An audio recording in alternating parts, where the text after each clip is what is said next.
You are now tuned into Flipping the Birds, a Philly Sports Network podcast. What's going on, Eagles fans? Welcome one, welcome all to another episode of Flipping the Birds.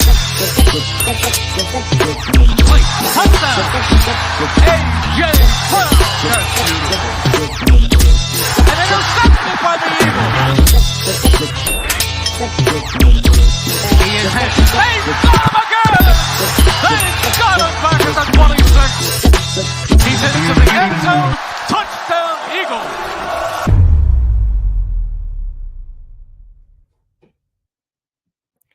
What's going on, Eagles fans? Welcome one, welcome all to Draft Night. The 2024 NFL Draft is officially live. I'm Brian Cameron alongside Liam Jenkins, and we'll be joined by our counterparts Zach Chavalella and Eric Reese very shortly. But for now, you guys got us, an hour of pre-draft coverage, and then right to the mess and the chaos that Howie's going to bring us at some point. Yeah, I keep forgetting it's an hour early, to be honest. I was like running around thinking it starts in a minute, but then I realized how late tonight really is going to be. But yeah, I'm excited for it. Shout out to everyone that's hopping in an hour early to dissect what could be just chaotic from the get-go. Like, I think this draft outside of the first pick, where we all know it's going to be May going number one, so that's a lot. But like, apart from that, it's anyone's game. You've got a couple of teams that can trade up, like the Vikings feel like an obvious candidate.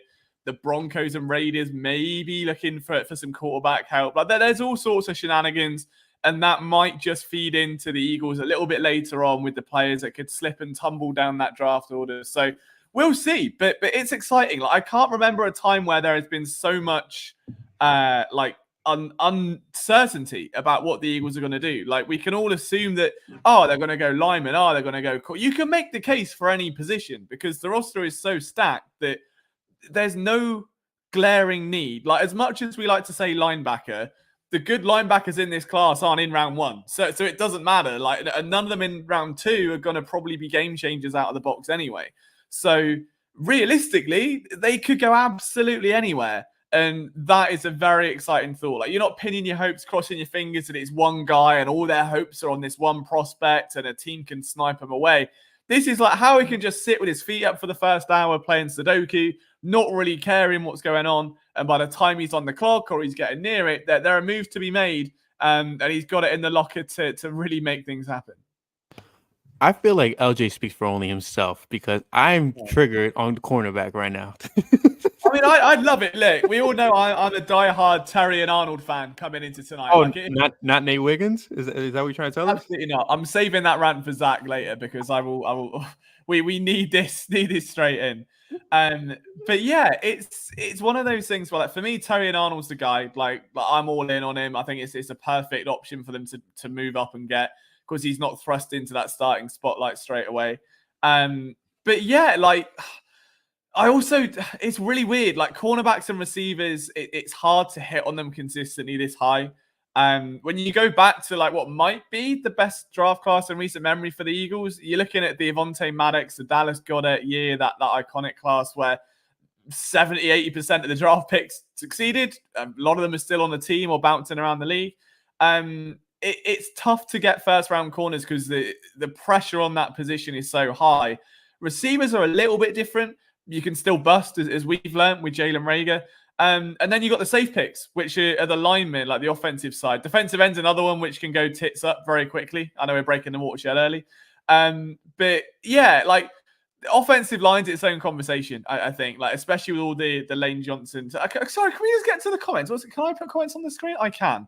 He's got a mic screen bigger than his head. No middle ground with this.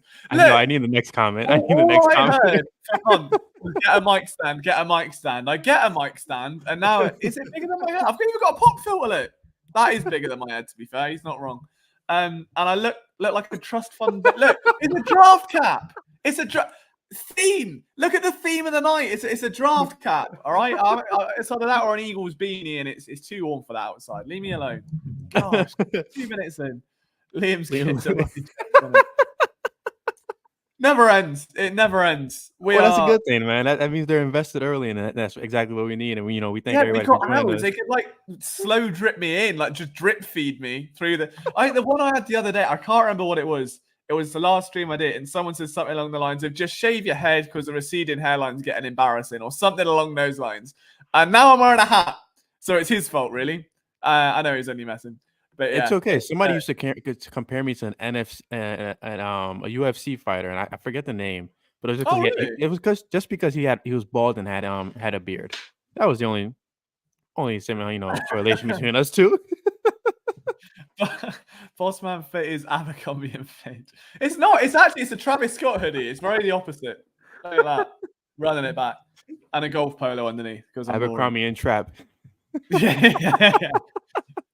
But it is dropping. How are you guys feeling in the chat about tonight? Is there anything that the Eagles could do that would make you massively disappointed? I mean, that's another way to look at it. Like, is there anything that they could do right now tonight, or they, trade goes off or a move gets made where your head goes in your hands and you're like, just not that. I think the trade up for the offensive lineman rumors will actually make me go chaotic at this point. I don't see the need. I hate people talking about the Lane Johnson stuff. I get it, but it doesn't correlate with Lane Johnson's timeline, in my opinion. And you didn't draft Tyler Steen for no reason. At least as I would say. And joining us now, we have Zach Chavalella, who also agreed that that Nate Wiggins is the pick at 22. Well, so yeah, I would definitely say that at 22, Nate Wiggins is the pick. The only problem with that, hold on, Liam, hold on. The only problem with that is I don't see the team picking at 22. That's the biggest problem. So if they do somehow stay at 22, or even if they trade down to say 25 with Green Bay, for instance, I think that you're still probably looking at Wiggins. I just don't think that they're going to be trading that or making the pick at 22, I should say. Well, yeah, they're not trading down in the 4th round for Nate Wiggins, so don't worry about it. It's fine. Is that bodybuilder Nate? Is that bodybuilder David Esser in the chat there talking to us? It actually is. It might well be. What a legend. Well, can we just say, while Essie's here, one of the greatest Essie, PSN draft wow. picks of all time. I forgot about that nickname. Essie he's in the Hall of Fame at PSN. He's one of the greats. One of the greats. Two of the others are in the Hall of Fame on screen right now. There are some tremendous names. We've got a few Hall of Famers coming through. It's a great in time there one day, Brian. Don't worry. Wow. Nate Wiggins. Right. Okay. Right. Let's get straight. I say let's get straight into it because Marshall Lynch has come out with a Nate Wiggins comment, and me and Zach we had a little group meeting the other night to plan this stream and see how it's going to go, and we spent most of the time talking about Nate Wiggins because we disagree entirely. And I think we need some unbiased referees in the chat because a lot of you guys who are watching this would have seen the tape that I saw. And I need to know, am I being dramatic and a bit time out? We corrected that. The fact that the tape that you saw was not the whole tape. We did correct that in our meeting. If something smells, I don't want to get up. I don't think there's any reason to go to facts or figures for the sake of this conversation. So, as you were, Liam. Well, I just don't see much in it. If his main calling card is speed, I didn't see enough of it. The one thing I've said, in fairness to him, and I said it to Zach as well, he can tackle very well. He's good at tackling. He's very secure. But at press, I think he gets beat too much off the line. I don't see enough around the ball. As Greg says, Greg knows ball, not a dinner cornerback. All right, we have the breakfast, and he's a prime breakfast guy. He loves tackling. He tries to get work, but even then, he doesn't like a phone. He just wants some cereal and orange juice. Of all the strengths that I feel like he has, that's one that I'm not focused on. Is his tackling? I think that's an area of improvement for him. What I will say is that he doesn't. I don't know. I think he can put on the weight and he can become that sure tackler. I think that his instincts are better than his production as far as a tackler. But for me, the biggest thing is not the speed. The biggest thing for me with Nate Wiggins is the IQ, the ball skills, the just general know-how when it comes to reading the receiver, reading the quarterback, and reading the situation. So, that's for sure my biggest takeaway with Nate Wiggins. I understand that he doesn't press as hard as some of the guys that you might want to see. You're going to have to give up more to get a Terrion Arnold or a Kenyon Mitchell. So, I prepare for that. It's just not the draft where, realistically, and I think I went over this on a live stream as well. At 22, I just don't. If they stay pat and they're happy to pick at 22, I just don't think there are many players at all that are home run hits at that level. He's the bottom of the first round anyway, but there's no one really that stands out as, oh my God, if he falls to 22, that is a must. That is a home run. He's going to be around there. Like all of the ones that it's someone like, if you go an offensive line, you've got a few tackles that will go in the teens. If you go in corner, Quinion, obviously Terry and Arnold. You can look at edge rushes like I've gone on Shot Robinson, not a fan. Someone like Jared Verse, maybe, if you want Byron Murphy at defensive tackle. Like all of those names feel like safer hits. You're just going to be left with. I don't want to be stuck debating between Kool-Aid and McKinstry. Here's the thing about that. Like, there's about 12 to 15 true first round grades, non QBs in this draft, and I would put Wiggins right around that 14, 15 spot. So depending on how you feel, he's either, fringe that first round talent or he is that first round talent, right?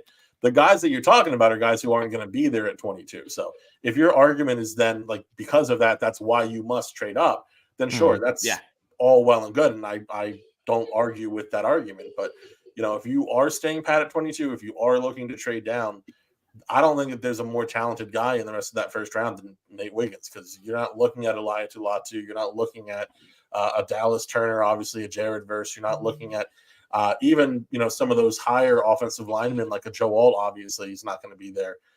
So, are you going to go with an Amarius Mims? He's a guy who definitely has some potential, but I would definitely not say that he's a surefire better prospect than Nate Wiggins. As a guy who I really do think that once he does bulk up a bit, which I do have faith in because he has the frame for it, he just needs to get the muscle.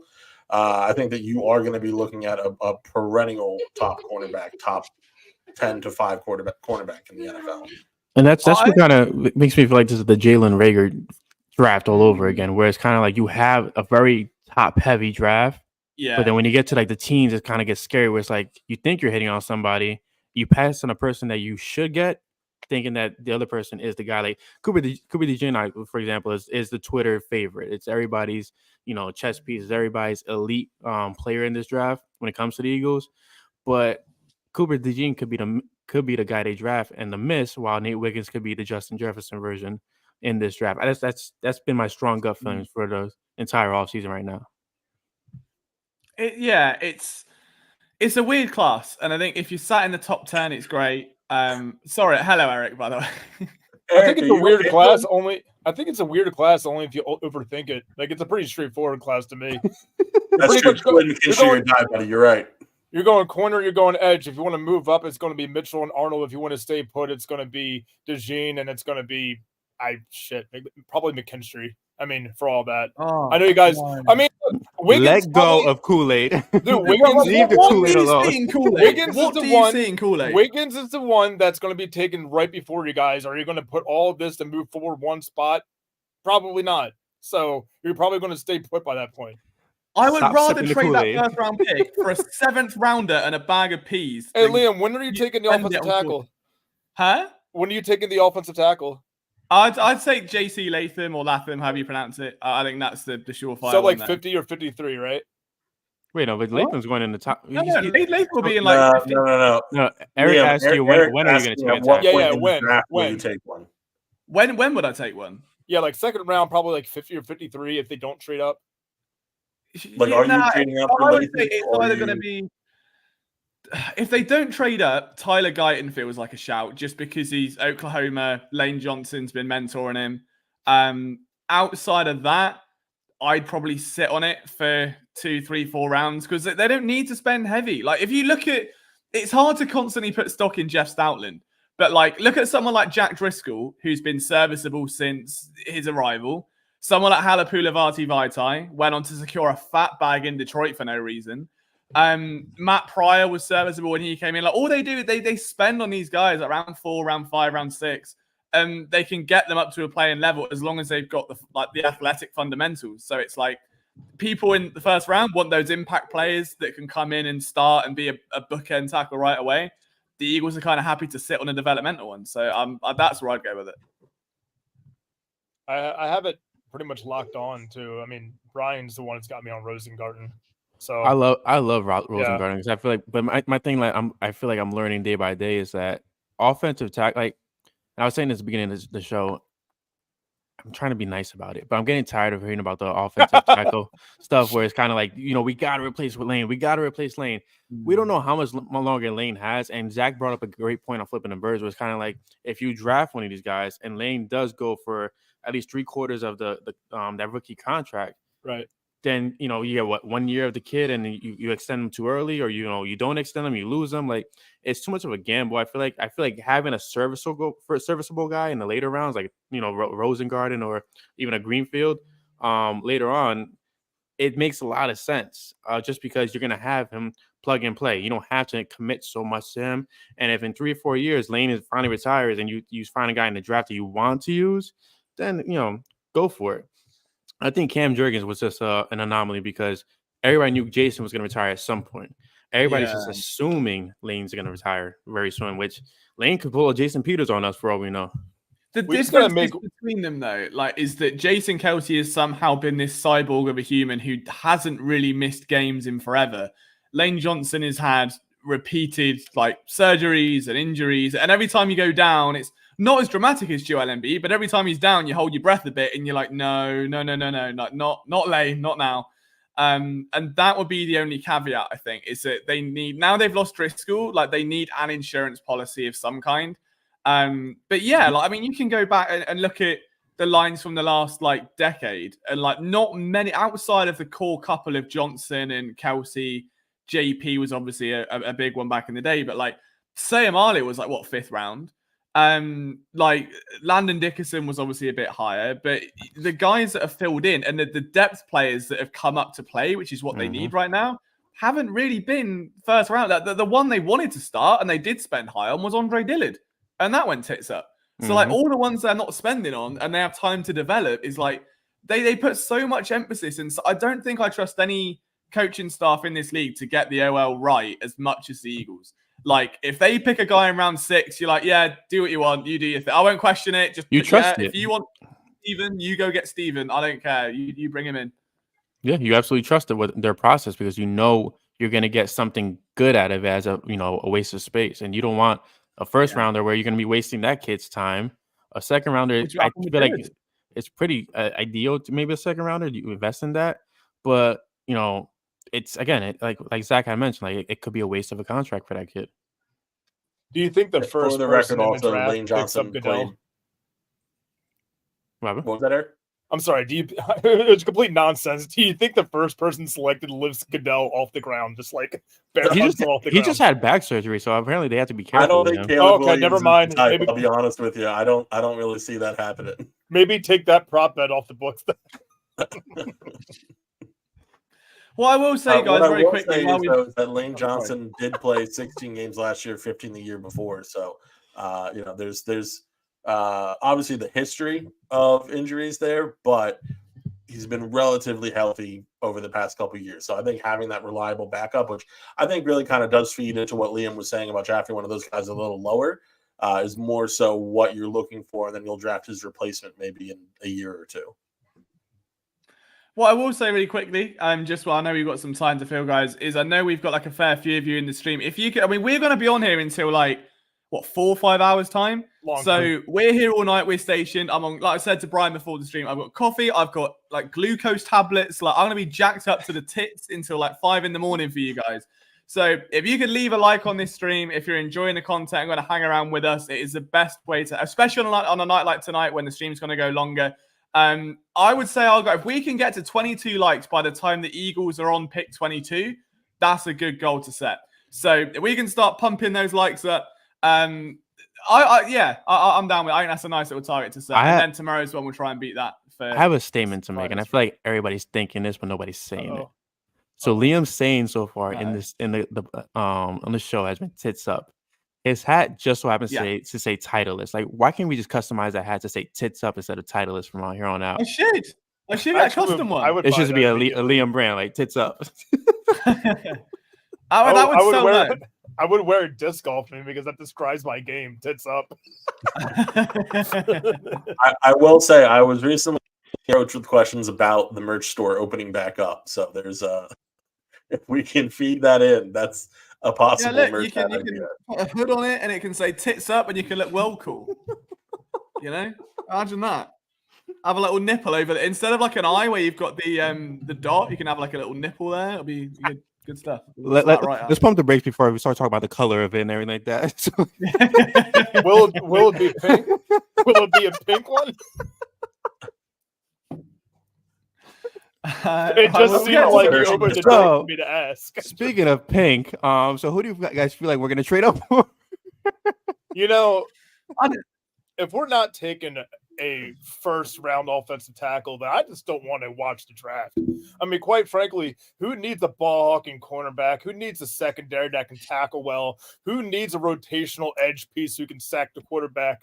I just want another big, meaty offensive lineman slapping meat with an opponent. That's all I want to see. So quite frankly, give me whatever offensive tackle you want. I wish we'd done a mock draft where we had I wish we did a mock where we had an offensive lineman taken every single round.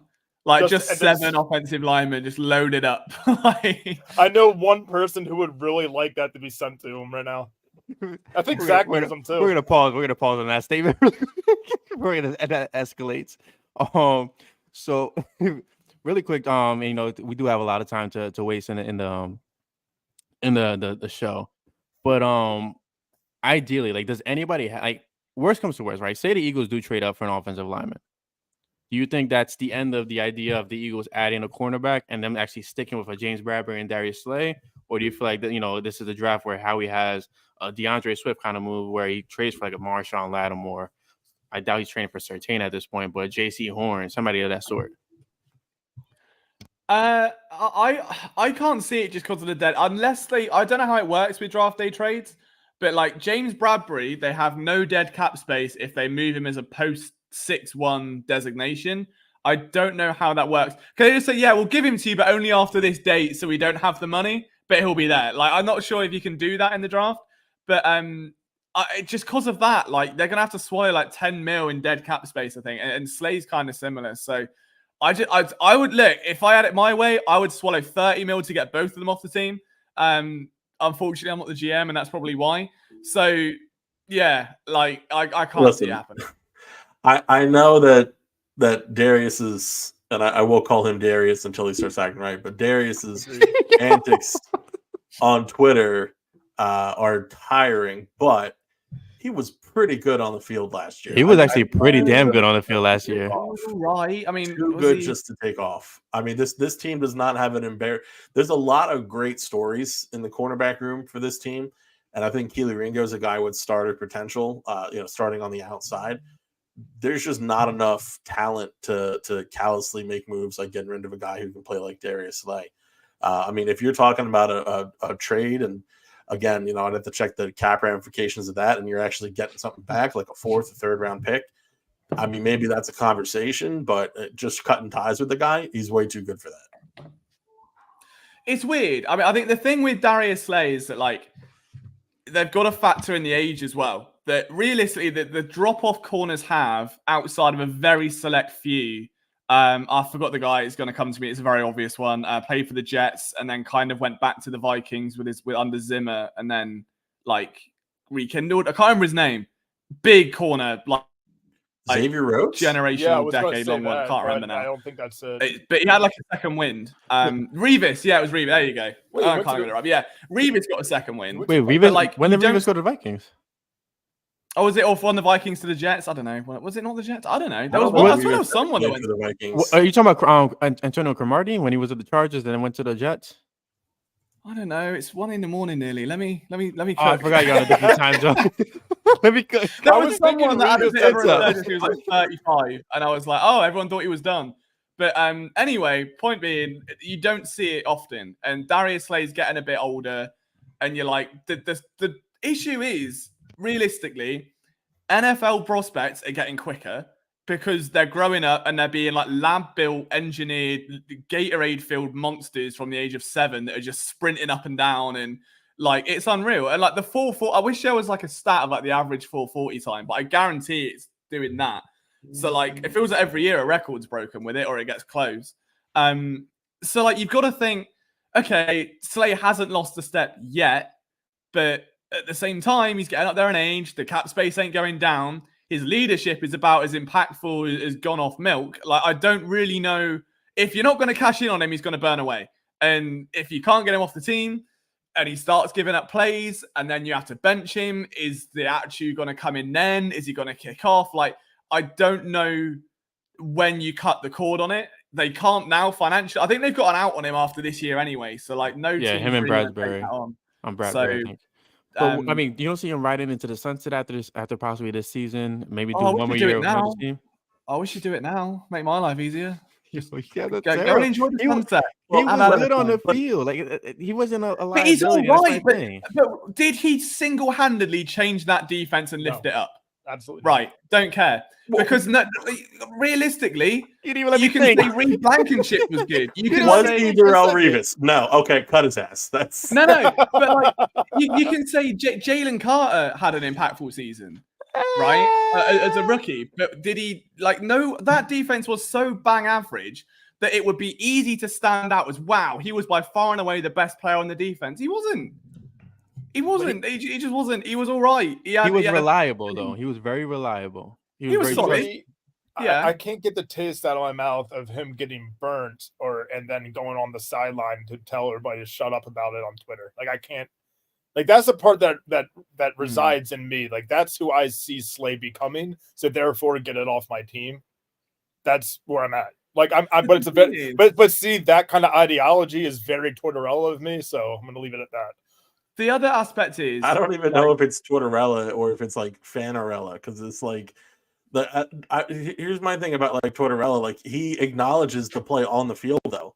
I mean, yes, that's he does. The thing, like with Couturier. Like, the whole reason that he took Couturier off the ice is that he was playing like shit. So Darius Slay was obviously playing a lot better than that. So you're not going to have a dog mentality off the field.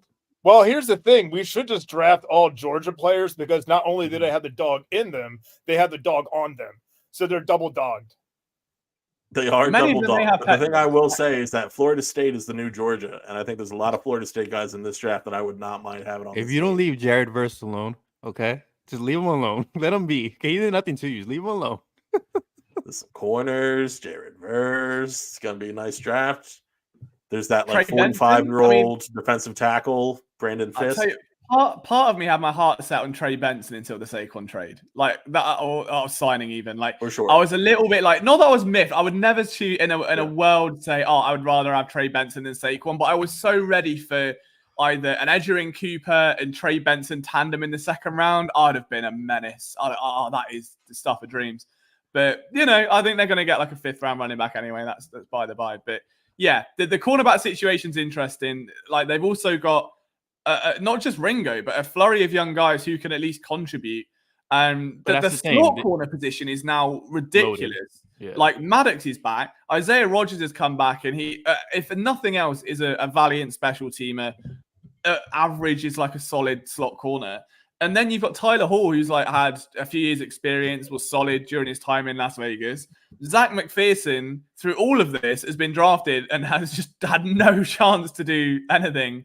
So like, I feel like he gets cut this season. Honestly, like he hasn't contributed at all throughout his entire career, and they were looking at him to be the next guy in the slide. If I'm correct, well, they kept shoving him outside in preseason for no reason. That didn't help. Yeah, he's only like 5'3". I don't know what they're expecting. Going up against a lot of depth options before last year when Zach was hurt. Yeah, and that's catch-22 is that he's been hurt, and when he's not been hurt, he's been arguably one of the top 4 corners by default on the entire roster. So he's getting preseason snaps on the outside. So a guy who was really built for the slot, it's not getting an opportunity to work the slot, looks like shit because he's not playing the slot. And next thing you know, he's hurt and he gets cut, and it sucks, but it kind of is what it is. Like, and it's like Maddox as well. Maddox, when you put him outside, he's terrible on the outside. Yeah, there's and even when you put him at safety, like conceptually it makes sense, but he's just so small he just can't hold up at safety. But when you're looking at some of these young guys here, like Eli Ricks he's cheaper, he's going to be around longer, he's younger, he's less injury prone. You're talking but about, is he a starter though? Ringo, we've talked about. Mario Goodrich is a guy who's probably going to be around. Josh Jobe. There's just better options. But none of them. I feel like none of them scream starter, and that's my biggest fear with the whole cornerback group. Ricks has the potential. But can he actually like get to that level where it's like, yo, this guy is legit? Like he started off so great, but he doesn't have to for arguably like a year or 2 years. I agree with that. I would say of all the drafted corners, which doesn't really seem great, then yes, Ricks. Yeah, honestly, he didn't really have a solid season by any stretch, but I think Ricks would be the closest person with starting potential of all the drafted ones.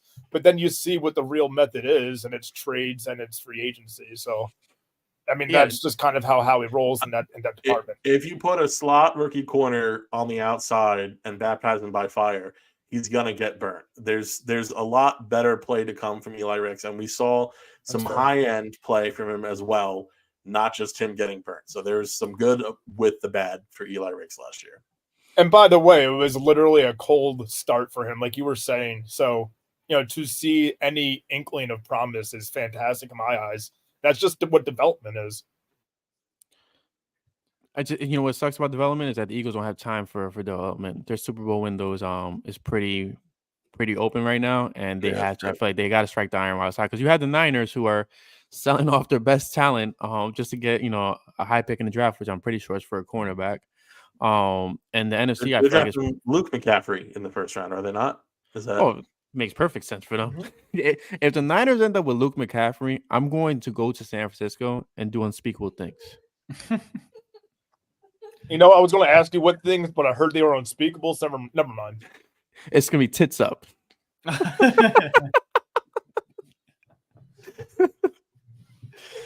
Oh, God. It's going to be an almighty night. Do you guys have we talk about cornerbacks, we talk about offensive linemen. Do you guys have, and I thought if they do go with a pass rusher, I know Liam is hell bent on not going against the Ben King himself, Chop Robinson. But is there anybody that you guys take a liking to, where it's like if they trade up and they get this guy, it's like, okay, yeah, this made a lot of sense and this is actually a great move? You talking about edge rushers? Yeah. I think the only one I would trade up for it's got to be Latu, right? That's probably the best one out of the whole crop, or at least from what we've seen, that's within striking distance.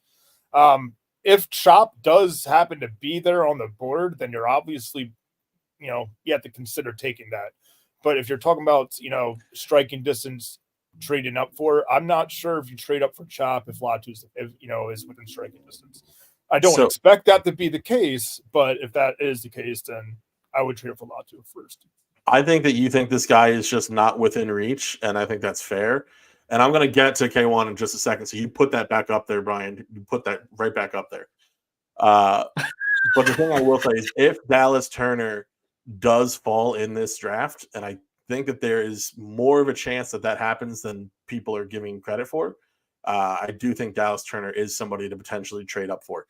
Now to the Nerlens Noel jersey. Yes, I do have an autographed Nerlens Noel jersey hung up behind me, mirroring, as you can see, there we go, the autographed Tyrese Maxey jersey also behind me, perfectly showing the start and completion of the process. It is beautiful. It is symbolic, and I will not apologize for it. I'm very proud. What he's saying is, I need to frame my Sam Bradford jersey and then get a Jalen Hurts jersey, and then you need to burn your Sam Bradford jersey. The sleeves won't fit into the frame. They're too big. Just drape it out the side of it. Did you ever buy a Clayton Thorson jersey, just for the bid? No. It was. I didn't want to spend the money on it. They didn't even carry his name. I didn't want to spend. You would definitely, you definitely would have had to customize that. I don't think they made them. No, gutted.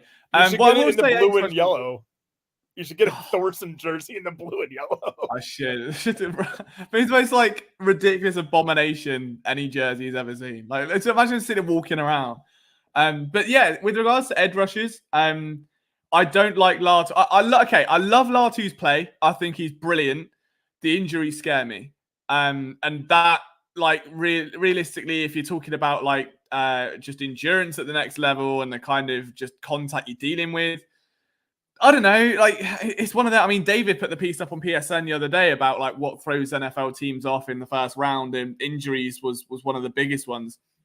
So for me, if you're trading up, Dallas Turner's the guy, because he is just the most aggressive, nasty, vicious defensive end going. Like, he's going to need some refining because he's very much like a pit bull let off a leash after snorting a line of cocaine. Like, his hands are flying everywhere and he's running around and doing all sorts, but he does the job and he's very effective, and he comes from Alabama, and there's some like changes there that like it fits in with the team.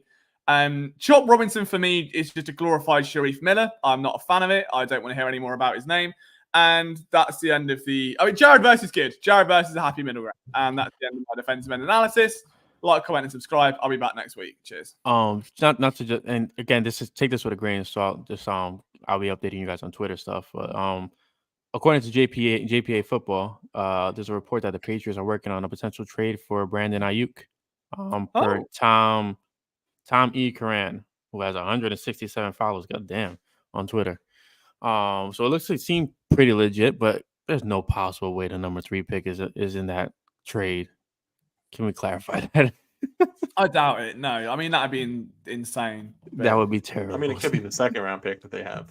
Yeah, but really weirdly, does that not just? Did anyone else hear that and just go, "Yeah, I kind of see that"? Like Ayuk in a Patriots jersey kind of makes weird sense.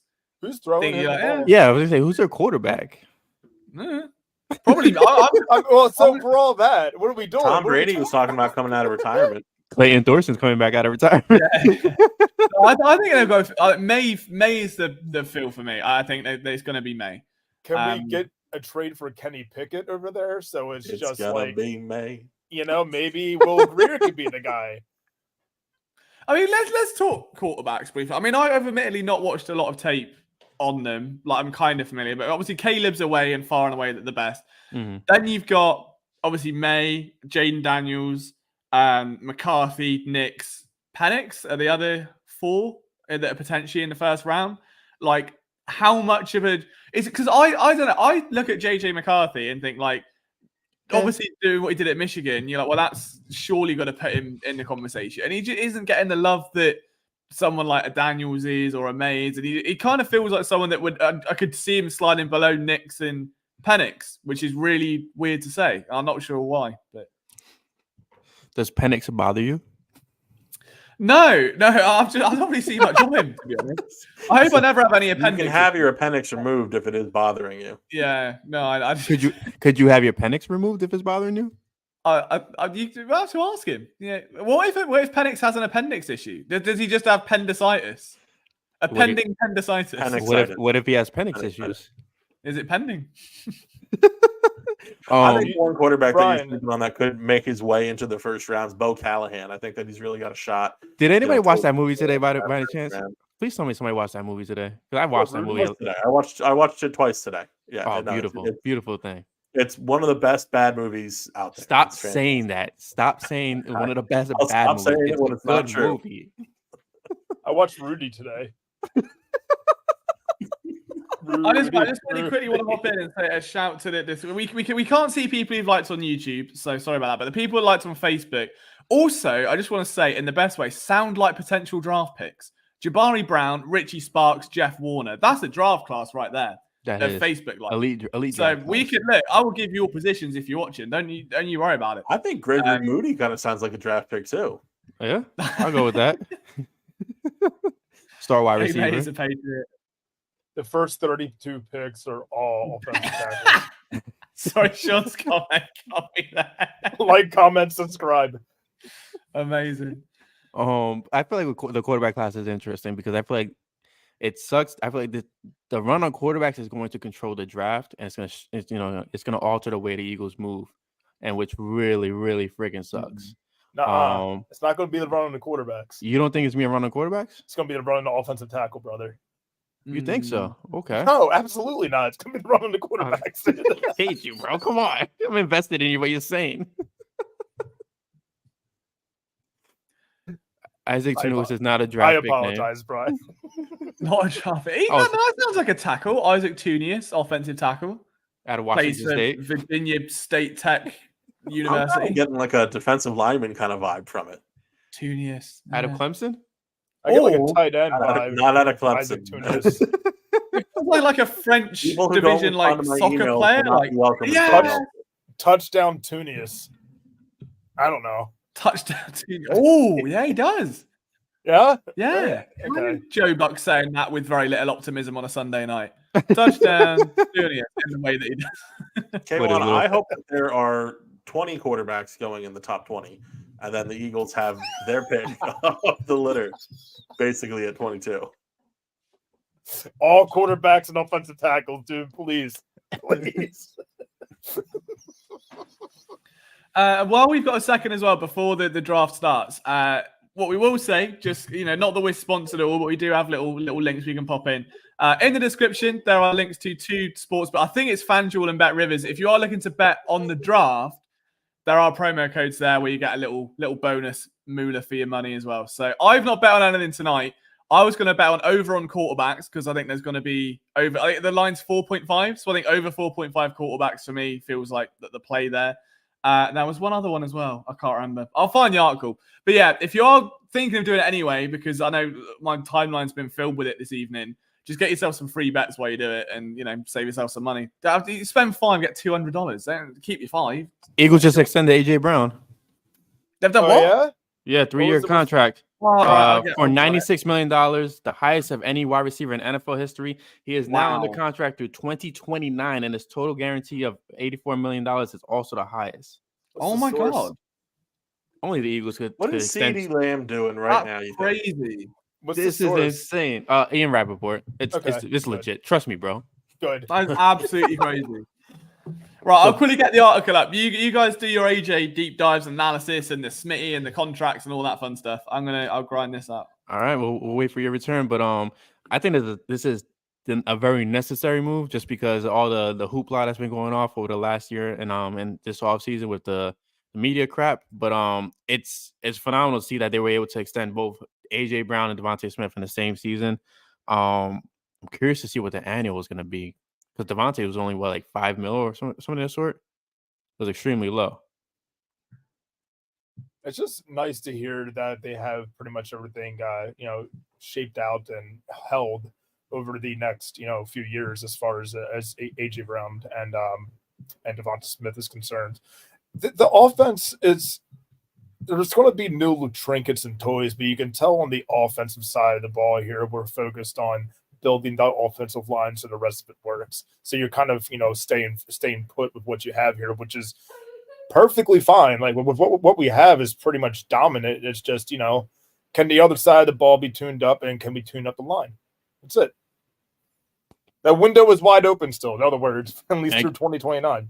And I feel like this is definitely historical for Philadelphia because we've never had this kind of tandem on the offensive side where we had these kind of wide receivers that could be wide receiver one wherever they go, and we locked them up to ideally the same kind of timeline as our franchise quarterback. Like I hate to say this, but we mentioned this on Flipping the Bird so much last year, where it's like it's so incredible to have a franchise and a front office that is competent, and they're keeping things simple and they're keeping things with a great sustainability for the future. I love this 1,000%. I'm actually wearing a AJ Brown jersey right now, so I'm stoked about this. Zach, how you feel about the move? Yeah, I mean, honestly, it's a no-brainer. Glad they didn't overthink it. Congratulations to Amon-Ra St. Brown for being the highest paid receiver for a day, I guess. But no, luck on that AJ Brown makes perfect sense. Is he, and this is the one thing that I just warned of thinking this way. Is he the top receiver in football? He's not. He's pretty damn close though. And a lot of these guys are going to get paid pretty soon, and AJ Brown will not too much longer be the highest paid receiver in football. So again, by getting in on this ahead of the curve, you are doing yourself a great service if you're Harry Roseman of the Philadelphia Eagles. This is legitimately one of the top receivers in all of football, and he's now paired up with a guy who would be a top receiver on over half the teams in the NFL, and Devonta Smith. This is the most elite 1-2 punch in the receiving game in football, and it's, I mean, just the weapons that Jalen Hurts has this year. Add in Saquon Barkley, add in Dallas Goedert, and we'll see if they draft a wide receiver 3 tonight. But it's honestly, it's one hell of an offense. And it certainly, go ahead. It certainly feels that this wide receiver tandem is the best tandem since probably Deshaun Jackson and Jeremy Maclin. Arguably, right? Oh, in yeah. Philadelphia. I feel like 10 times with better. respect, it shits on that duo. Yeah, I mean, yeah, no, it does, but it's just the best since that one. I mean, clearly, I can't go back and really think that far because then we're talking like Todd Dixon and James Thrash. So yeah, I mean, there's not really much to pull at here. By far, that's the best one. But just to give you an idea, before it was absolutely probably, Jackson and Maclin, and then in between there you had Avant, who honestly in had Eagles the best tandem of history. all of them. In Eagles history, yeah, that before AJ Brown and Devontae Smith were paired, that was probably the better tandem we've ever had. But like now in NFL history, I feel like this is probably top 3 tandem in NFL history just because of the talent and the ceiling that they still have at this point. Cool thing to point out is in 2022, the 2022 draft, the Eagles traded a first round pick to get AJ Brown, extended him for 4-year contract, and now 2 years later they extend him on draft night once again. Again, I love the freaking move. One thing I do want to shout out is Duck is actually joining us live for the first time in a couple of weeks. He's mentioned on all of our podcasts that he keeps on missing the live. So Duck, I'm very happy you got to join us. I hope you get to stick it out with us for the rest of the night. I mean, what else is there to say about the AJ Brown move? I mean, other than the fact that he's paired with his best friend for the next several years, and we possibly could see him and Smitty both, at the end of their careers retire as Eagles at this point. Well, one other thing to say is there's a potential that now with Smith and Brown locked down in Philly, that if they do draft a wide receiver tonight, wouldn't that be cool just to kind of see how that goes with like maybe McCaffrey? Like how awesome could that offense be if McCaffrey is even a modicum of what any other McCaffrey has been in the NFL? Zach, what is the best meal you could prepare in your house at this very moment? Sex kebabs. I don't know. We don't have much. I was gonna order some wings, and then I was gonna say whatever. I feel like whatever the best meal you could prepare, like that's thinking about McCaffrey, Brown, and Smith together is a true chef's kiss at this point. Like that, it would be phenomenal trio. And I feel like at that point, like you just give the Eagles to Lombardi every season. Might as well at this point. For sure. So how far would Philadelphia have to move up to get Brock Bowers? Because we got a question about in the chat. Stop. Okay, right. So Zach's saying no, so we don't do it. We do have a question about it. We have to address the elephant in the room, and that the fact is that the Eagles are not trading up for a tight end. But recently, and I don't know if it's just me, but like I'm not as big on Dallas Goedert as I was with Zach Ertz. And I don't know if it's all the injuries. Like the talent is there, but it's just like I don't know. Ertz had an impact on the offense, and I don't know if it's because Ertz didn't have guys like AJ Brown, Devontae Smith, and maybe you guys could talk me off that ledge. But that's definitely a factor, and I think that you also have to think about the quarterbacks that we're throwing to them. I just think that they were guys who threw over the middle a lot more than Jalen Hurts. So do you feel like and I'm gonna probably agree with you guys. I don't feel like a tight end, a high tight end is necessary in this offense. But do you feel like Dallas Goedert stays for the rest of his career in Philly, or the Eagles kind of realize like, hey, with this offense, your position is kind of just depleting. Like we don't really need much of you. We just need to find out wide receiver like a Luke McCaffrey in the slot. Health matters, and it will go a long way. As well. I think Goddard is falling, as far as what we value him at. Like I know a lot of people have said, "Oh, he's a top 5 tight end in the league." Maybe and perhaps, but he's definitely the 5th one now. He used to be, maybe 3rd, maybe 4th, and that he's a solid 5th. And when I say that, and Zach and I went back and forth about this last year, but my guy Laporta, I think they're throwing him in 1 year. And I say my guy Laporta because he was on my fantasy team, so I saw almost every week. But I will show that we were arguing about the fantasy worth of Sam Laporta and not the on-field worth of Sam Laporta. What did I feel the on-field worth was better than the on-field value of what we got out of Goddard. You cannot trade anybody with Eric because every single person on Eric's roster is valued more than anybody. And Jesus Christ at this point. You got to give up the whole farm to get anybody from Eric's roster. I don't know. Who did more last year, Laporta or Goddard? Are we going to leave it in the comments? Or what? If Laporta is your guy, does that make you Laporca? last year, yeah. Last year. Last year, dude. Like I hate to say it, but it is what it is.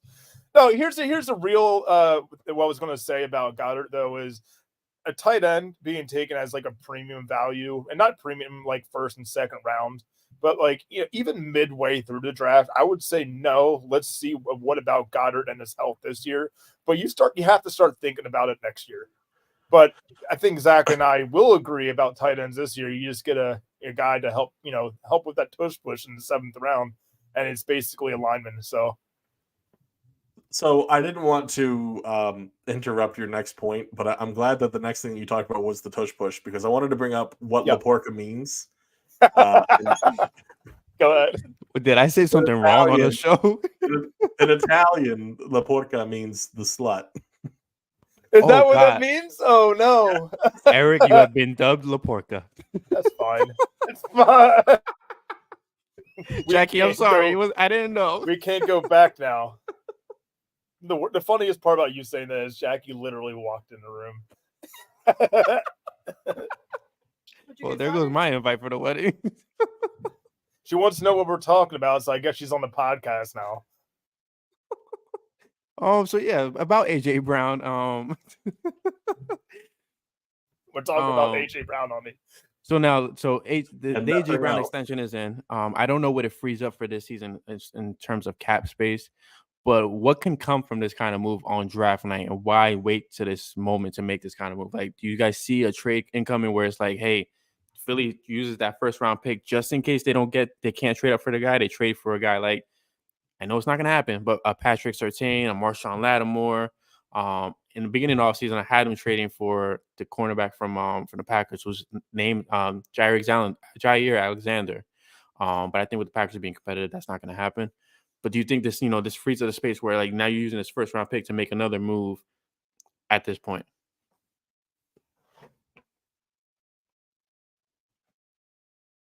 As the crickets start. I was about to say, Zach, you're up, bud.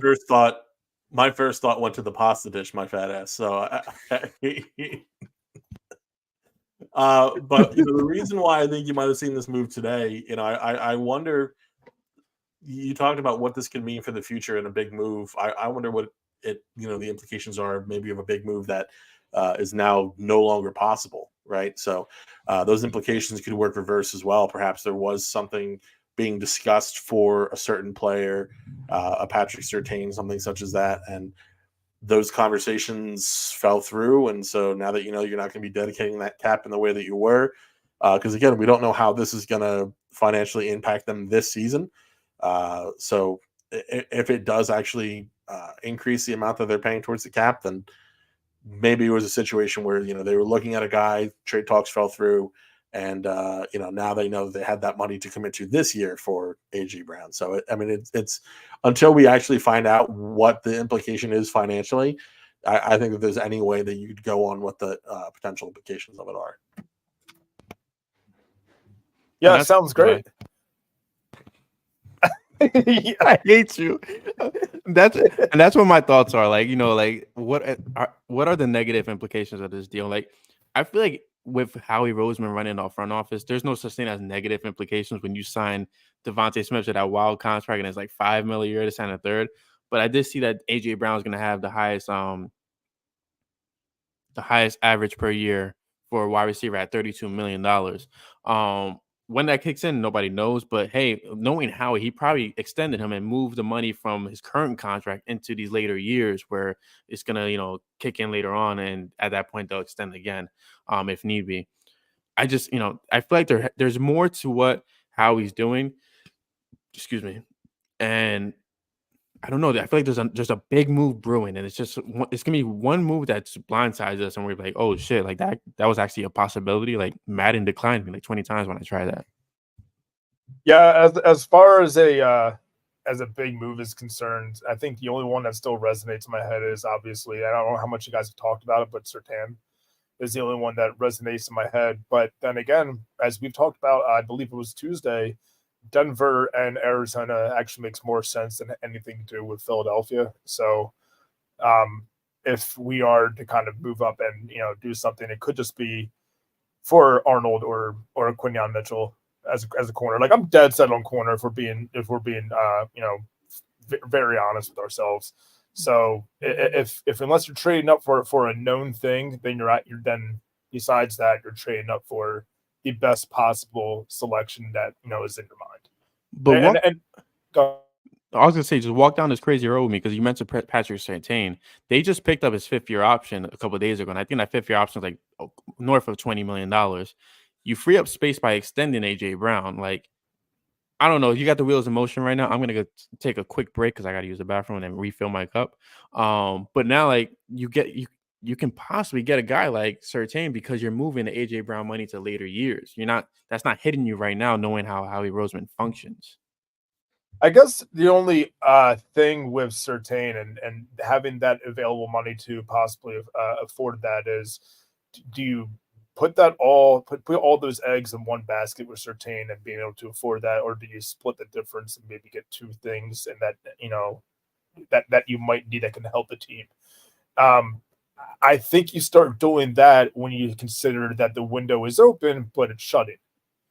And Surtain is one giant piece, but if you can take that money that Surtain is gonna have to be owed and kind of split that amongst other players that are gonna pretty much round out your defense, that I think that's the route that I would rather take. And if that means going young and just dealing with the rookie contracts, yeah, then I'm okay with that. So the Eagles actually have spent the most money in the NFL this offseason, which I feel like is atrocious to say, but it's weird to say because they're not feeling the effects of it.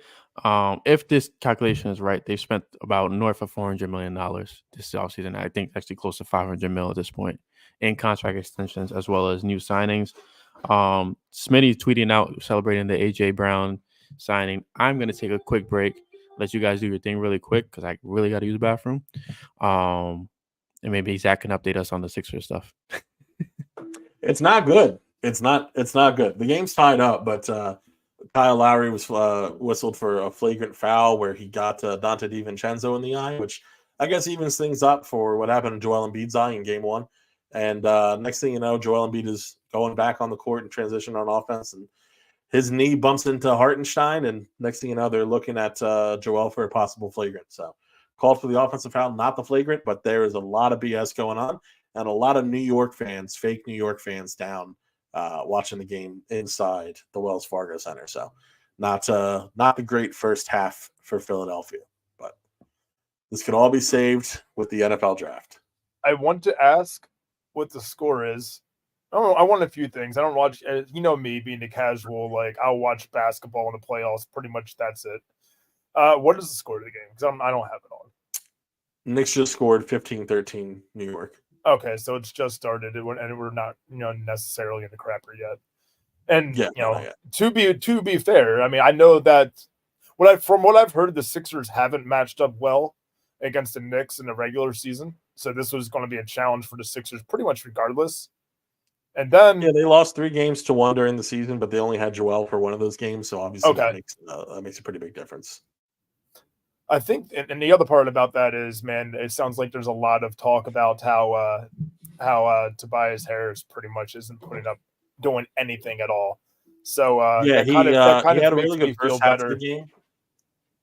I'm sorry? He had a really good first half of the game in Game 2, and then proceeded to not really do a whole lot offensively in the second half. So Tobias is not the top person that fans are enjoying right now. So it's a lot of work needs to be done, but that's a lot of work by the whole team. Yeah, I'm just amazed. Liam, in the time that you've missed, we have turned this into a Sixers stream, so we are now live streaming. I'll head to bed. No, cool. So I got the article up. I've updated the tracker. That was something else I did. I can't remember. But I shared it on socials, and that's all done. And then Tango Rebellion put up the bat signal, so I had to return. Basically, was what happened there. I saw the comment. I came back. We're in. And I think that you can tell he just got off the golf course. I actually haven't today. I just thought I'd wear a draft cap because, but I don't have a draft cap. I've just got a new cap, and you can tell it's brand new because it's got the peak is just like a pyramid and it's not like flat. So that's annoying. But then I can't wear hats because my forehead isn't there. That's a different dilemma for a different day. The draft is on, I think. So, but how long is it between picks? It's really long the first hours. Yeah, hours. it's like literally they have 24 hours per pick, and it goes on for about half the year. No, it's like the longest 10 minutes of my life though, and it's the full 10 minutes every time. Yeah, they really milk it. I don't blame them. But yeah, I mean, just to chip my part on the AJ Brown stuff, because obviously I had to dart off and write the article. Very, very good foresight from Howie Roseman, really. As much as it's quite scary to look at the cat picture and think, like, the people they've paid this offseason, you get what? Dickerson, Mailata, Saquon Barkley got a bag, Devontae Smith. Now you've got AJ Brown, Chauncey Gardner-Johnson. Jordan Mailata. It's been a big spending day, a big spending off season for this Eagles team. But when you look at the cost of, like, it's like risk reward. Like, sure, okay, you can not pay AJ Brown and he's got a few years left on his deal. You could probably pay him in like 2026 or whenever it is. But like at the end of the day, Jefferson's going to get a bag. CD Lamb's going to get a bag. We haven't even touched on the other guys in that what is becoming a very, very, very good draft class of Smitty and Amon-Ra St. Brown. Jamar Chase obviously is in that mix as well. There's a lot of guys that are going to be getting big-time paydays. And I think someone alluded to it, I heard it in the background, that AJ's not going to be the highest paid for very long. It might not even be a night. Like, there could be another move as a domino effect from this because everyone's trying to harp on. So, yeah, it costs a lot of money. But you've now got an offensive core for at least 4 years. You've got Hurts, Barkley, Smitty, Brown, Mailata, Dickerson, Juergens, and that's literally near enough your entire offense outside of a tight end and a couple of other things. So it's an unbelievable offense. Like, you really don't need much more from that. And I think that's a great thing. Like, it's going to cost a lot, but at the same time, it is one of the best offenses in the NFL on paper. They're even last year when the offense was atrocious at times, AJ Brown put up 1,400 yards. Devontae Smith put up over 1,000 yards, I think, off the top of my head. So, like, I don't know what more you could want. Like, you've got two of the best receivers in the NFL, and you've got an ascending quarterback, and all of them are under contract for at least 4 years.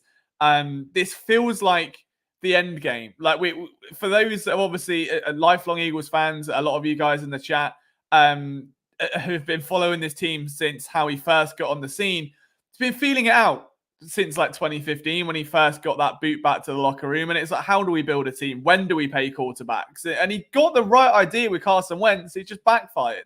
And you're now starting to see there's a reluctance to pay veterans. Like, after Jason Peters went a bit wrong and he was, oh, well, let's not do that. Let's cut cords a bit quicker, like Andre Dillard. So realistically, it's a great spot for Howie to have really shown that growth of, all right, let's keep the foresight going. Let's keep good players in Philly and make sure we've got a strong core. And it's exciting. And again, it's just another thing where, all right, now we've got free reign in the draft to not have to worry about anything. We know what our situation's going to be for a little while. Let's cook. And I think now Howie has got that free reign to not have any distractions and just lock in on getting that best player available.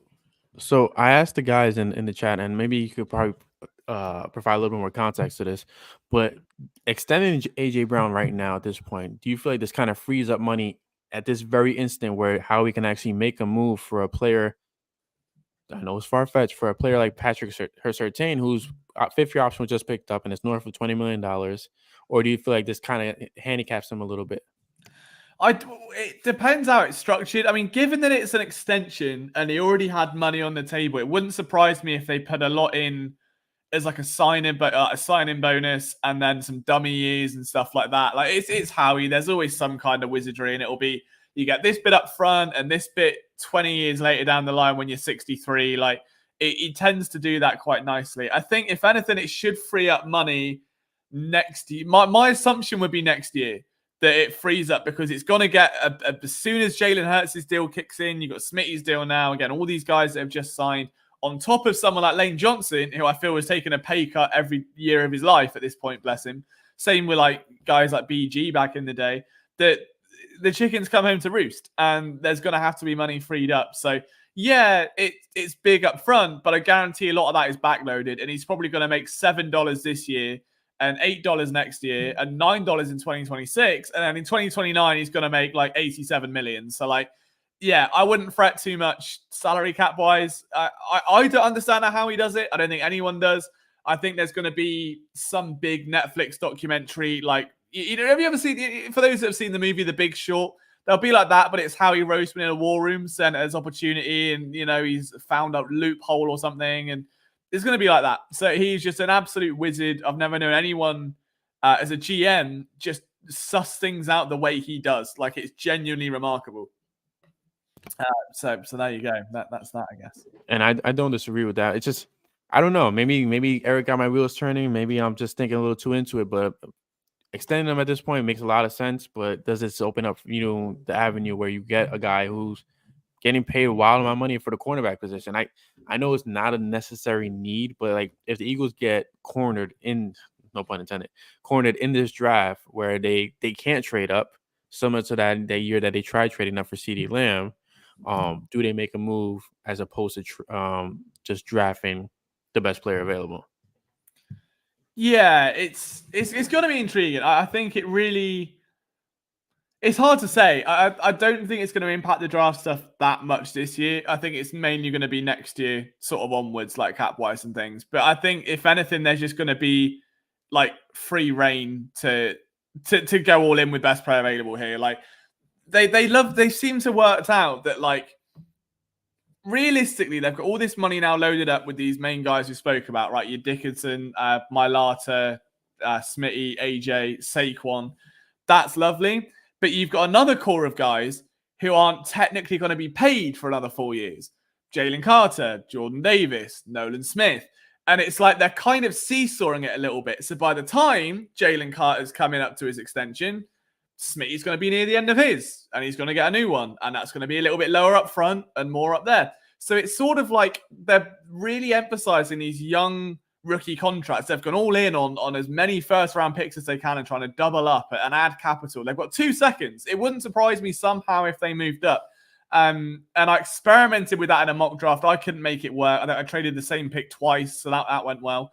But Jay Fizz makes a good point of, is there a player that you think we could trade during this year's draft? And that would be, to me, an opportunity to move up into the first and get 2 picks, purely because you get the 5th-year option, you get 4 years on a cheap guy, and you can keep costs low elsewhere while then paying those premium stars. And it's a way to balance the books, essentially. But as for an actual player, I think Kenny Gainwell. Like, that's my pick. I think, like, he's got 1 year left. It's that Jordan Howard, DeAndre Swift kind of conversation where he's near the end of that rookie deal.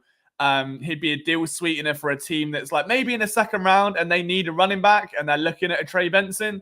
Well, have yourself a Kenny Gainwell, give us your pick, and, we'll sort you out with some free tickets sometime. I don't know. Like, that to me would feel like that kind of move. There are a couple other guys as well. Unfortunately, Quez Watkins is no longer on the team. Otherwise, he would be straight in that conversation. So I can't say that anymore. That's the only reason it's unfortunate. The corners, I don't think move. It's hard to say. Like, what about a backup, like defensive tackle? Like, I can never say his name. Zach, forgive me. Marlon Tuipulotu? Tuipulotu. Yeah, that's correct. Yeah, I was going to say him I tried to send him in a mock the other day and I couldn't figure out a way to get it done. But that to me, it's like that scenario. But if you draft Byron Murphy round 1, you trade Tuipulotu, one of the second round picks, maybe a 2025 third, move back up to like pick 30-ish, and then get yourself a Cooper. Get yourself a Nate Wiggins. He'll be there. He's fine. He'll be at 30.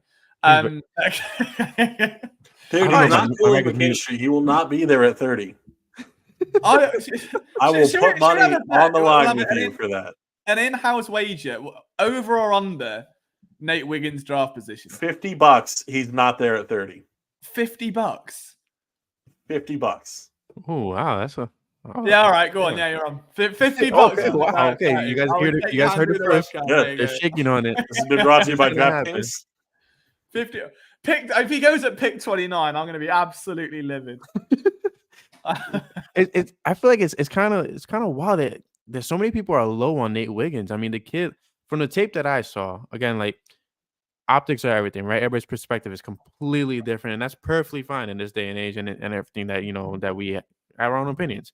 But Nate Wiggins, I mean, I feel like is the prototypical corner you want on a championship team. I feel like it's kind of like the way they looked at McBride from Kansas City at one point, where he's like he's not going to be this guy, and he's actually a freaking stud now. Yeah, I don't know. Like, for me, the Nate Wiggins thing, like, as we've gone through before, I just don't see it. All I had, because when I started doing the corners, I'd started with Quinion and I went to Kool-Aid and I was like, wow, this class is whack. Like, if these are the top corners, we're doomed. And all the comments, and the boys will back me up because they were there in the chat, all right, saying, watch Nate Wiggins. What, you haven't watched Nate Wiggins? You haven't Show even your watched faces. Wiggins yet? And I was like, okay, is he the saving grace? And he just wasn't. Like, Terry and Arnold was that for me. Like, I fell in love with Terry and Arnold watching his tape. And Nate Wiggins, I was like, well, he's better than Kool-Aid. That doesn't take much. I think, Sean, who's been commenting lovely, would be better than Kool-Aid. But Sean looks like an athlete in that picture. If we just get that up for a second. Yeah, he's better than Kool-Aid. Look at that.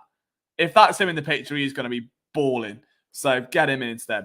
But yeah, I don't know. Maybe I'm too harsh. But either way, I will back my thesis for $50. I'm a man worth my salt. I might go down, but I'll go down swinging. and I'll go down $50. Oh God! Oh, the draft is underway now.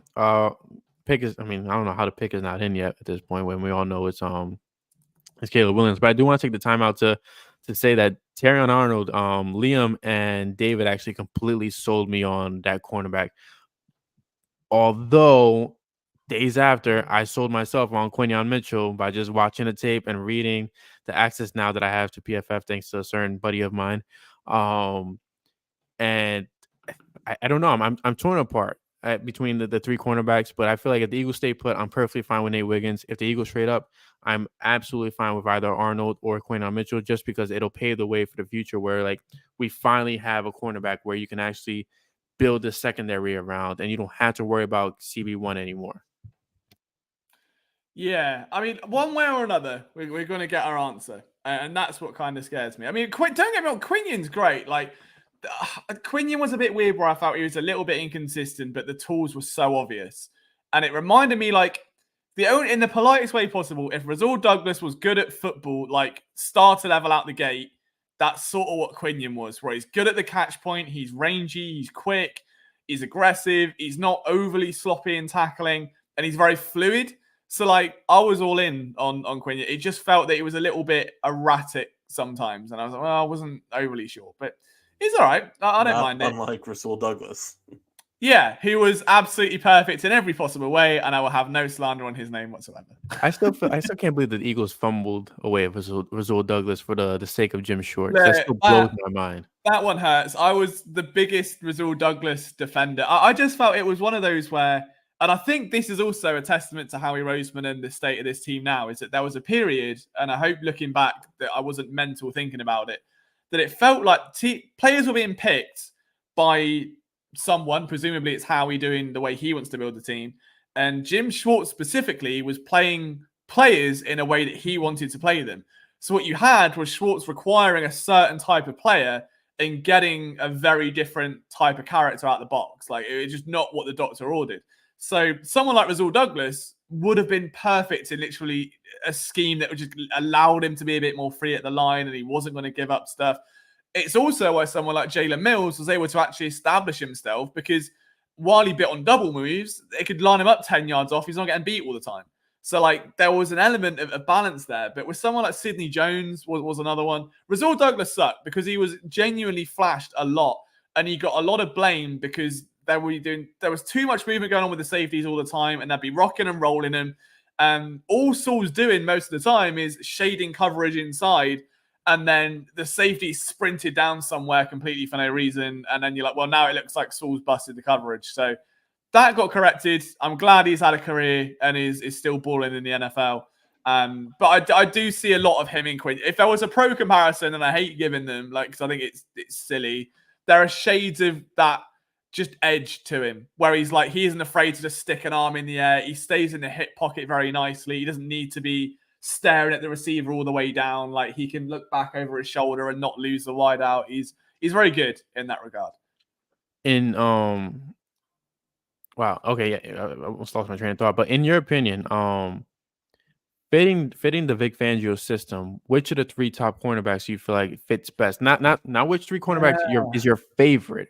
Which one's gonna fit the Fangio system and actually allow this defense to flourish in the way it needs to flourish for the Eagles to make a run? See, my instinct said Wiggins, and I almost wanted to I cry. knew it. I cringed a lot. Look at Zach's face. I knew it. I cringed a lot. I literally sat there. I'm not sure if we can. We'll maybe clip it afterwards. Just go back, and my face just goes, and I'm like, oh, fuck, like, yeah, I kind of would, just because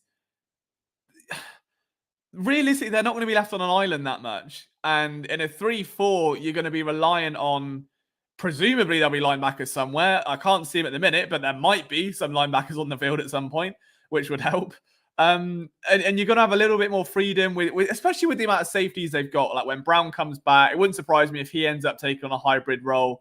That you don't need that pressure on an outside corner, which might negate some of the sloppiness at the start, I think. So we'd see. I mean, yeah, my heart there would say Wiggins. If you're looking long term and you're happy to wait a year and you want to trade up, I would say Terry and Arnold. But yeah, I don't know. We'll see. Which one's an absolute day one starter for you? Probably Quinion. It's really weird. There's such a dynamic, like, I think, yeah, if you want a long term and you can hang your hat and wait for a couple years and let him develop, Terrian will be in 5 years' time. Terrian, in my opinion, in this class will be the best one of the group. Quinion will be your out of the gate starter that can come in, will be a PFF darling for a while. He's going to have good coverage grades. Will be breaking up passes left and right. Nate Wiggins, depending where he goes, I think he could end up somewhere that allows him to be a bit more physical, and that will work. The last thing you want is a lot of cover 3, cover 1 stuff where the safeties are moving around and he's going to be shading. I don't think that's for him. So we'd see. And then you've got Kool-Aid, who is going to be in the XFL within 3 years. So it's going to be a fun time. That's just rude. That's what that is. Right, okay, I missed what this that earlier. is rude, and it's uncalled for. It's unnecessary roughness. Flag on the field, touchdown, other team. Right. Well, okay. If you can sell me on Kool-Aid, I can. Right. I just really like the It depends on the like, flavor. I had green Kool-Aid earlier. It was very good. Kool-Aid McKinstry. If it's red, we're good. Yeah, Oh, Crimson red, Tide. red is the winner. See, we just told you, Liam. Shall I get my charts up? I'm also on that note really quickly. I'm sorry I haven't streamed much over the past week. Body clock's been a mess. Busy personal stuff going on. We're all good, but I thought I knew this weekend would be wild. I also didn't want to burn out on a ton of streams and stuff. So right, is it all right if I share my grades? Would you? We can. I actually had to call Liam to today just to make sure he had a pulse. That's how wild his body clock has been.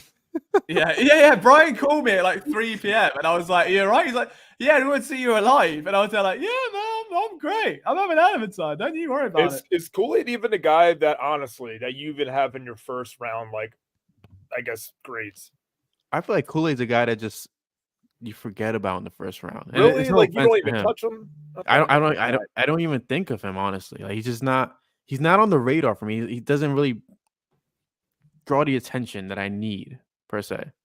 Okay, so this is. I should have put these all together. Do you have only one player in your chart? This is the one player I've graded in this entire process, and his name is Cooper DeJean, and he's pretty good. That's the end of that analysis. So is that your guy then? No. So I've got tabs down here, so there's more. But yeah. So basically, the way I've always done it is instead of going for raw attributes, I look at what the Eagles would want at that position and then go off that. And that's kind of why I ended up higher on Jalen Reagor than most. And then I was happy when they drafted him because it validated me, and then he sucked and I hated myself. So we're keeping that same thought process. And yeah, Cooper DeJean, very, very good, very, very solid. I think he's going to be a nickel corner for a while, to be honest. He can play boundary, he can play safety. Start him in the nickel. There's not enough pressure, a lot of pressure there. It'll be fine. If he's at 22 and the Eagles fancy it, just maybe, but I don't know. They're so jammed at DB now. I just can't see it happening. Linebacker. Right, this is the big one for round 2. Obviously, it's more tomorrow than tonight. Best one on the board for me, was Edgerrin Cooper, which I guess shouldn't come as a shock. Kind of How do you feel interesting. about Peyton Wilson? I'm sorry to interrupt you. I'm curious to know. A lot of people are off because of his injury history and his age, but how do you feel about him? From a talent level, I think he's great. Like, I mean, you can see here. I mean, the only place he drops points is strength. Like, I think he can, especially when I know it's only not many linebackers are going to beat offensive line blocks, but he does tend to get moved pretty easily. He gets washed out on run plays a little bit. But as an athlete and someone that can just fly around sideline to sideline and make plays and has the willingness to make plays, I don't care if you're not strong as long as you've got the intent there. Like, unlike Kool-Aid, who probably is strong and just doesn't want to tackle because he can't be bothered. Like, I'd rather have someone that's going to be in the pile and in the mix trying to make a play. So there isn't much to separate Cooper and Wilson. I think Cooper's probably the bigger playmaker of the two. He is built bigger. He's a bit more physical. He's going to hit harder. And probably your go-to hang your hat on Mike linebacker. Wilson, I'd almost start in maybe a Sam or a Will role, but the injuries do matter. So in that regard, if I would genuinely pass on Peyton Wilson and go for Trevin Wallace. And my hot take the past couple of weeks has been that he's going to go round 2. He's too good. I don't know where this crazy he's a 4th rounder, 3rd round. His tape's brilliant, and I think to me he's the same level as Peyton Wilson. So if you miss out on Wilson, you've got other guys there. Junior Colson was all right. Struggled a bit in coverage, very stiff, isn't overly secure in tackling. I think he missed a few on the tape. Jeremiah Trotter I wouldn't bother with. Massively underwhelming. Was the first player that we watched and just couldn't do much of anything. Just was strong and athletic. He moved around well, hit hard. But outside of that, he looked slow. Processing plays was slow. He just didn't look like he was up to speed. Just a really quick update. Commanders are going with Jaden Daniels as the number 2. Oh, really? According to Bleacher Report. I say according to Jordan Schultz, which is very trusted. Yeah. Wow. Okay. That's a shout. Duck called it, he said. He's buzzing. Junior Colson was good. Tyron Hopper was all right. I mean, you can put them in that same 4th round tier. We discovered recently, everyone, show of hands really quickly. Who was on the stream where we broke down Jordan McGee? I need everyone to just raise your hand in the chat. Let me know, because what we're about to reveal to you is going to blow your mind. Because me and Zach very recently had a chat about Jordan McGee, and Zach has a PFF subscription. So Zach went on to look at where he was being averagely, So, excuse me. So Greg was in. We were looking at where Jordan McGee's projected to go. And Zach, do you want to do the honors and tell us where, according to PFF, Jordan McGee is expected to go this weekend? Yeah, so Jordan McGee, the exact spot, I want to say it was right around that ballpark, around that 145 to 155 range. But let's get that exact number here. All right, so we're pulling at the linebackers, and we are looking at, the 133rd ranked player. Take him, dude. God, right there. He's right there, dude. He's right in the grasp. I don't think I've ever in my life drafted 7th round players of 3 at anything. Yep, that's right, Duck. 4th round. You're not mishearing that. I have never in my life seen a player so incompetent. It was remarkable. And time out. No, never in your life seen a player more incompetent than this guy. No, honestly, I'll tell you what, we'll do it tomorrow, maybe day 3 when we've got plenty of time to burn. We'll just get his tape up because it is embarrassing. Genuinely embarrassing. Have that embarrassing guy. How are his hands, though? Can he be on the hands team? Bro, he could have no hands and be just as impactful. It wouldn't make a difference.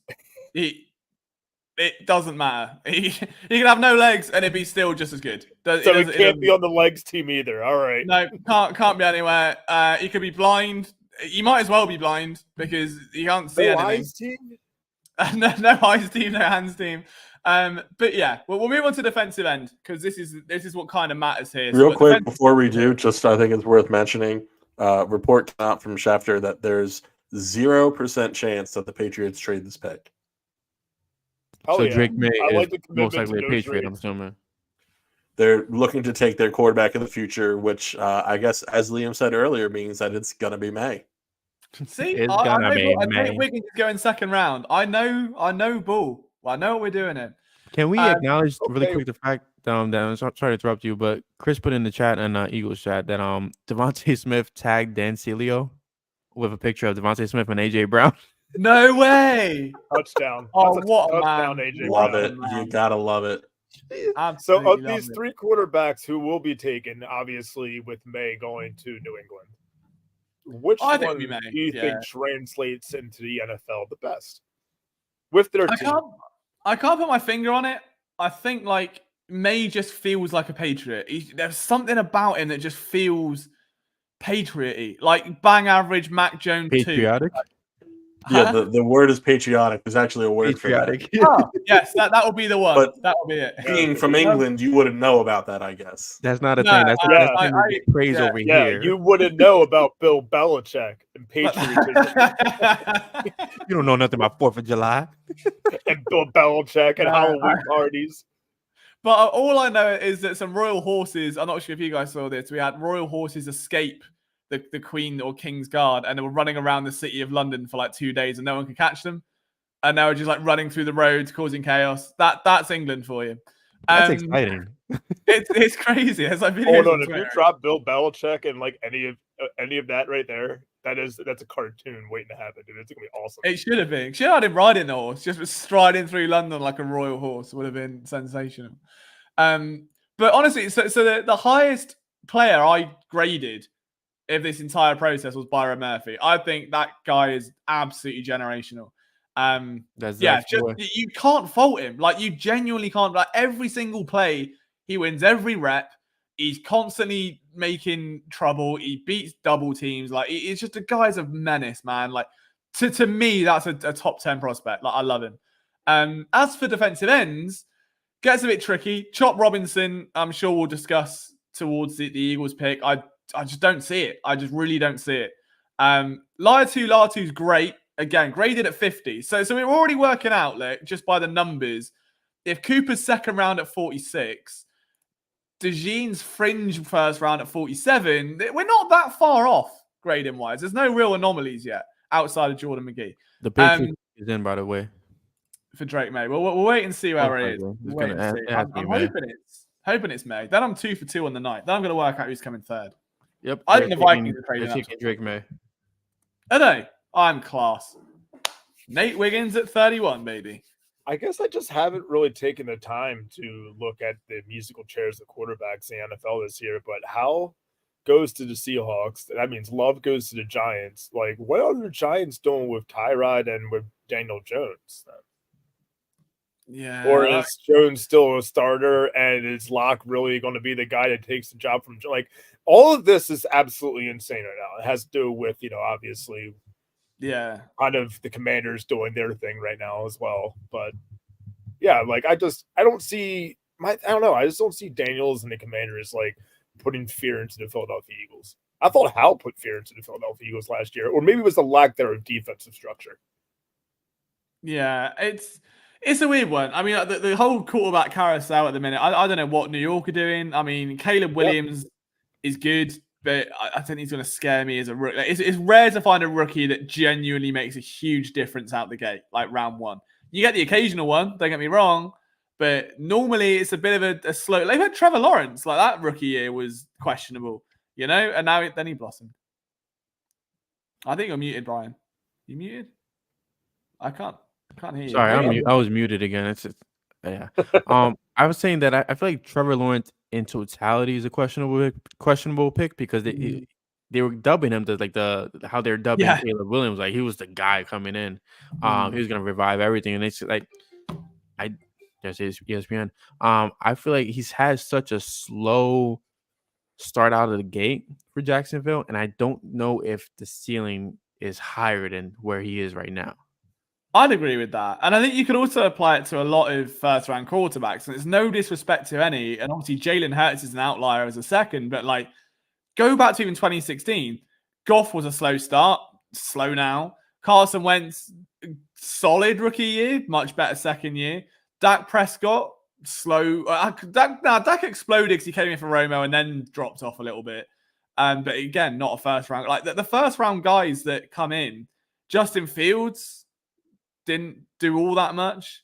The lone exception that really made his mark instantly was Patrick Mahomes. Like I don't think there's many outside of that have like changed. Oh my god, this guy's must watch football. He's lifting that team and changing them. So there's probably a name I'm missing, but I can't think of a name out of the last 4 or 5 years that isn't Patrick Mahomes. It's been a first round quarterback that as a rookie has been the difference on a team and gone, oh my God, I'm scared to play them now. Well, I mean, CJ Stroud, I mean, the anomaly last year. Oh, yeah, Stroud. Yeah, my bad. Stroud played phenomenally last year, but yeah, I think I agree with you because I feel like even Kyler literally last year. Yeah, my bad. The most recent breakout, it will break out as an example. But Kyler Murray, I feel like I'm not sure if he had a great rookie season or not.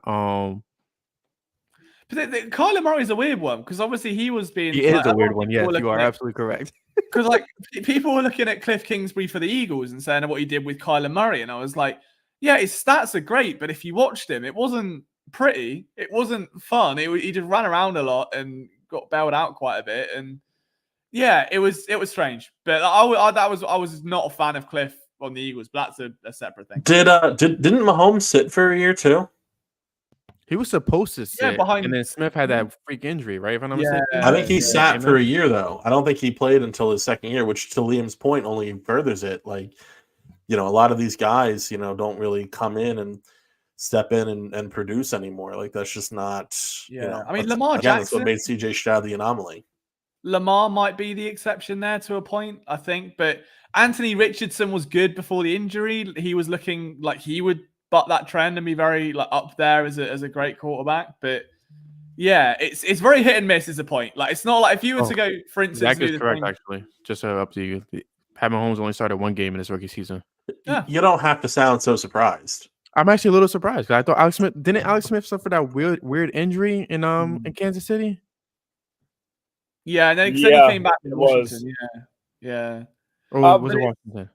But I think if you were to do the same rule at any other position, be it wideouts, be it defensive tackle, O-line, whatever, you'd probably find more first-round hits off the gate as rookies that would make an impact. And I think it's just because there's less pressure at the position. Like you can look at Jordan Davis. Like the guy got clowned all last year for being bad, but it gets masked when you've got good players around you.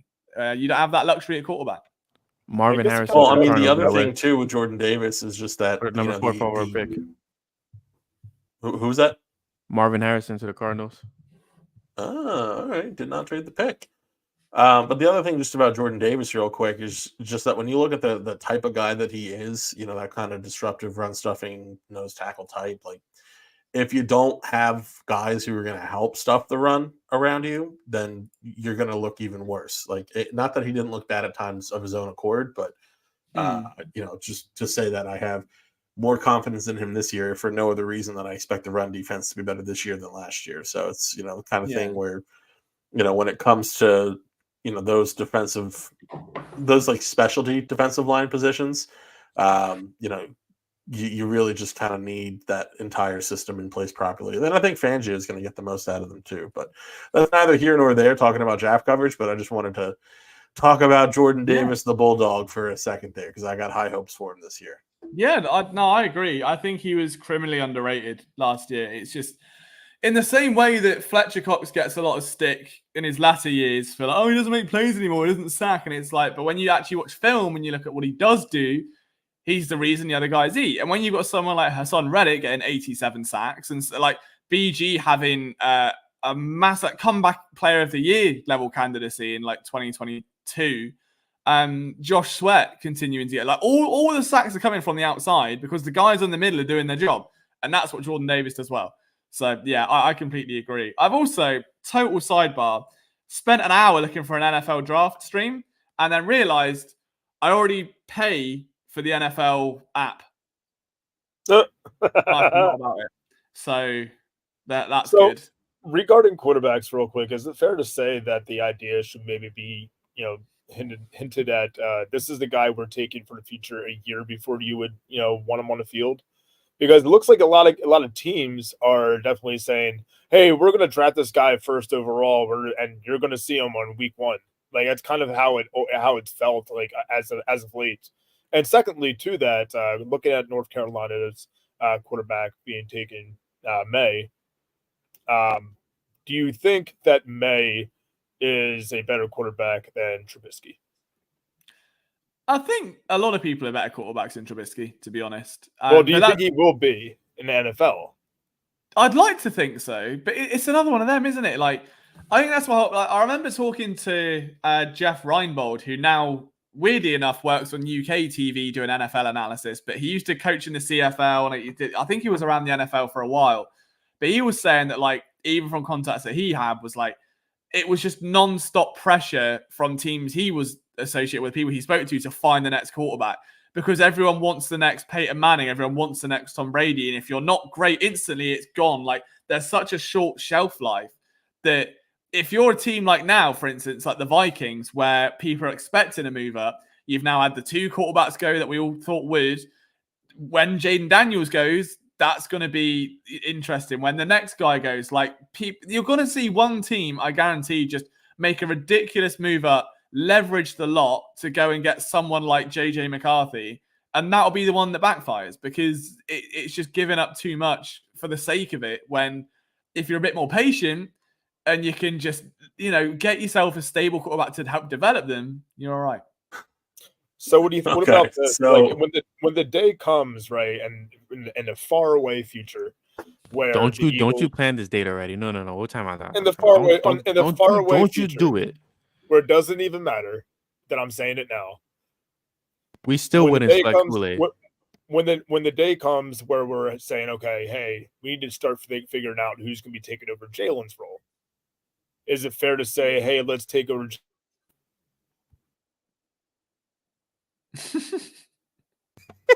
No, I really thought Brian did that for a minute there. The Alexa's going absolutely insane. I think my fiance is trying to get Alexa. You pissed her off too for talking about this nonsense. Oh my god! This is what it's like. Jalen Hurts fan for sure. I'm interrupted when she's out of the room. This is insane. Anyway, Alexa's just added 16. I will say this: if it's time to take over Jalen Hurts' role and like find a new quarterback, should they be looking in the probably in the second round and trying to find that guy there? Like, is that the proper time to start doing that?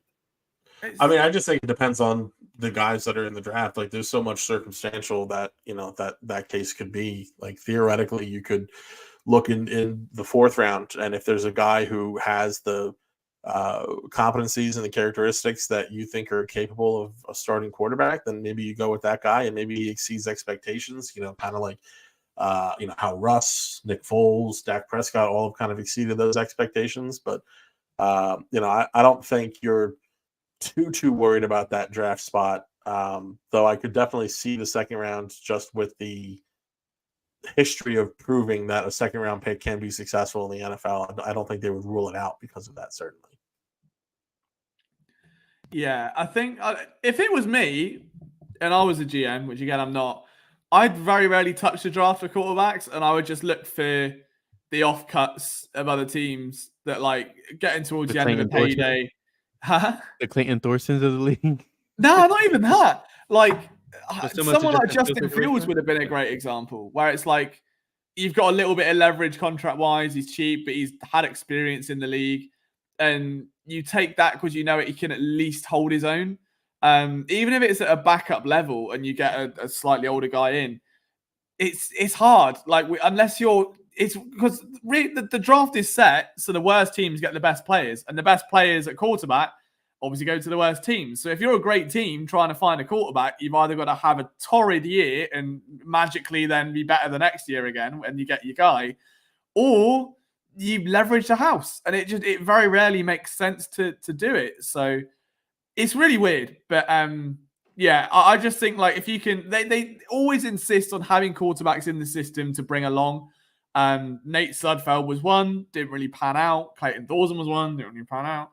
But like, there's a few that they just continue to bring in and to work. And like Tanner McKee, I was all over the Tanner banner, waving that around last year. I think he could have some upside in a few years, not starting level, but as a backup.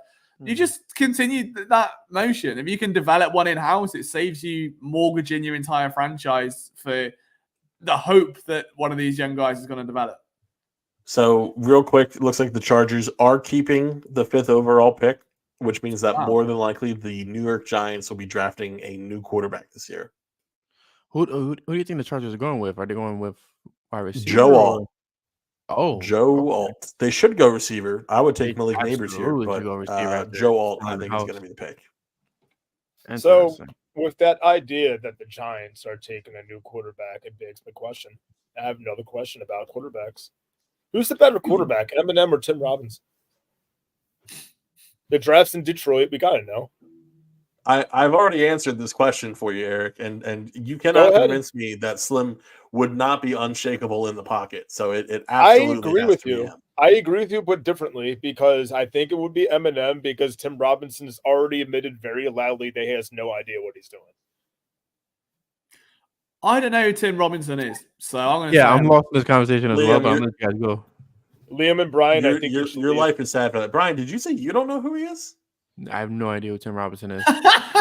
Oh my gosh! Team no Tim. What sad lives you lead? Please enlighten me, sir. I think you should both. The only person that matters right now is Jack Blackthorne. Tim Robinson is an American actor. Oh, that's Tim Robinson, right? So you do know Tim Robinson, Brian? Look him up. I know his face. Borrow their login You're fresh on information. Twitter. I can't look him up. You look him up. I've already. That was the okay. Oh, this guy from yeah. So you do know who he is. All right. Oh, yeah, one shady. That is a fair point, Gregory Moody. Eminem is not tall enough to look over the offensive line. Neither is Russell Tim Robinson. Absolutely is. Hey, Joe Alt to the Chargers. Isn't Eminem like just hard though? Like he's just you wouldn't want to mess with him. He's got the dog in him. I would say. Yeah, he's that would definitely show up on a highlight film. If Eminem I am not surprised though that Brian did not know who Tim Robinson is, simply just because of the fact that his shirt is not overly complicated. He clearly did not get it from Dan Flashes. Yeah, that's the cheapest shirt in there. Like that's just not complicated. It's all just black. Style, look, simply. For sure, they actually pay you to take that shirt. Yeah, it's actually donated. Donor. You guys talking about my shirt? Like donor meat. Leo knows about donor meat. You win in my heart. See, all the takeaways are shut. Don't get me started now. It's 1:46 here. I can't get stuff like that. I just found a place by me that serves the stuff, so I might buy it one of these days. Segue machine, dude. Please do. It will make my put it on pizza and you'll be. Yeah, they don't serve pizza and they don't have garlic mayo, so that will not be a part of the equation. You can source the meat and then just get the garlic mayo. And then just have it like get it literally just get like make a kebab. Just get like pita bread. Put the meat in there, some lettuce, red onion, cucumber, garlic mayo. It's a Mediterranean restaurant. They have all of that. So I can just go get it now. I don't know what you're waiting for here. Go get it now. Oh, hell yeah. Go draft it. Go bring it in. That's the most energetic, like, let's get food right now I've ever seen in my life. Get it, go now. Liam, what is a chippy tea and why does it look terrible? I don't know what a chippy tea is. Yeah, all right. Let me look it up. Let me give you. What is a chippy tea? Is a chippy tea a new phrase? I don't think I've heard of a chippy tea. I have to Google this. Oh, it's just fish and chips. Yeah, just when you go to the chippy. Yeah, that's like it's just ignore. Right, don't have mushy peas. They're a waste. They make me gag. They're horrible. Just cod, chips, loads of salt and vinegar, curry sauce. That's what we want. Don't even need the curry sauce. The vinegar is good enough, honestly. But that we have picky tea, which is where we just get loads of snacks and have like Pringles and crisp or chips as you guys would call them and chocolate and just put them all on loads of plates and get fat for half an hour. That's fun. Don't mind that. That's a picky tea. So there you go. Picky tea, chippy tea, cup of tea, builder's tea, all in. All There's so many different teas I didn't know existed. Oh yeah, I didn't know that was tea at all. Like chippy tea, I was looking for the liquid, dude. Do you understand this? Like, You guys are talking about Endless just tea. only fish and chips. I'm like, how do you make this into a tea, dude? Like, The only tea I need right now is what's going on in the Eagles war room at the moment, because I need to understand: are we getting our cornerback, or are we gonna freaking end the night very depressingly with an offensive lineman once again? I wouldn't mind it, but I would greatly mind it. I feel like they've I'm hit over on that. everything outside of the first round when it comes to offensive linemen, and the track record just shows proof of it.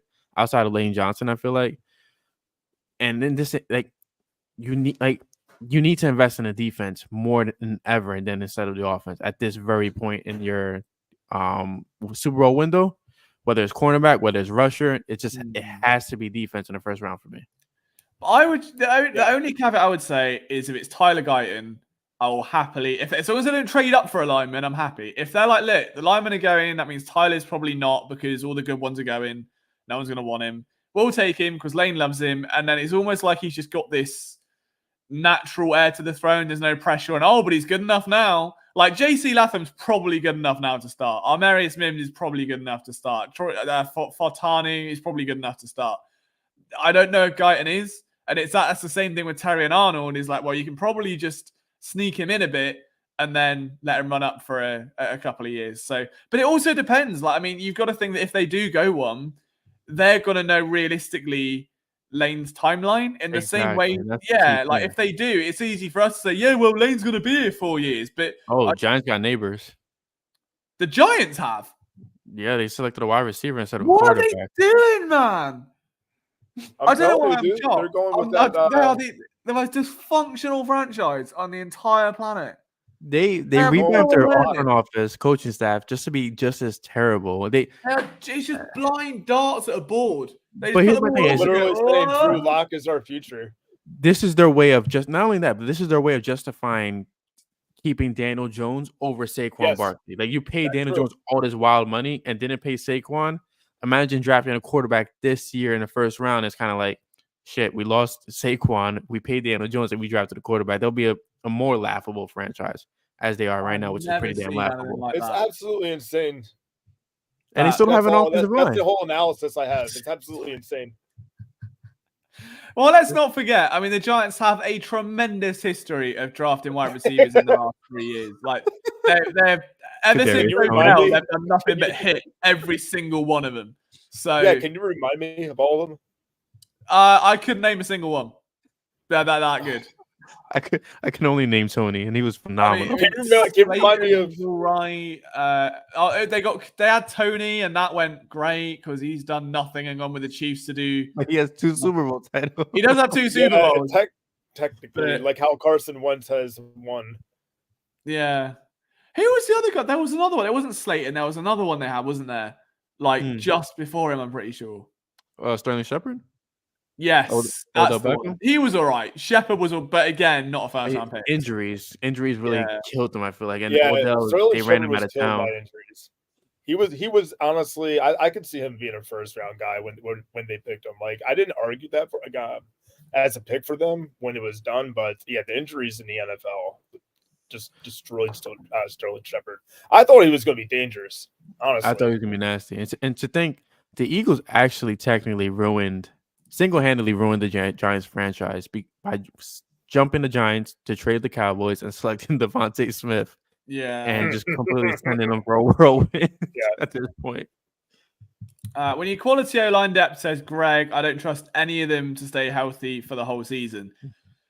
That's a shout. I mean, now Driscoll's gone, but you need a tackle in the later rounds. You could get somebody in the later rounds. Rosengarten, Greenfield, the guy from Yale that I can't pronounce his last name, or I think his first name is Kieran. Oh no, I think I know the one you mean. Yeah. I know who you're talking about. I can't pronounce his last name either, but I saw your mock draft. Yeah, it was that guy. yeah. But I think there's they could also get a free agent that's just a bit older. Like the guy that played for the Colts, I forgot his name now that they had. We got Matt Hennessy as well. I mean, he's a pretty. I'm high on him as a backup just because he was about to be a starter until the injury. Zach loves the stuff. That's what he said on the podcast. Don't do Jeff like that. No, it's I don't know. We'll see. I mean, there are guys later on. They tend to like the value aspect, and realistically, they do keep spending early picks on linemen. Like Dickerson, Jurgens, Steen were all fairly expensive for what But after they the are. first round, Yeah, like they're not cheap assets. So did you call them cheap asses? yeah, no, yeah, not cheap. Oh, Dickerson ain't anymore. Man's balling out. But yeah, so like at some point, I don't know, man. We'll see. I wouldn't be mad because again, if they draft one, they obviously think that Lane's shelf life isn't what we think it is, and that's no knock on Lane. That's like, look, let's just call it what it is, sort of thing, you know. Although I will say, when he made his appearance at WrestleMania, I was stunned at how He lost a lot of weight. he looked very trim, very trim. Maybe But maybe if better. you're not seeing him in pads makes a difference, I suppose. He's not built out there, and he's just like a normal guy, just like hello. I just want to. Do you know what I would love to do? Like just one day, it's just like go up to Lane Johnson, have an interview with Lane Johnson, sit down, like cameras, lights, whatever, and like just as he sits down, just lean across and just tickle his little beard and just see what he does. Just tickle it like that, just right underneath, just go, and just see what he does. Is he gonna hit me? Is he gonna giggle? Go, is he not? Really just Yeah. I don't know, but I would love that. That's in my bucket list. Oh gosh, is Malik Neighbors supposed to be like a CD Lamb type of deal? he's supposed to be better. Okay. Which is weird because Malik Neighbors during this whole draft process made a comment about how if the Giants were to select him, they need to find somebody to throw it to him. Yeah, I'm telling you, honestly, not even a joke. I haven't looked it up though. Obviously, I don't really follow the Giants, but Tyrod Taylor does have a pretty deep ball. Liam wants to tickle Lane Johnson. Comment of the night. We're ending the show. We lasted 6 picks, gentlemen. 6 picks. Is how we got far. 6 down, 27, 28? I don't know. Oh, man. Oh, he's on the Jets now. Okay, never mind. Well, that's not happening. Tyrod Taylor, that's not happening. So, yes, he is right. They need to find somebody to throw him the ball because surely it's not going to be Tyrod. No, they have Drew Lock, I think, as a backup. They promised Drew Lock that he could compete. Yeah. They had the opportunity to get Russell Wilson, but they told Russell Wilson that he would not have an opportunity to compete for the starting role, which I don't get why you promised that to Drew Lock, but not to Russell Wilson. I'm trying to see what it's... All right, look, Malik Neighbors' suit is a walking copyright lawsuit waiting to happen. That's it. He's just got pictures of all his LSU career, like in the inside of his suit. Look, I've been there with images and stuff. That man is getting sued in the morning for a lot of money. Cease and desist. Yeah, he's getting like, you can't play in the NFL now. And I was trying to work out what the necklace said, but it was too shiny, or the chain, and I couldn't read it. Yeah, so, I can't read it for my life right now. I thought it might have said LSU, but also thought it said the word lick. We shall see. I will try and get some due diligence on that. But he looks like a happy young man, and I don't blame him. NFL Network describes him as sudden. Which is what my girlfriend says quite a lot of the time, but that is neither here nor there.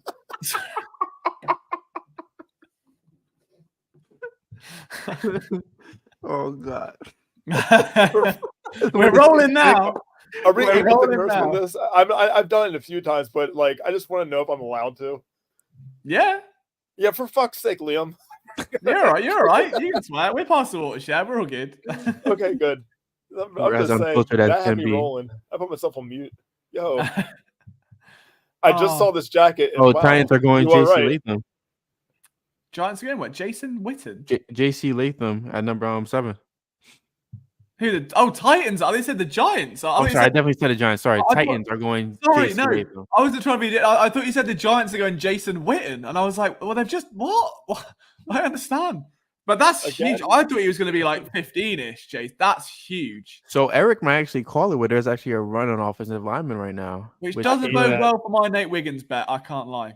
I hate that there's a run on offensive lineman because I was just obviously more than any obvious point ever trolling everything when I said that.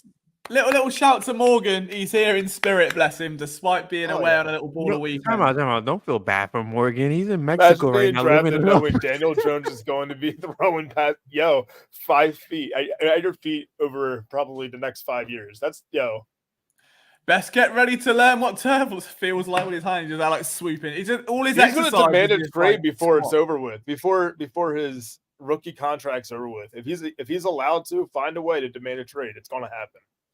Push him down. So look, for those that don't know, if you are just coming in, so me and Zach have a wager, a $50 wager, which for me, luckily, is only about £38. So I get the benefit here because it's less to me because the conversion and that. But like, because America's money doesn't mean nothing. No, it doesn't work out when I get paid because I get paid less. So, you know, it sounds good. Yeah, I get X amount of dollars a month, then I get pounds, and it's like, I can afford some beans now. That's nice. But nah, like I was under the impression that's what you were buying anyway. Yeah, pretty much. Just that and Donovan. Donovan and beans. And a pack of Oreos. Nate Wiggins is being drafted higher than pick 30. So 31 and below. And Zach's... The thing is, I don't have the leverage because he's got like 27 picks to work with. I've just got 30 to the second round. So he's kind of got the upside there. But I don't think he's... I should have said like 23, 24. I should have whittled him down a bit. I was going to say 25. By 25. Yeah, I should have done 25 because I would have put 100 on 25. Do you see what you and Zach started with this whole Giants crap? This haunts me till this day. I love that. How do you feel about the pick for the New York Giants? Eagles jersey. That's a decoy. He knew he had coverage. Okay. So, Brian, how do you feel about that Giants pick as a Giants fan? I'm excited because that means so much for the Eagles. That means Malik Neighbors will be a Philadelphia Eagle in 5 years. Yeah, probably. As soon as that's why they did it. As soon as AJ's extension's up now, don't worry, Malik's on the way. Here he comes. I hope Neighbors catches just enough passes to keep Jones relevant. None more, none less. Here's the messed up part. Are any of you taking Neighbors in your fantasy league? Because my answer is no. Why would I do that? And he's a flashy new guy that you're just maybe something happens. Who knows? They don't have the offensive linemen to allow Daniel Jones enough time in the pocket to actually find Neighbors downfield. Like I don't get it how the Eagles are playing chess and everybody else is playing checkers. Like building through the trenches, as much as I hate it in the first round right now, is the most ideal way of building a franchise and the most sustainable way of building a franchise. And the Giants are just refusing to do it because they're so desperate to have instant success. And that's not going to happen with Daniel Jones, especially not with an offensive line group that can actually hold him up. I mean, they couldn't even hold up Saquon Barkley. We're going to see what Saquon is actually really capable of behind the Eagles offensive line. So I wouldn't expect much out of Neighbors, honestly. I just wanted to say that, I mean, like, Brian rocks the backwards cap so well, I thought I would try it, and now I look like a Lego man, and I'm a bit disappointed. This is years of practice, okay? And I was like, I can do that. I can pull that off. And the state of the young man. Look at the state of that. That is embarrassing. Years of practice, LJ. I don't know how he does it. It's sensational. I was like, yeah, I've got that in the locker. Watch this. Lego man, here we come. Well, shout out to LJ because I just discovered that I could actually record on a podcast without having to have headphones on, have you guys on speaker, and it doesn't create feedback. Yeah. So it's opened a whole new world of possibilities for me on Flipping the Birds going forward. The cap game is going to be unparalleled now. See, Brian's suggestion was like, oh, aren't you going to wear headphones? To which I would have looked like this. I look like prime Mike Vrabel. This is tremendous. I should have done this a long time ago. Prime Mike Vrabel before he hit puberty. Just started out with that. I wouldn't have minded it. I'd take it back. You're onto something there. I might just start wearing them out in public, just not listening to it. Just get a big pair of Beats over the top of a hat, and then Okay, so Morgan brought this up down here. Petition to make Eminem the new NFL commissioner. So who would be a better NFL commissioner, Eminem or Tim Robinson? Tim Robinson. Okay. I ain't doing shit. Yeah. I ain't doing shit. Yeah, Tim Robinson, I think, is the best. He's already the commissioner, basically. Oh, wow. Doug said, LJ, you actually look like John. I don't want to hear it. Don't want to hear it. I need the adjustable. True. Yeah, this isn't an adjustable one, I'm afraid. It's not. But I've had a haircut, though. I looked homeless for like 3 months, but I've had a haircut now. But I'm slowly. I mean, you can always go bald. You always look fresh. Look at the state of it. Yeah, bro, I'm not ready for that. Look, I can't be running around like this. Look at it. I got an actual thumb. I can't be doing that. So I'm not Tennessee there took yet. Latham. I've just turned 29. Like, at least give me till 30 and I can have all the crises in one go. Like, let's just baby him in a bit. Oh, the Falcons are drafting Michael Penix Jr. Wow. Dang, he's early take. For Atlanta as well. Oh, what about the Riddler? I loved him. I had him in fantasy. Little spenny Rid. That's annoying. I really liked him. That's interesting. 4 points a game. I thought he was going to be pretty good. What are you talking about? Desmond Ridder, sorry. Oh, Yeah. They got Kirk Cousins over there now. Who? Kirk Cousins. What, in Atlanta? Yeah, they signed him to a wild deal, right? Oh, yeah, so why have they got bloody... I don't understand.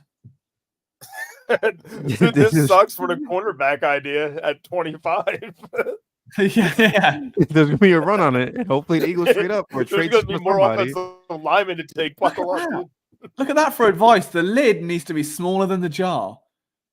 That feels like such a life metaphor he doesn't even know. That's tremendous. I'm gonna be like, I'll be like mid-argument with a girlfriend at some point. And I'm gonna go, well, the lid needs to be taller than the jar. And she's gonna go, what? She's gonna be like, what You know, that's what I said. Let's get your sponsor and get some rookie on that. It's going bad. This podcast is brought to you by Mason Jars. Be sure to go to your local Wiggins and buy one. It's not that bad, the hair. It's just because it's been under one size high. fits all. It's normally okay. One size fits all. One size fits all, dude. If your lid's too small, well, one size fits all. So, all right. So have the Giants completely screwed up the draft? yeah. Okay. Yes. Clarify that. Yes. If the Eagles don't end up with a cornerback because of the Giants, I'm going to piss on MetLife Stadium. Nah, Don't act. Well, all right, do what you want. On it. I'm not Well, gonna the thing stop is, you. Look, no lid is too big for the jar or whatever. Small. They need to find a lid to close that jar before I piss on it. See, I'm already messing up the sayings, dude. Shouldn't have had that. Atlanta drafting a quarterback does throw the cat among the pigeons a bit, because I think it is going to push a few of them back now. Like, if you get a run on quarterbacks early, all of them get pushed down. And that means that all of the corners are available later, which means you won't have to be forced to choose Nate Wiggins, because Quinion's going to be there, and then he's going to slide all the way to the third round where he belongs in the depths of hell, and it's all going to be fine. If the Eagles end up with a Terrion Arnold or Quinion Mitchell, I might scream like a little girl. I'll be with you. I'm just letting it loose right now. Liam needs to grow a beard, dude. You'll be waiting a long time. This is my November. We're starting early. I say it every year. I'm up to like 4 shaves a year now. We're getting there. What's going on? I did just say girlfriend. Yeah, we pretty much are. I'm sure I'll fill you in on a live stream, Duck. It's very nice. We're building in the right direction. We had a buyback clause in. Behave yourself, Duck. Come on. Have a little more respect for me. Fair. That's facts. Wait, did you say you're back with your girlfriend? Is that what you said? Sort of, yeah. Like we're pushing in the right direction. We're just like waiting till it's seeing if we can sustain it and then go from there. Like we don't want to jump too soon and then it go tits up. So what I'm hearing is you guys are in the Howard Eskin stage where you report that there's preliminary. Don't bring Eskin into this. Don't bring Eskin into this. Sort of like, they don't really have it in the NFL, but like it's like a buy. So if I was to sell a player, or like let's say I'm going to trade a player to Atlanta and be like, well, we might want him back in a year, just like get him to develop. So we'll have a buyback clause, and then if he gets better, we'll bring him back. So we're like, sure, we'll differ into free agency waters, but a buyback clause in case she's ready for the big time, and she started performing at Forest State University. Okay, we're taking a turn for the worst of these comments. No, but it's all going very well. Like we're just trying to be as it's nice. So it's progressing in the right direction. Yeah. I sound like prime Doug Peterson now. Like she's trending in the right direction. Yeah, she's looking to play next weekend. We're taking it slow. Don't want to rush her back. Big games coming up. Make sure she's ready for the postseason. Let's just look after her and that. Long-term plan matters. We can't rush her back, get her injured again. So let's just keep going. Exactly. Chauncey Gardner-Johnson situation. Exactly that. And on a cheaper deal. So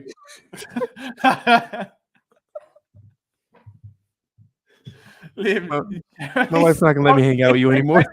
China. I can't. I don't even want to laugh like with volume. Like, I don't mind. It's all part of the fun. Keep calling it, so I'm getting a move from 22 and get to Gene. I wouldn't mind it. I wouldn't mind that at all. JJ to Mini and Knicks to the Broncos and all these defensive. Yeah, but they keep pushing them back. Keep pushing them back because no one's going to take Wiggins because he's not worth it. Because if you can get Terrion at 22, you ain't taking Wiggins at 30. Wow, you're getting a little hostile now. I need you to calm down. I've got $50 on the line. Sir, all right, calm down, sir. We It's have to escort you out of the podcast. I've got. If I financially backed every take I ever made, I'd be a psychopath by now. So Barstool Sports put out this graphic. It says Michael Penix Jr. to the Falcons. Atlanta shocks the world. But can you guys tell me what's wrong with this graphic? Oh my God! What? yeah, I can tell you what's wrong with it. There's no way. Yeah, I think you can also see what's wrong with it, so I'm not going to tell you. So, this is a thing. There's no way they did that. And it's Barstool. They got the yellow check mark. That's outstanding. Yeah. Wow. Love that. That's how that goes, dude. Right, I'm gonna quickly grab a drink and say I'll be 2 seconds. Oh my God. Right. Okay. Actually, Duck said it perfectly. Holding a pair of 9s at the poker table right now. Or am I? Just pin that comment. Just pin that all day. That one. Are you clicking on it at the same time as me? Get off it! Right, you can do it. Just pin it all day. Just leave that there. Penis. Oh my God. That's what they did to Penix. They did that. Yeah. They did him dirty. Oh wait, the Bears pick is in. Who the Bears is in. Come on. What are you guys selecting? Please don't make it a DB. Don't make it a DB. Come on. You got. Come on. They'll probably take a DB. No DB. Now that here's Angry Mel.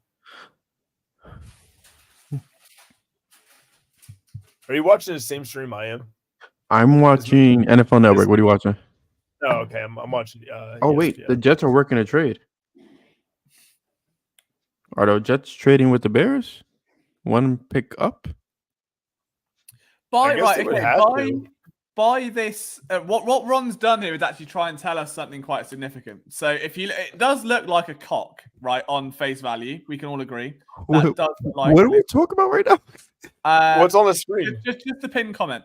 So what I need you to do. The Jets traded with the Vikings.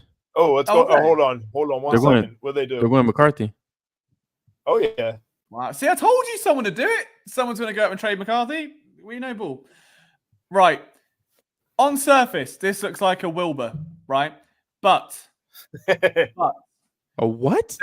A Wilbur. I get it. There's a number 8.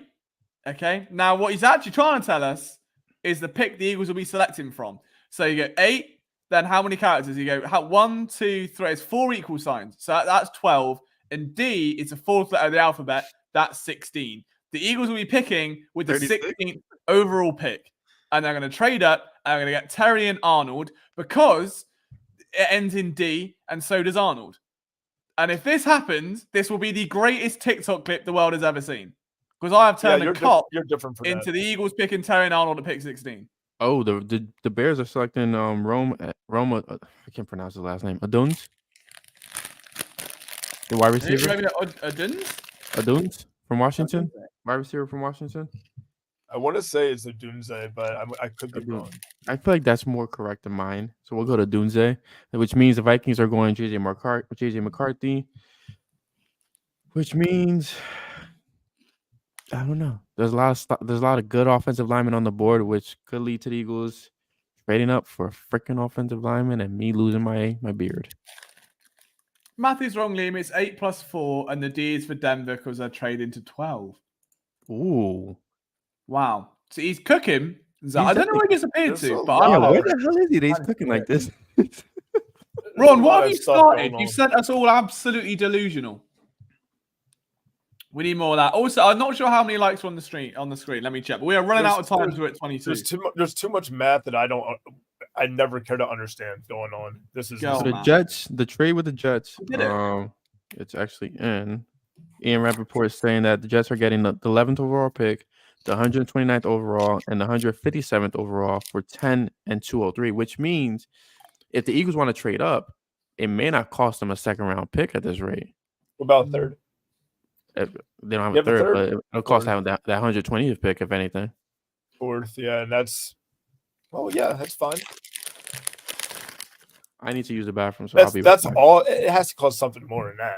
I mean, listen, 10th overall for the Vikings to jump up one pick, it costs them 3 one picks. Pick 120, you can give up. Exactly, ideally. Okay. But like Zach mentioned, that is only moving up one slot. The Eagles will be jumping nearly God knows how many slots. I need to use the facility, so I'll be right back. No worries. You have fun. I'm just eating my crisps. So pick 120 to get, he say up into the first round still? Pick 120? Yeah. No, what, from 53? Or 50? No, like he doesn't have to, like he wouldn't have to trade a second round pick in a trade. So we don't have a third. So he's saying pick 120. Yeah, but you need more than that because the fourth isn't worth, or the fifth ain't worth that much, whichever one it is. I looked on the chart, like it goes from like, I think it's only worth like 67 points on the, which is really weird. I remember that. But it's like, yeah, on the big draft value chart where it does each pick, I think it's worth like 67. So, I think depending on where they want to move to. Oh, so yeah, if it's only at one spot, they could. Yeah, no, I see what you're saying now. Yeah, if he's only moving one spot, probably, yeah. We'll have to give that. That's interesting. Well, it's interesting. It's a nice little detail to see if it comes down to a player that you really want versus somebody that you'll just settle on. But trading up one spot will do nothing unless you're trying to jump the team you're trading with. So they would go, well, which is also weird, yeah. So they're going to be like, well, we know you're jumping us to get this player, so either we're going to take him or pay us more. And then that's what you're not just going to go have a fourth round pick so we can take this player that you were going to take. There you go. Have fun with that. Like, yeah, they need more. So I took me a while to figure out. Sorry, I was focusing on eating my crisps quite quickly. Did I miss any fireworks? No, we were just talking about what you were talking about. I was trying to really understand like what that pick 120 would do.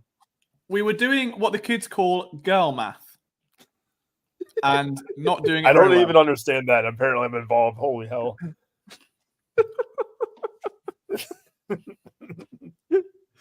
All right, tell me like I'm 5. What is girl math? It just doesn't make sense. Yeah, basically what we've just done. Oh, okay. But yeah, it's just it's like a little.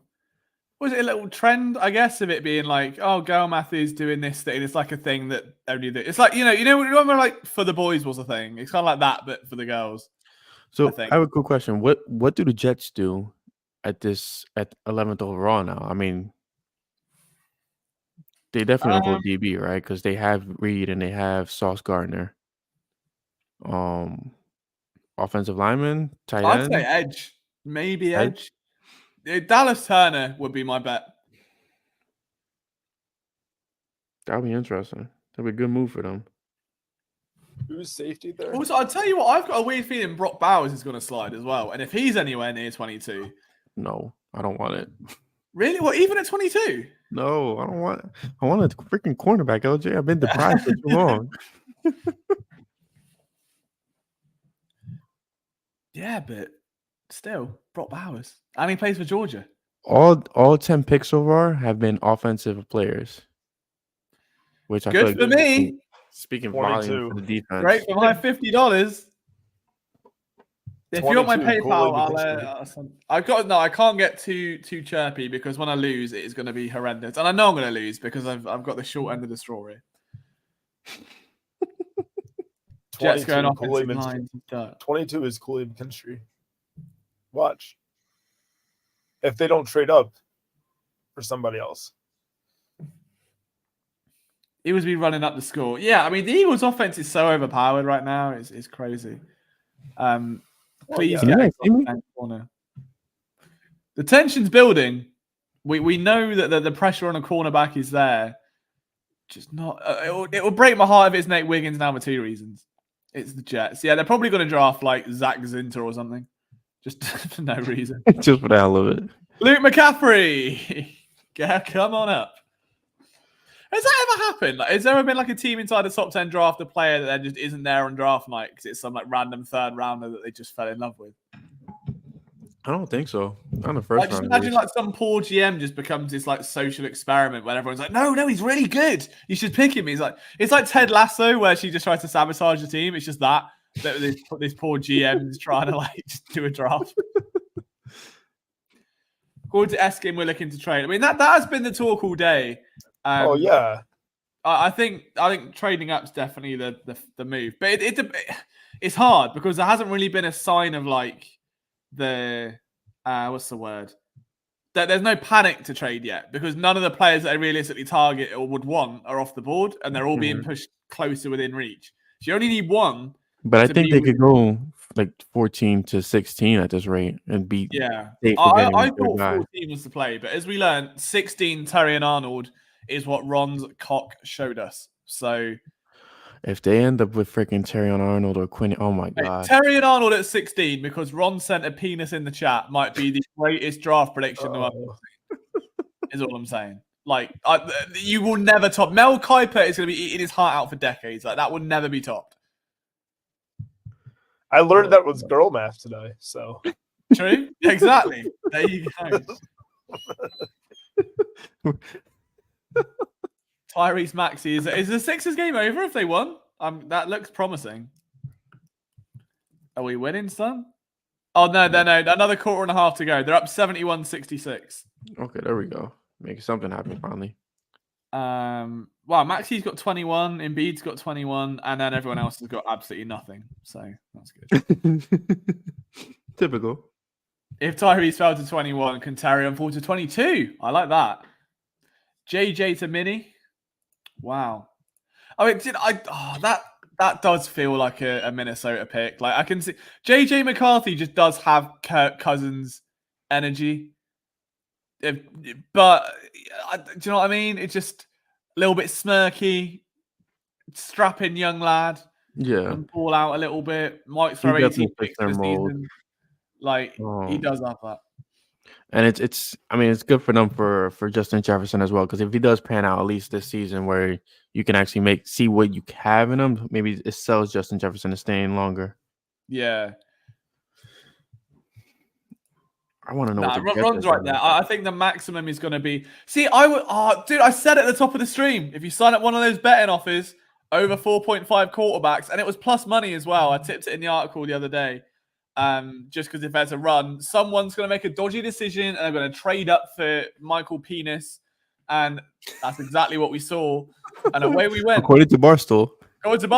Easy money. Who am I to turn down easy money? That would have paid for my losing wages to Zach when Nate Wiggins goes 13th overall to Seattle or some bollocks. I can't wait. Well, 14, 15. The Jets are not trading. They're picking. We watched those Michigan games, Liam. JJ's terrible. Exactly. Prime Vikings player. He's going to throw 18 picks a season, but he's attractive, and that's that. He will then get paid stupid money for the next decade and might win one playoff game. Liam saw Michael's penis. Who's that's not untrue of this content. The Falcons paid $190 million for Kirk Cousins for 3 years. And drafted. Yeah. Who's doing this pick? Teams for taps. I like that kid's haircut. Oh, Jets are going offensive tackle. Olu Fashanu. I think O'Connell can make JJ functional. I mean, he should be. He's not. Yeah, he just is very Kirk Cousins-esque. He looks buzzing. He's so Kirk Cousins coded. Just it's locked in. Fashano's from Penn State. Who? Sorry, The Jets are going offensive tackle Olu Fashanu. Oh, okay. I thought you said DeChambeau. I was like Bryson. Yeah, Bryson DeChambeau is who. Yeah, that's what I thought. Yeah, like Bryson. He's gone from PGA to live now to the NFL. Who'd have thought?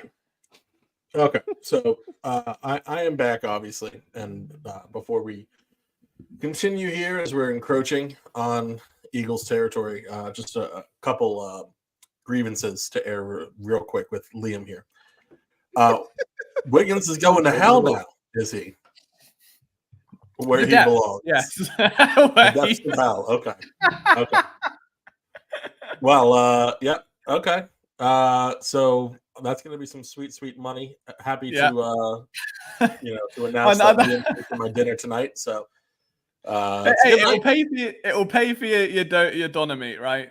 Locks that in for you. No, I had the worst wings of my life. No, the new pizza place by my house a try, and they were absolutely the worst. The sauce was just grease and water mixed together. There was no buffalo. There was I had to get the Sweet Baby Ray's out in order to fix this.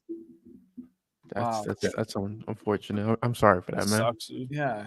Now I understand why you needed to leave for a few minutes and just compose yourself. Sorry for your loss. Yeah. Liam, are you watching the ESPN stream? Me? No, I've got NFL Network on. Oh, okay. Why? It's something you said earlier, and I was thinking about that, but I realized I was on mute, so the time has passed. Oh, right. Okay. Fair. I need to know if JG has a lot of Coles cash. I feel like that's a Kirk Cousins thing. Who's after the Jets? Is it the Broncos? Denver, yeah. So they should be on the clock, right? I love how quick these Photoshop comes up now with like the players in their new uniforms. Like that's crazy. Oh, why was Adam Schefter tweeting one like he's like working for Clutch Points, bro? Like, what's he doing? Brandon Lee Gallen from Bleeding Green Nation just tweeted out eyes emojis. Oh, he does me head in. That's I was gonna go full Carl Neubeck. No, I won't. Brandon's all right. He's harmless. He just annoys me sometimes. Lovely man, I'm sure, and talented at what he does, but he's just a bit grumpy. That's all. It's a bit like that all the time. We don't need it, but he's okay. I mean, I think 16 is the play. I'm telling you, Ron's penis wouldn't lie. 16, Terry and Arnold. But then that does mean Nate's probably going to go earlier. The only way Nate falls past 30, really, is if Kool-Aid goes. Oh, my God. My phone's dying. I don't want that either. Liam, nice guy, but he does me head in as well. Pretty much. I mean, that's me to a T, to be fair. That's like my whole personality. Not sure we translate, but he and his colleagues can be absolute weapons. That does translate, Sean, and I'm very impressed with your use of English slang there. Well done. Bravo. Look at that. Very impressed. That's made my night. Absolute weapons. He believes in penis. Pick 16, Terry and Arnold, the Eagles. It's book it. Write it in. Get it. Go to your local sports book, phone them up, whoever it is, and say, look, make me a prop now for the Eagles trading and selecting Terry and Arnold. And get your dog, the mortgage, the car, the wife, the husband, the kids, everything on it, and then be homeless. But broke money don't make money. You got to start somewhere. So what's the proper betting line? So if I can bet myself to do that right now? I reckon it'd probably be like 80, 90 to 1. It has to be. Because like the Eagles to select a corner was like 2 to 1. Yeah, never mind. Okay. But then you are betting on a trade, which you can't really do. So, I mean, I don't know. Gambling degenerate. No comment. I would know. Bo Nix to the Broncos. According to Jordan Schultz. Bo Nix, quarterback. Wow. 6 in the first round. Bo Callahan himself. Look, what did I say when this stream started? Yeah, you did. If we end up with an offensive lineman, I'm there's no doubt in my mind. Like I was going to call him Oakland. Vegas has to take Dallas Turner here, right? Like that. There's no more. I know they need a corner, and Kenyon also makes sense, but like, come on, Dallas Turner, you got to take him. He's like Latu still on the board. Yeah, now it gets interesting. Latu's going to remain that way. Oh, yeah, Latu falls heavily. He might fall to like 25, 26. Dallas Turner and Byron Murphy being available at this range is a bit spicy.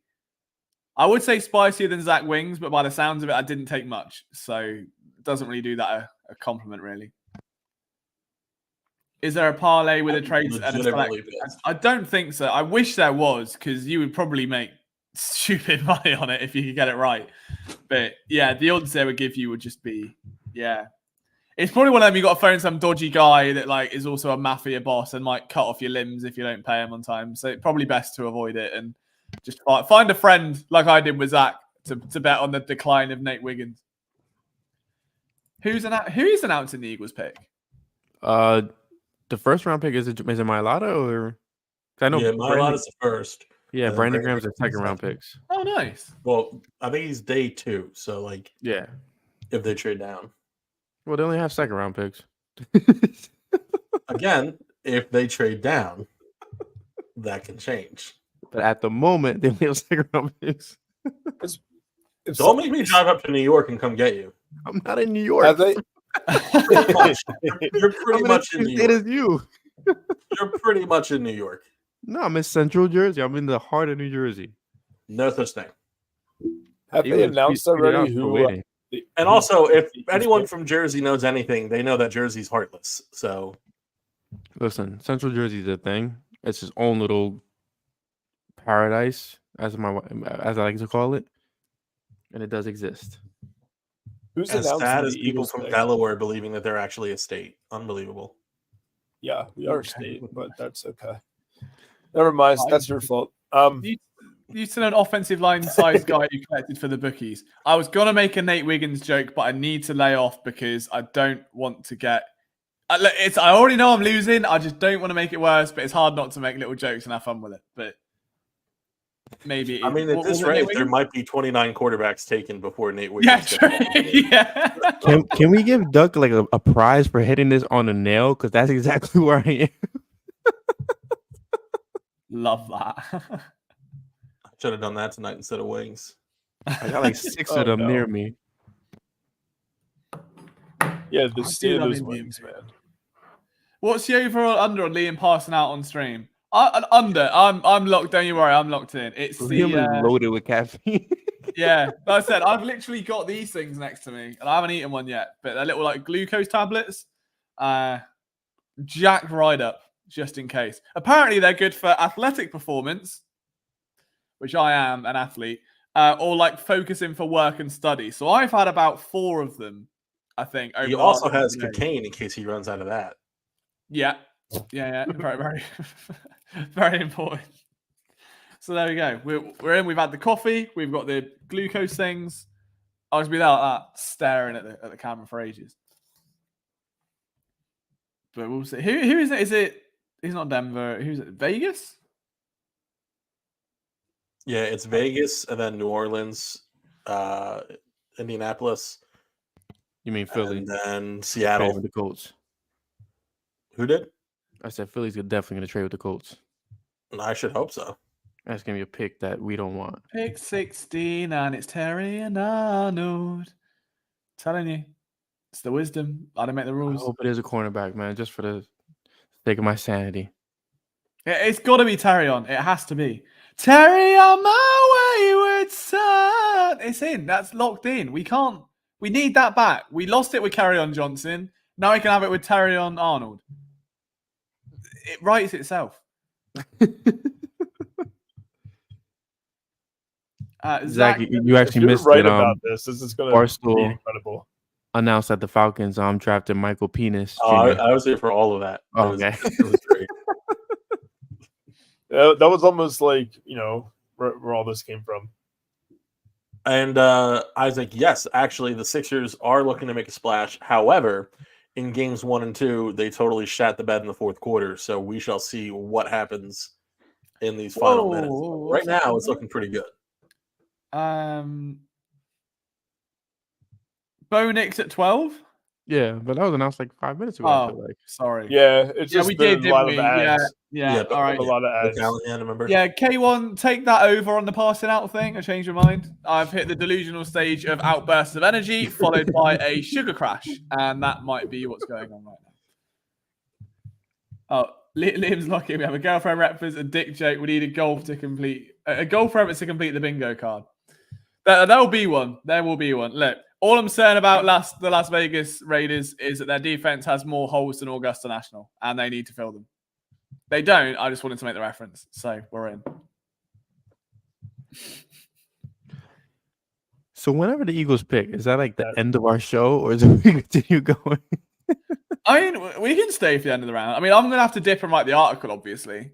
But the thing is, you never know what Howie's up to, and if all these guys are falling in the first round, I'm just saying, do you move both of your second round picks to get back into this first round with all these? Because Bo Nix is a second round guy who just went in the first round. So you look at all these players left to draft. There's a list on the screen, and I can't see the name Nate Wiggins there on the next top 200 guys. He's not popping up on that. No. Actually, it's because he just went 13 overall to Las Vegas. Don't do that to me. Don't. I get an hacket. And interesting question though. What happens to Spencer Ratt now? Does Spencer Rattler's stock massively increase because there has been an insane run on quarterbacks in the first round? I think he still falls to the second or even third round. I don't think Spencer Rattler was. He does feel like that Jalen Hurts level, just projected second round guy, but. Well, that's not insult Hurts now. Shout out to Tariq or Tariq. Hope I didn't pronounce your name wrong. Who I think that's his first comment tonight. So big shout there. With the extensions on AJ and Smitty may have killed other teams playing their elite receivers, big bucks, especially Dallas. They've made Dallas look like absolute mugs. I can't lie. CD Lamb's out there throwing temper tantrums, and the Eagles have just locked up apparently a diva in AJ Brown to a 75-year extension, and Devontae Smith here for another decade as well. Sorry to interrupt you, but Raiders are selecting Brock Bowers. The way you interrupted me, I thought it was Nate Wiggins. My heart genuinely leapt up here a bit. But that's quite high for Bowers. I thought he might have slipped a little bit given the run. Wait, hold on. So we're on the 14th pick, and a defensive player has not been selected yet. Yeah, one defensive player hasn't been selected. Murphy, crazy. All the edge rushes.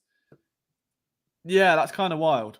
But it just shows like these teams value these players differently than how we look at them through our mock drafts and how we value these guys.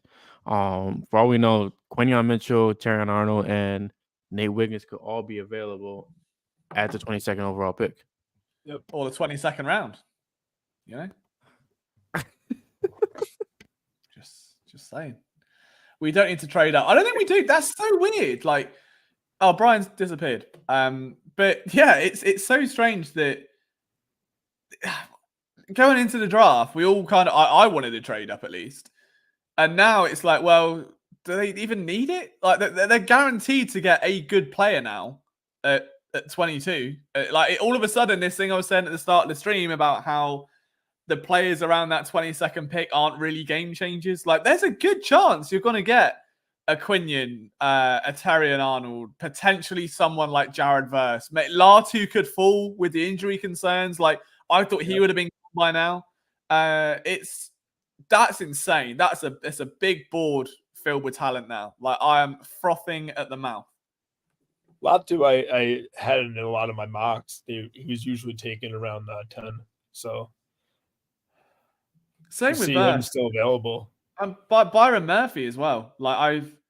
It's crazy. Do you know what? I'm almost, if I'm Philadelphia, trade him back, move back a few spots, get another second round pick, mortgage that. I mean, listen, if you have let's say 4 guys on the board that you really like when you get to 22, trade back to Green Bay and then take whichever guy's there. You know, Saints are listening to trade offers.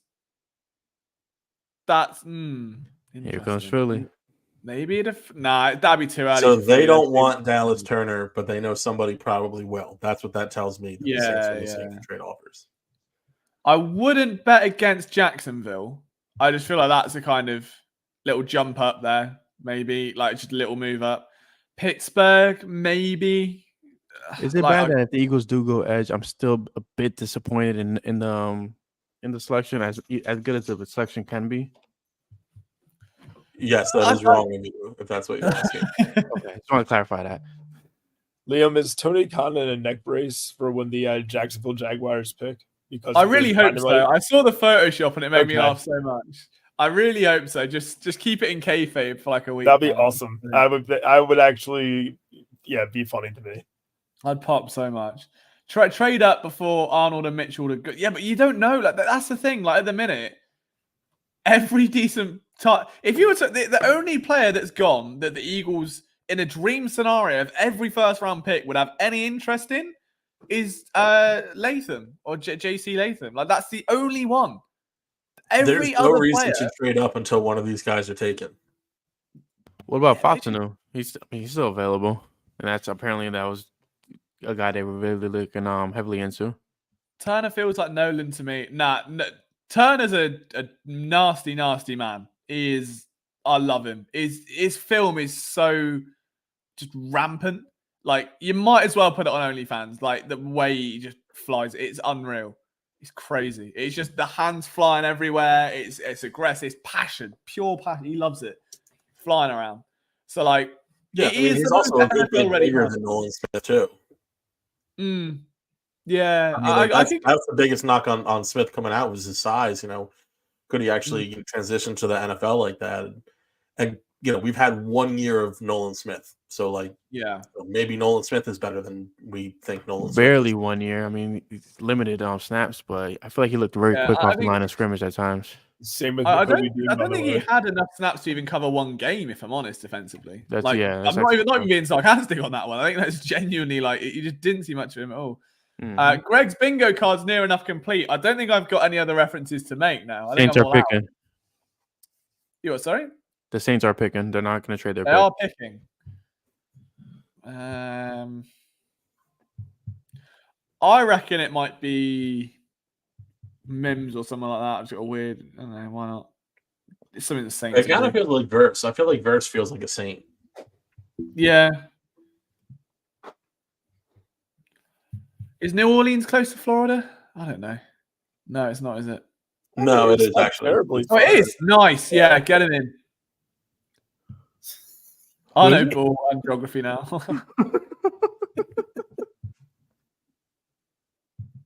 Yeah, well, I see. It's getting interesting. Just keep those defensive players sliding because, there's a run of 5 cornerbacks at 25. Nate Wiggins at 20th overall. First cornerback off the board. Don't. If he is, I would actually be so stunned, and I might have to make a public and notes app apology because I've clearly missed something. But yeah, I think anyone request more money just for the sheer offense of it all. There's going to be slander damages for defamation of character and shit coming. Technically, you can take a boat from New Orleans to Florida. The more you know. Wow. Well, that's where Jared Verse is going. Up on the boat, sunshine. Get yourself over to New Orleans. Go on. Let's have a nice little ferry. And I bet you'll be very happy about that. Oh, see you later. That's for free, that one. That Jay, you're welcome. Oh, you're muted again, Brian. Sorry. I hate that. How can you tweet that the Raiders' offense is dangerous when you start the lineup with quarterback being Gardner Minshew? True. They've kind of really bollocks that though now because he's a wild card. There was, to be fair, I don't think they probably anticipated 6 quarterbacks going this early. 4 maybe in the first round. Alone 6 is outstanding. So now New is going offensive tackle. Talise Fuaga.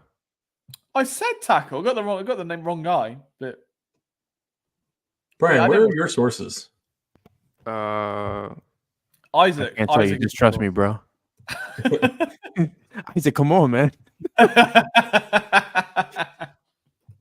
Just text me, bro. Don't put it in the chat." Touchdown tinniness. Oh, okay, I got it. All right, so who's on the clock? It's Indianapolis? Yeah, it's Indy.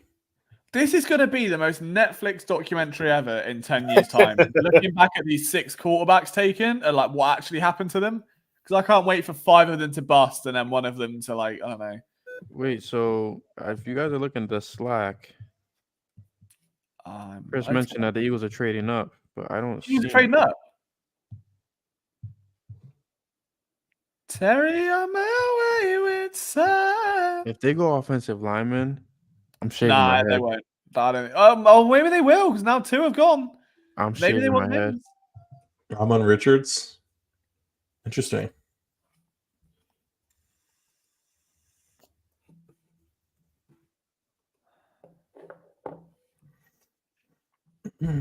Where would they be trading? Look, all I'm saying is, if the Eagles are trading up, pick 16's on the way.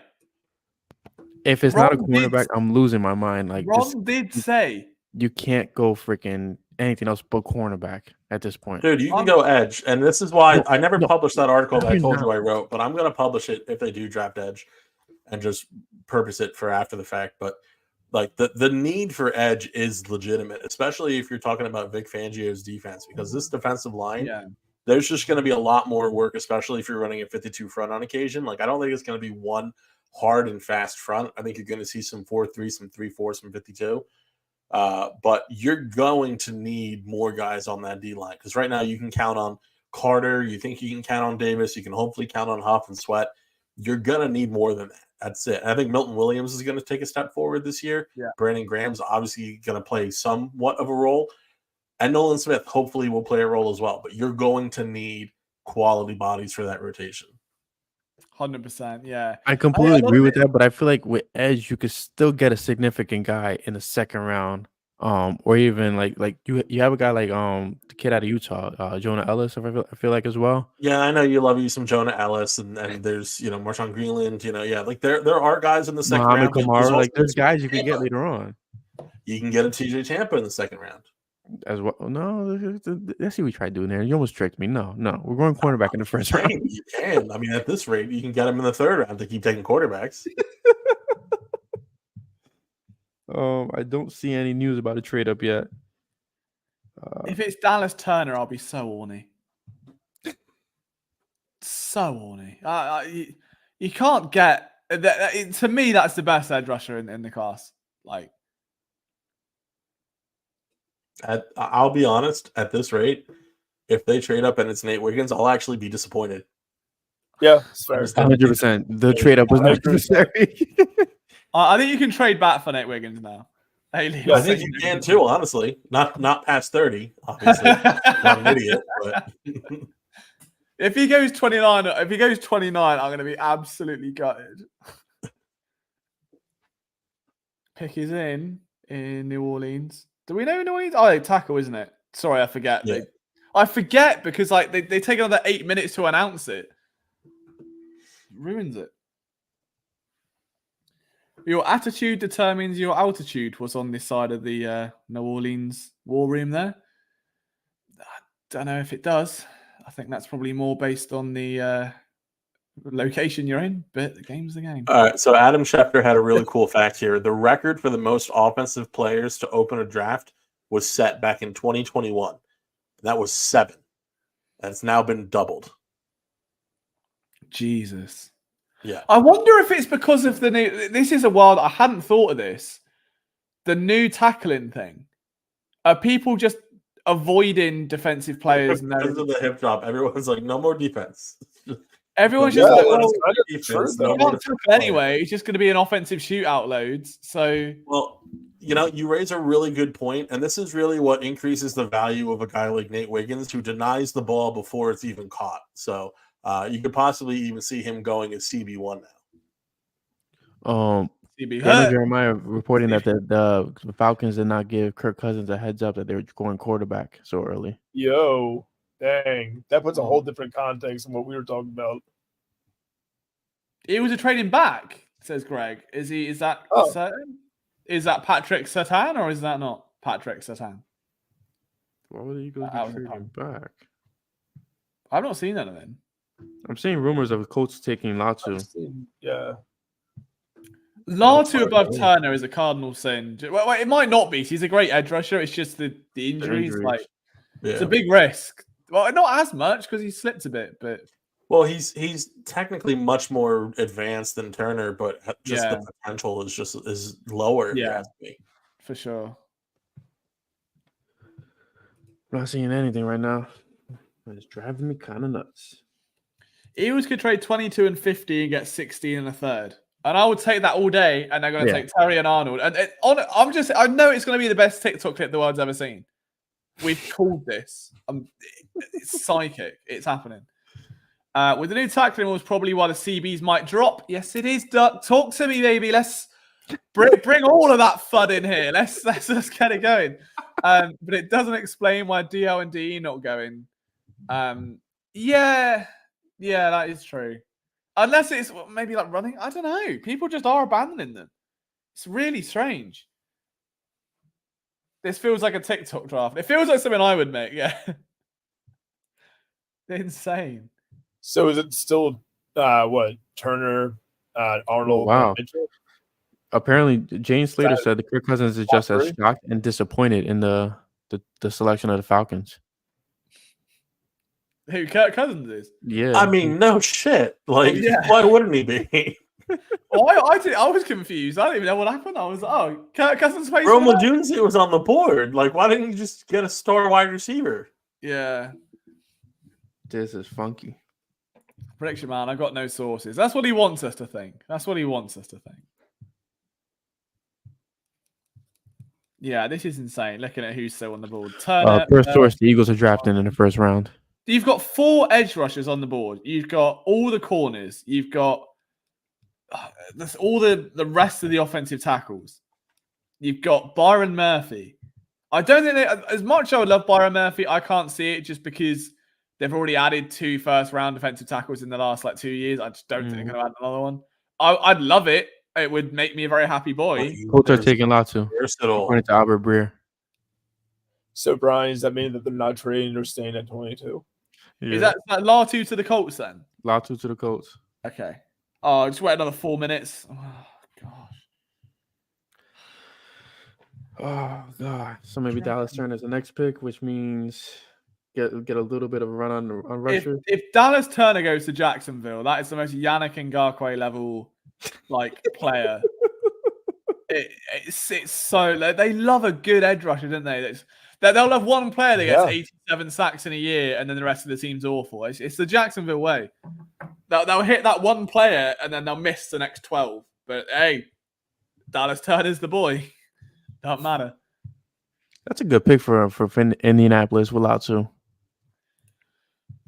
Biden said this job was going to be league change at the beginning. Excuse me. Pass out numbers just gone down. I didn't believe him. This is going to keep so many teams below the poverty line. Yeah, I just don't get it.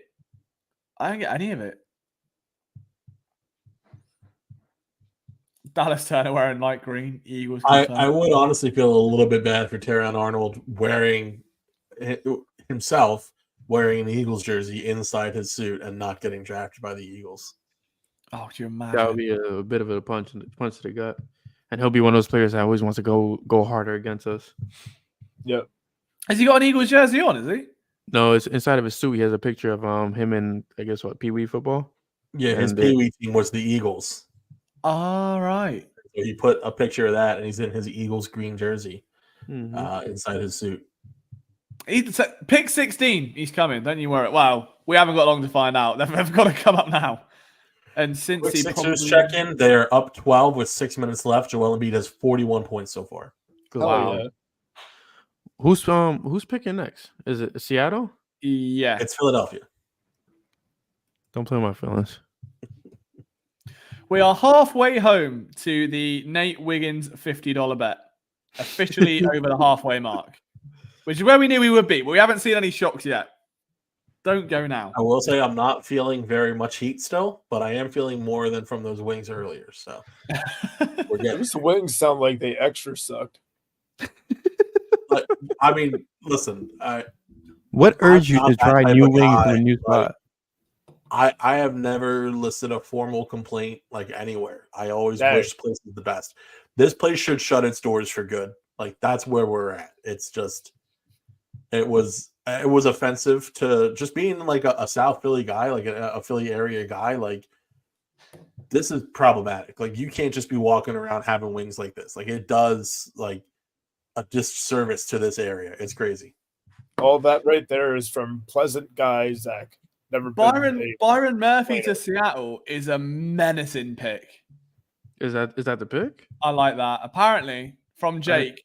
I think that's Jake's first message in the chat. So shout out to Jake for coming in. Is that a prediction? I haven't seen that come through. Yeah, I haven't seen anything rumored yet. Jake knows ball apparently. So we're gonna trust Jake and nothing but. Jake from State Farm. If he lies, he's Jake. And if this is wrong, Jake, everyone needs to comment snake emojis in the chat. It's a fact. I did just see that come up. It's a fact. I still have to see it. If he's wrong, snake emojis, everyone in the chat. From Ricky, the People's NFL Insider, I saw it. And Sean, I love Northern Virginia. Actually, I got family in the Richmond area, and we absolutely love it. It's the only place we would live other than the Philly area. Cree was like, you can't have crap rings in the Philly area. You might as well close the doors. Do you think there's just certain things you can't get wrong wings. You can't get wrong a hoagie. You can't get wrong the cheesesteak, and pizza. Like those are the four. Like you can't do that. Or even like I got to open up more because there's just such good food around here. If you have crap Italian food, shut your doors. If you got crap bagels, shut your doors. You just can't. Bad water ice, which I've never had a day in my life. I don't even know if it exists. No, you can't. You got to shut your doors. Okay. If the freaking Jaguars trade their pick to the 49ers for Ayuk and the 49ers select a cornerback. All right, so I will say this. I've found this gentleman by the name of Ricky. Calls himself the People's NFL Insider. And he has correctly picked. He's correctly picked every single selection tonight. And he did say Byron Murphy to Seattle. Jake is our little insider. Jake, is there a way you can tell your sources to not pick Nate Wiggins at all? Preferably. Assure them that he's a lovely man and he's very happy to go in the second round and he won't take offense to it. That would be great. Thank you very much. That contract would take offense. Next trader asked to be for Turner. I don't know, man. Like, I feel like you're right. If this is Murphy going next, yeah, because that's the only they're 1A players to me. Like, as much as quarterbacks are going, and that's lovely. If you were to rank them on like actual, like, I don't know, like to put a grade on all of them, like, and go that way, they're probably among the best players in the class. Like those and the tackles and like obviously like Troy Alt's probably the top dog, I'd say. But like, yeah, I don't think they're that far behind. Zach on water ice. I make gooseberry granita and watermelon granita, says Ron. I'm not sure what a granita is, but I don't know what the hell it is, but I need it. yeah, so that's my thing was like that's how I feel too. I was hoping that you would know what that was so badly because I don't know how legit this is, but apparently Falcons owner Arthur Blank is not happy about the Michael Penix selection. Didn't he make it? No! What have I done? I hit the wrong button. I hit the wrong button. What is going on over there? Sicilian water ice. What was that? What is it? It's Sicilian water ice. That's my people. I should know that. Wow.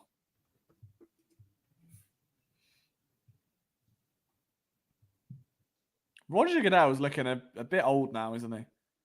He's not the young bull he was. Happens when you age. Yeah, I'm dreading that. I don't want to look like Roger Goodell. I'm not built for that. Oh, wow. They actually have the video of Arthur Blank being pissed off about the selection. If you could take Turner or my corner, who would you take? Turner? I would say Turner. It probably needs I would also big. say Turner. Just like you've Real got quick, just on the Falcons thing. This is really giving the exact same situation in draft day where they don't select Anthony Molina was pissed. O'Callaghan Yeah, with it's a the really good first movie. overall pick. And then Anthony flies back to Cleveland between like the first and the fourth pick somehow. And to raise hell about it. Yeah, I believe it though because it took forever to get here. Why is our other plan mad? They made Desmond Ridder QB1. Look, I'm mad. I drafted Desmond Ridder in fantasy. Let's not forget that. Desmond Ridder is now a Cardinal. Fun fact. I know. He'll be in my team next year. Don't you worry. He's coming back. He's one of my keepers, unofficially. That'll be another $50, Liam. Yeah. It's going well, this. It's going well. Can we acknowledge the fact that the draft this year there's not that many? Like it seems to be that everything's pretty kind of close to the chest. There's not that many leaks as of years past where we're getting like the picks in advance so far in advance. That's fair. What a great movie, says Tango, glorifying the Browns being the Browns and missing on a generational quarterback. Byron Murphy confirmed by Albert Breer. So it looks like my my new source. Yeah. Well, I guess our new source is Jake and also this other guy, Stevie, or Go whatever. on, Jake. Jake. Shout out to them for being right on that one. So Jake, well done. What do we give Jake instead of a snake emoji? Is there something else that rhymes? Snake. Flake. Is there a flake emoji? Snow gave him snowflakes, but then that sounds wrong connotation. We want. Yeah, no, I don't think we should call him a snowflake for getting. No, but it rhymes. It rhymes. So we need like a lake. Can we send him a lake? Jake the lake? Because why you pick the player right, you snowflake? Because he's ice cold. So good at draft coverage, you snowflake. If the Eagles, if another team drafts Dallas Turner and Fontenot, the Eagles will likely draft a cornerback, and I will go to sleep a happy man. That's just right. Jake hit that on. Cake. We missed cake right. Cake emojis in the chat if that's right for Jake. Let's give him a couple cakes because he likes cake. That man needs to eat. Like cake. He nailed that. Jake shot that from half court. Just rolled up 3 picks early. Bang. Unreal. Also, guys, while we have just got a little bit of time, if you haven't liked the stream already and you are enjoying this content, if you could leave a like on it, it will be amazing. We'll be here all weekend in bits and pieces. We haven't quite decided how tomorrow's going to go yet, but we will be there in at the very least round 2, and there might be a recap stream afterwards.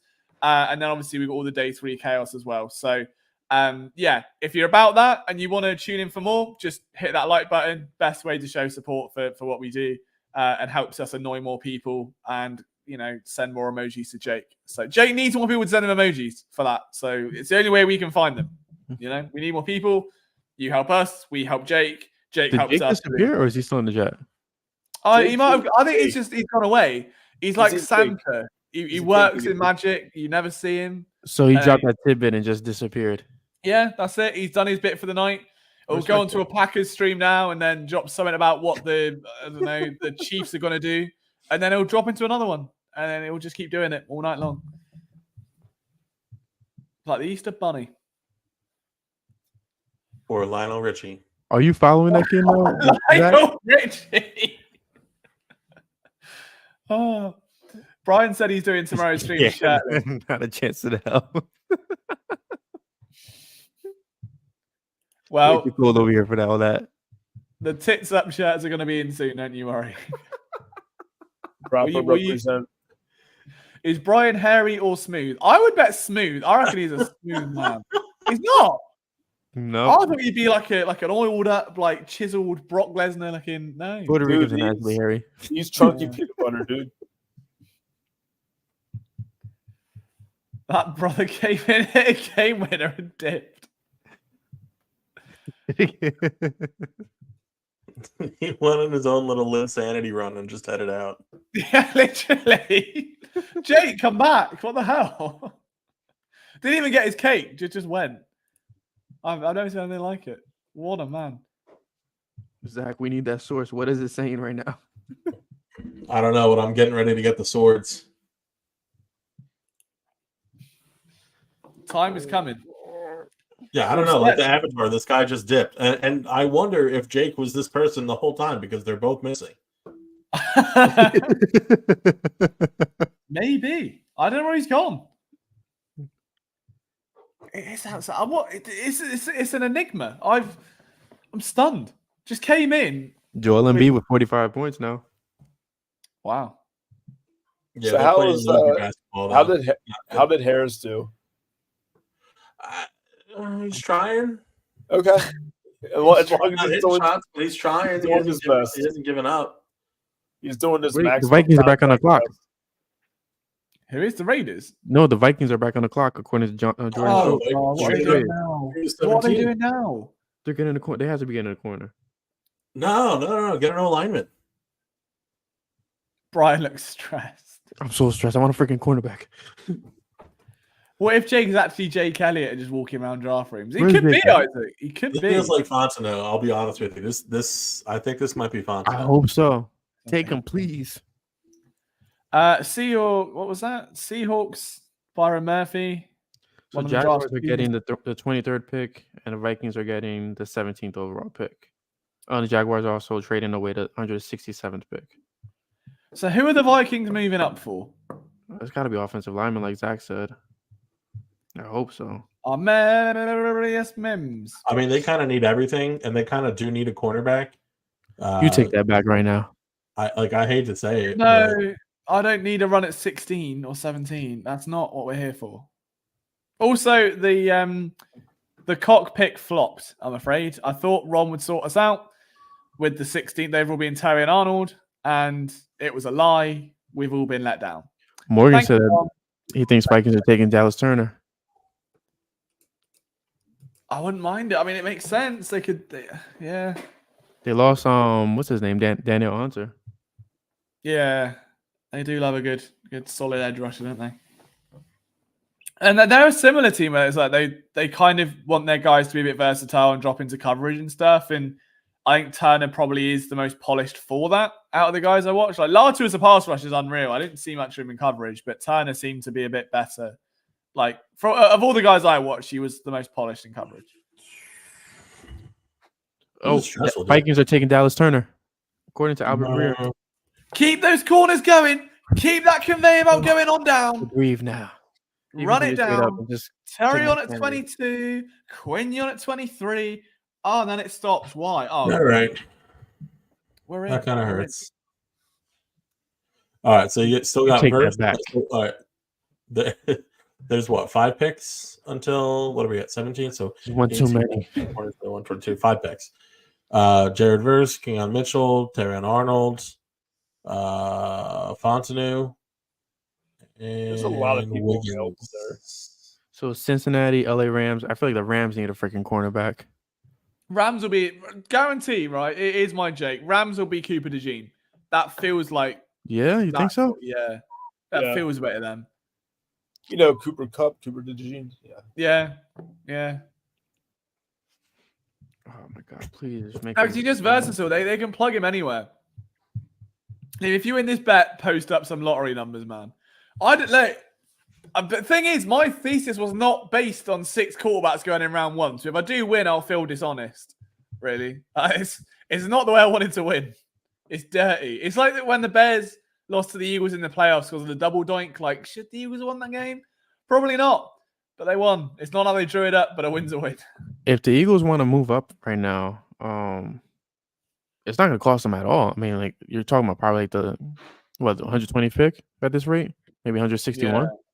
Yeah. I think it costs more than that because of who's available. I think the desperation increases the market value of them. Yeah, but the 17th overall pick, they only was 167 and 17. I mean 167 and 23. So here's what it is. To move from 23 to 17, it was a 5th, a 3rd, and a 4th. So a 5th this year, a 3rd next year, and a 4th next year. Wait, I'll tell you what. Sorry. Yeah, that's per Adam Schefter. Okay. I think that trade for Minnesota has worked well for Cincy because I think Cincy really needed a defensive tackle, and them knowing that they couldn't get Byron Murphy is well, okay, there's not much else now. We'll just take our L, move back, get some picks, and we'll spend them elsewhere. Like I don't mind that. Like, I think I'd have been a mock trade moving Marlon Tuipulotu to them in a bid to move up. Like, well, we're going to take Byron Murphy. You can have Marlon. He's very good. All right. You're going to enjoy him, and we're going to take Byron Murphy. I would be interested to see the Bengals go after Fontenot here and play him at guard. Yeah. I mean, just think about all the help Joe Burrow has not received on the offensive line over the years. And I mean, other than that, if they are actually going to trade T. Higgins, the other thought obviously is a wide receiver. So that's a good point as well. Like, now all the offensive players are heating up. I wonder if even someone, not that Corley's going to go first round. There's a couple receivers in the second round that could boost up to being like 34, 35, like very top guys now, because there's going to be a premium on like receivers, surely, or even the running backs. Like, the running backs is always it's Jonathan Brooks and Trey Benson, then a group of random Randys. So realistically, do they get pushed a bit higher now because the offense is the key? So what you're saying is a run on offensive linemen, like offensive tackles. That's fine by me. That's fine by me. Run it up. I thought I was trolling when I said that earlier. Amarius Mims to the Bengals at 18. Which is good, because that's the lineman I thought the Eagles were going to go after, and so I feel a lot better after that. Yeah, but that means Fontenot was still on the freaking board, man. Well, why did they go for a tackle when they have Trent Brown and Orlando Brown? Because they needed someone without the same surname, so they don't get confused. That's fair. I like that. It's like, Trent, Orlando, we've got an issue here. Whenever we say Brown, you both turn around and you both play the same position group. So it's hard in line rooms. So we need someone else to, Do the Rams need a freaking offensive lineman? Nah, Rams Cooper DeJean, telling you. Lock it in. This is my Jake moment. It is. Please keep Quinn on Arnold on the board. It's coming in. Yeah, I did. It's Ron. Yeah. No, that wasn't about us. We're all good. From what I'm looking at it, I think they actually could use an offensive lineman. I don't think it will be what they go for. I think they go for defense, but I think they may leave until he wins his bet. Let me find out. It's going down. It's going down in a sea of fire, but it's fun. It's like on the Titanic where they start playing the music at the end. That's the era I'm in now. It's just a little bit of delusion. We might as well go out, have a little swan song, and this is where we're at with this bet. But this is, from an Eagles perspective, this is a dream scenario. Like, you could not really draw this up any better. If they wanted to move up and get Dallas Turner, they would have. They had the capital to do it. It's not like that cost them very much. If they wanted Byron Murphy, they could have. If they wanted a tackle, they could have. Corner feels like the pick. No one's jumping the Eagles to the pick, which shows me the value's not there. They're going to get Terry on. No one else is asked. Wiggins goes 67th. I'm a happy man. And then they get Edger and Cooper. And everyone's happy. Everyone's happy. Except for Zach. He's $50 down. But game's a game. I mean, if that happens and they get Luke McCaffrey, then we've won. Shoot, I'd pay $50 just to draft Edger and Cooper. Please, yes, please do it, Sean. Please. I might. Should I get a beer? I'll get a beer if the bet. I'll tell you, I'll neck a pint if the bet wins out of celebration. Not even for the money. Jared Verse is still available. Yeah, true. Very true. Yep. Oh, God, he's going to be Eagle, isn't it? God, when Jared gets drafted, there will be a chorus, not a verse, a chorus of cheers down in Detroit. I'm grabbing a drink, so the trade will probably happen while I'm gone. But I'll be back in a second. Okay, mate. Oh my God! So the Wiggins line is what? Is that an actual legit line? Is that an actual legit? Have I got this down to like? Well, I wouldn't say that. There's a run of quarterbacks as a wrap. I'm looking juiced up here, bro. No. Oh, I got all excited. I would have actually put money on that as well now. Bros, I got us. Verse would have been kind of nice too. True. Who's on the clock? LA? Cincy? No, Cincy was offensive tackle. It'll be LA. I forget. It's all a bit. 6 is up 10 with 40 seconds left. It's not over yet. You can't trust. Let's not count our chickens. Here's a question. I know it's a fun fact, right? I didn't realize this, but when a chicken lays an egg, it's actually its period. It's actually what? It's actually the chicken's period. Huh. Well, That's a true story. There you go.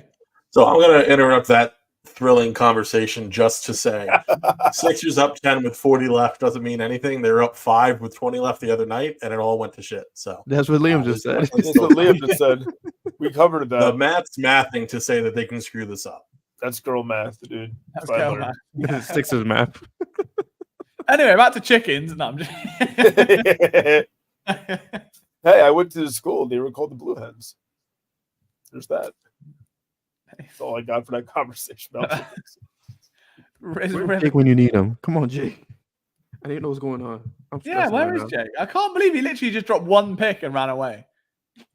One bit of alpha information, insider, and just dipped.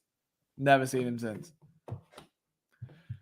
But as the pick approaches, guys, let's keep running up those likes to see how many. We've got to set the bar for day 2. All right, we want it because I want day 1 to be the flagship. So if we can beat it day 2, it means we've struggled day 1. We want to have a tremendous day 1. Likes. Where are we at? We're on 25. Let's get to 30. We can get to 30.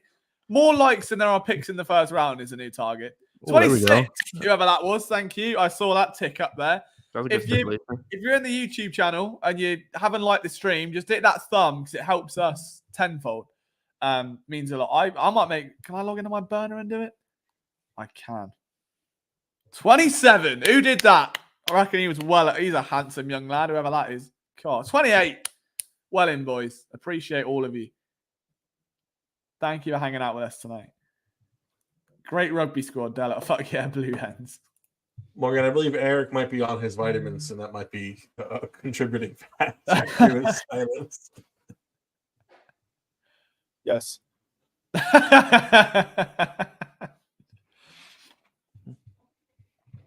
Man, liked it before you started streaming. Ron, you're a wheel one? You're not a wheel, but you are a real one. We're getting there. Hey, you can't tell him what he can and cannot be. You can be anything that you want to be. I wheelie. I really want the hill and you'll be fine. That's what I want. Oh my god, what the hell's going on? I need Twitter to be better than this right now. You're gonna break my stream. My boy Ricky Stanicki not giving me any updates. I'm pretty upset. I honestly forget who was drafted by the last round. Like we're still in the same round. What do you mean? No, I mean like the Bengals pick is in, but I feel like you guys have been talking about the Rams for like ever. Wow. Yeah, that's really annoying. That's when day 3 gets fun because the picks are every 7 seconds and it's brilliant. Yeah. Liam's gone full Elmer Fudd and Brian's having a nervous breakdown. That's what the streams are for. That's what we do. I need a cornerback. I don't want an offensive lineman. Bro, if we go through all this and have the perfect draft set up and it's Nate Wiggins, I don't want that reality. Yeah, that would be underwhelming. That would, to say the least, in so many ways. I'm not a fan of it. What ball I'm joke? just saying.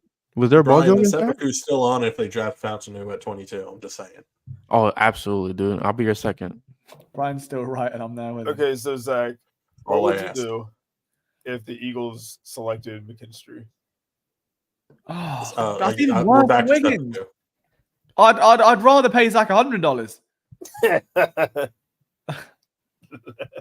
God, but at that point, I think it's only right that Eric be my second instead of Brian. I actually would much more prefer to be wrong. Kool-Aid ain't bad. No, but he's not a first rounder, and ain't bad ain't good enough to be a first rounder. If you're a first rounder, you've got to be solid, and he ain't solid. All right, so the Rams are on the clock. Why have they not selected yet? It's been like 10 years already. Yeah. I mean, on TV, they're on the clock, but I expected you guys to know already. Yeah, they were on the clock like 5 minutes ago.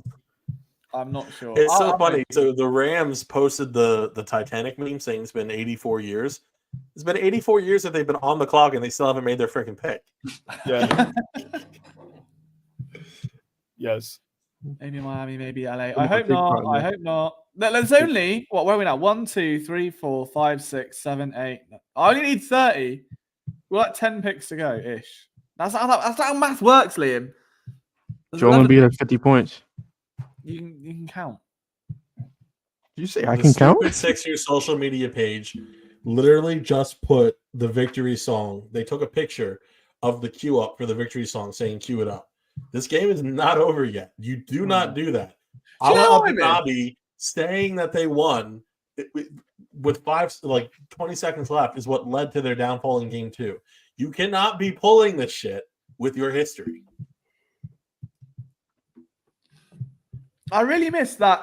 The girl that did the piano Sixers song every time they won. She was great. Why did she leave Twitter? That was brilliant. Every time the Sixers won, just little pop of her playing it on piano. It's great. Great time. All right. The Sixers have officially won 125-114. Nice. Good. They're still alive. Nate Wiggins will be an Eagle. This is good. No. The fact it's plausible now is scaring me. Here's the thing. This is what I really love is the possibility of them. Let's say that Wiggins does slide, right? That he falls to 29 and the Eagles trade with Detroit, pick up a 3rd-round pick and draft Nate Wiggins. It's Verse going to LA. Yes. Fucking right. Jared Verse to LA. Wow. Yes, sir. Best player available. Let's go. So that means Pittsburgh and Miami. Oh my God. Pittsburgh needs to take Fanu. Please. Pittsburgh took a corner in the 1st round last year. Fanu this year. Verse is really bridging the gap. I'm running out. I'm on fumes already. We're in the bottom of the barrel now. Let's go, Jared Verse. Off the freaking board. And just a quick update as well. Again, I can't see the people that have likes on YouTube, but on Facebook, Mary Fendler, Randy Faulkner, Jabari Brown, Richie Sparks, Jeff Warner, thank you for the likes. And Randy even loved it. So Randy's buzzing. He's having a hell of a time over there on Facebook. That sounds like a starting lineup, in my opinion. Huh? Sounds like a starting lineup. Yeah, we have got a starting 5. Mary's at point guard, Jabari's at small forward, Richie's at center, Jeff can run shooting guard, and Randy's our power forward. Yeah, position. Defenseman. Got it. Real quick. Does anyone know by chance who the starting center for the Pittsburgh Steelers is? No. It's Nate Herbig. Is it? Really? Nate Herbig and Isaac Sayamalu are the center left guard combo for the Pittsburgh Steelers. Wow. Huh. Well, further kind of proved my point earlier is that when they just, get low guys. And like Nate Herbig was not really good, but considering like the speed he developed and stuff, like John Bradley used to make fun of his quality. I thought he was a good, depth guy behind Jason Kelsey. Sean Bradley used to make fun of his fingers, saying that they were fat chicken fingers during practice. Little tidbit from Sean Bradley. I hope he can. Has Sean Bradley got a team yet? Is there any update on that? Or? He's with us, right? I thought he's a free agent, isn't he? I don't know because he had an injury last year, but I thought he was still with us. Isn't he just like a practice squad guy until he's healthy? Okay. Could like be. on that, he was key on special teams before he got injured. Sean Bradley's the man. We love Sean Bradley, friend of PSN.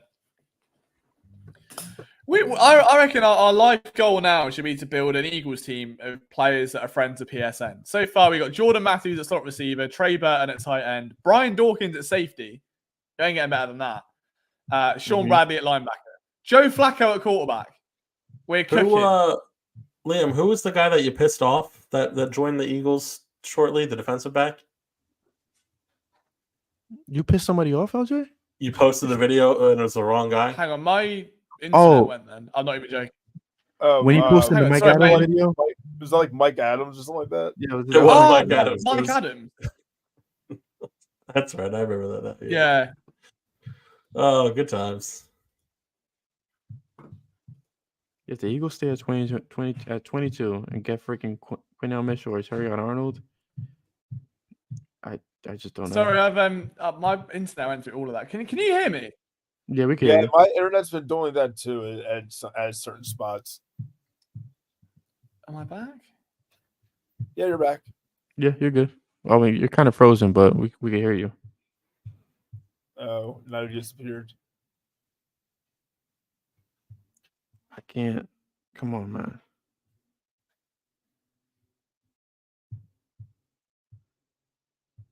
Is Pittsburgh's pick in there or anything? Am I seeing anything?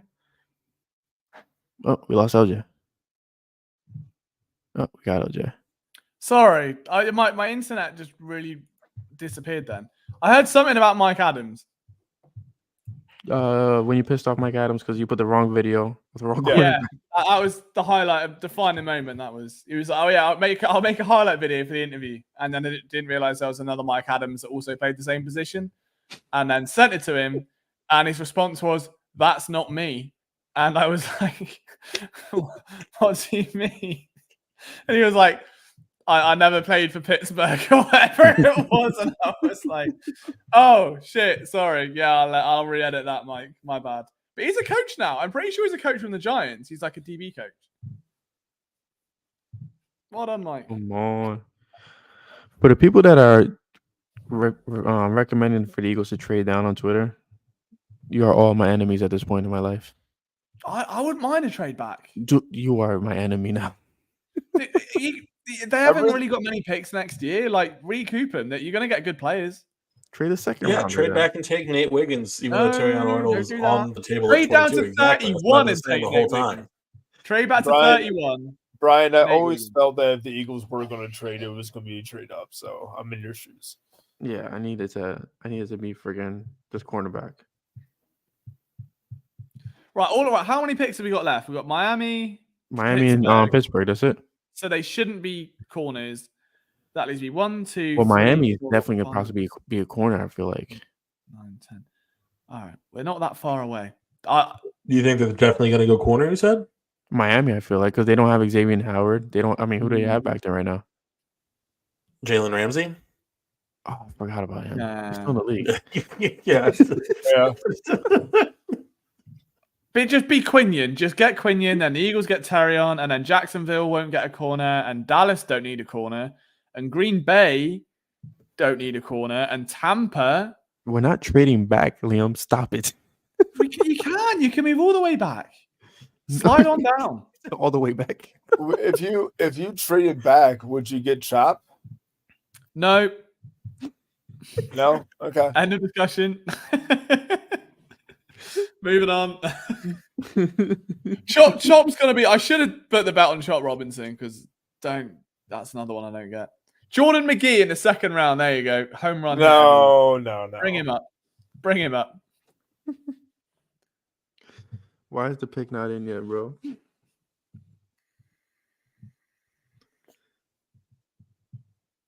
Oh my god. If I'm Pittsburgh, I go Brian Thomas here. I just think that makes too much sense after trading away your number 2 receiver. Get Fontenot. Just make me. Yeah, if you don't go Fontenot, of course. Pittsburgh's actually typically done a pretty good job in the second round. So maybe you go for Fontenot. Forget Fontenot. Steelers are taking Fontenot. Fontenot, okay. So one of Keon Mitchell or Terrion Arnold will be available at 22.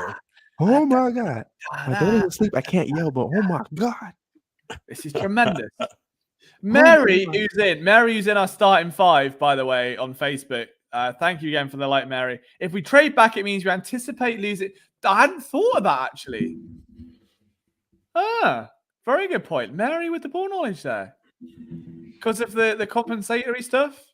I guess. I forgot about the comp pick stuff. Yeah, I hadn't thought of that at all. Well, that's when they gotta start living like the LA Rams and say F them picks. Yeah. Give me Terrion Arnold. Oh my god. Come on. Let's freaking go. I don't think Mary knows ball. But she watches PSN, so she would know ball. We only have ball watchers. Look at Jake. Came in, dropped ball, ran away. It's pure ball knowledge in this chat this evening. You should be very proud of yourselves.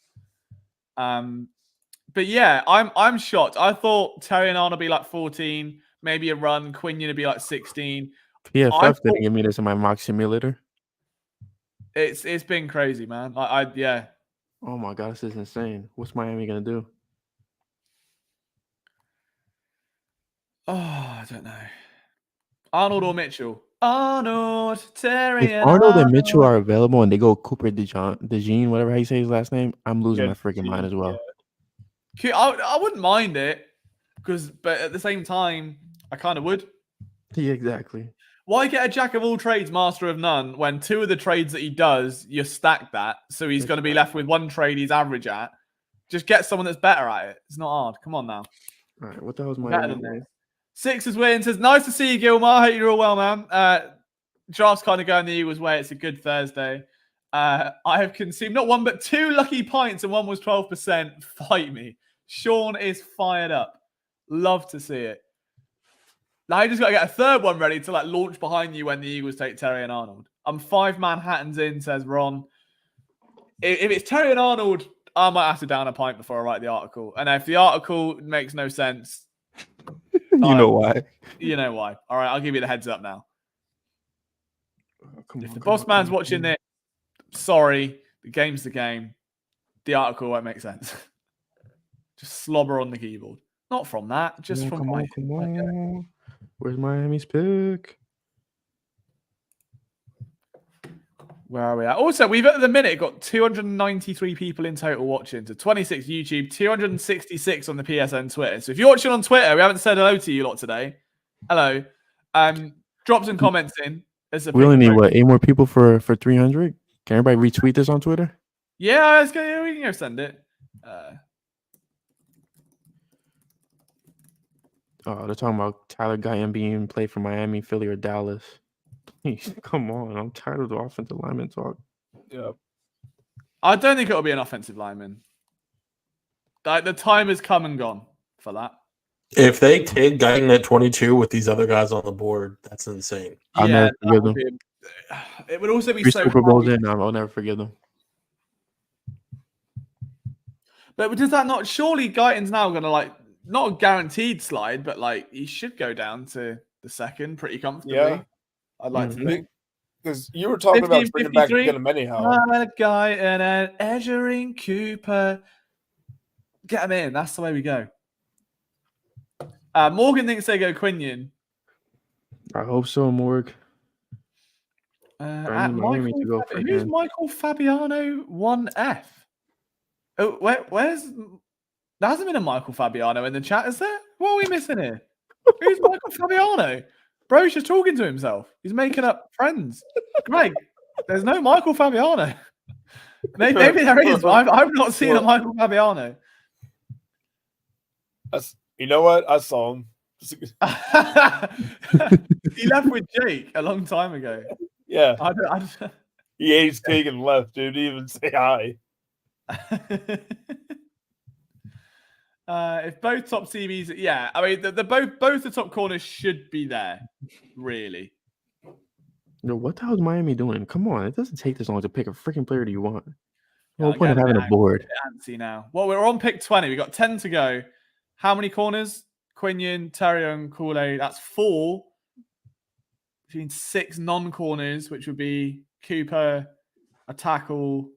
Verse still there. Verse is gone, isn't he? Verse is gone. I think realistically, you can say Mitchell, Arnold, Brian Thomas. No. Probably Jazz Newton, Graham Barton, and Nate Wiggins would be guys in the first round. I don't like my chances all of a sudden. Summon is... Yeah, it's getting dicey, but we're getting there. Yeah, I didn't anticipate this evolution. We're both actively sweating. Mate, I thought this would have been over at 15. I can't lie. I thought it would have been out there a long time ago. It's the hope that kills you. All right, so Steelers is in. Miami's on. What the hell is Miami doing, bro? I reckon it could be fielding a trade. Do you know what? It wouldn't surprise you if Baltimore came up for a corner.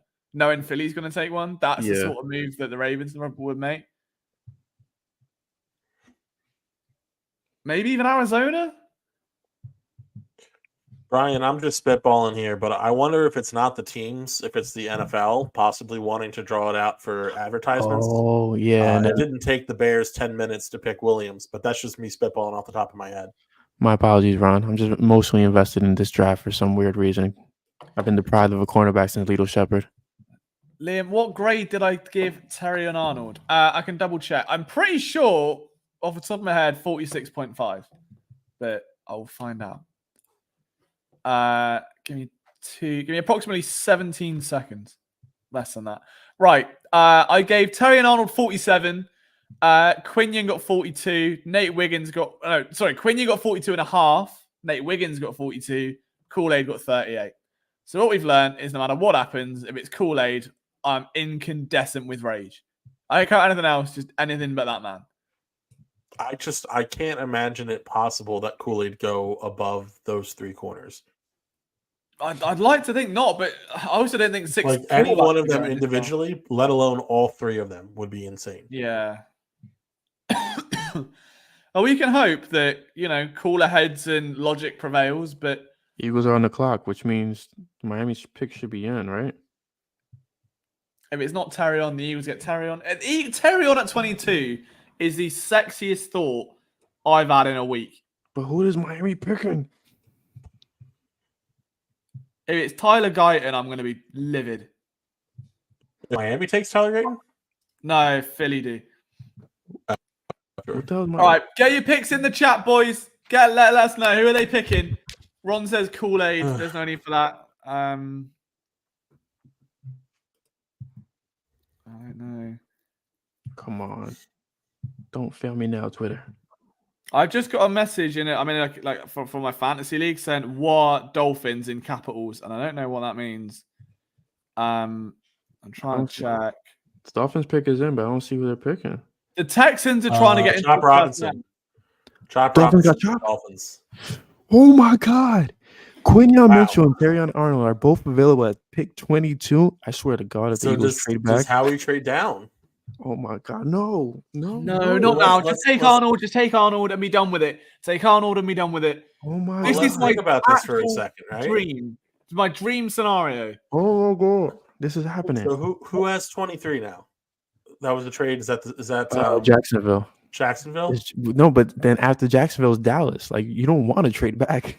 And then you have Green Bay. Jacksonville just cut their star corner. So they have Ronald Darby going opposite Tyson Campbell. Oh my God. Yeah, they're probably going corner.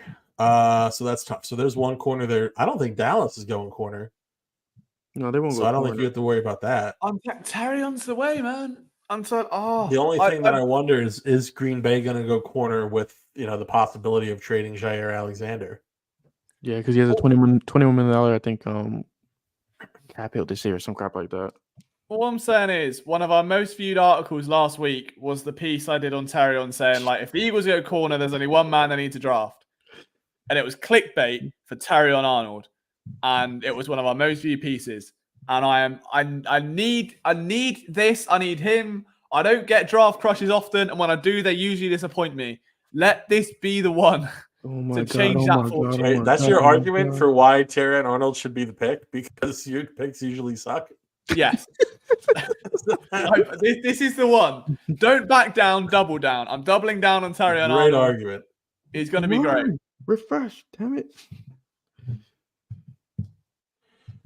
I'm starting sweating, man. This is going to happen. Wiggins, here we go. We're going to be let down just for the Eagles to take offensive guard. I'm getting a celebratory pint ready. I know he's coming. You got fake accounts saying that Kenyon Mitchell to the Eagles. No. Fake accounts, Liam. Fake accounts. Fake accounts. That's right. Get the rationalize it, Liam. They're fake. They're real. Fucking Jake.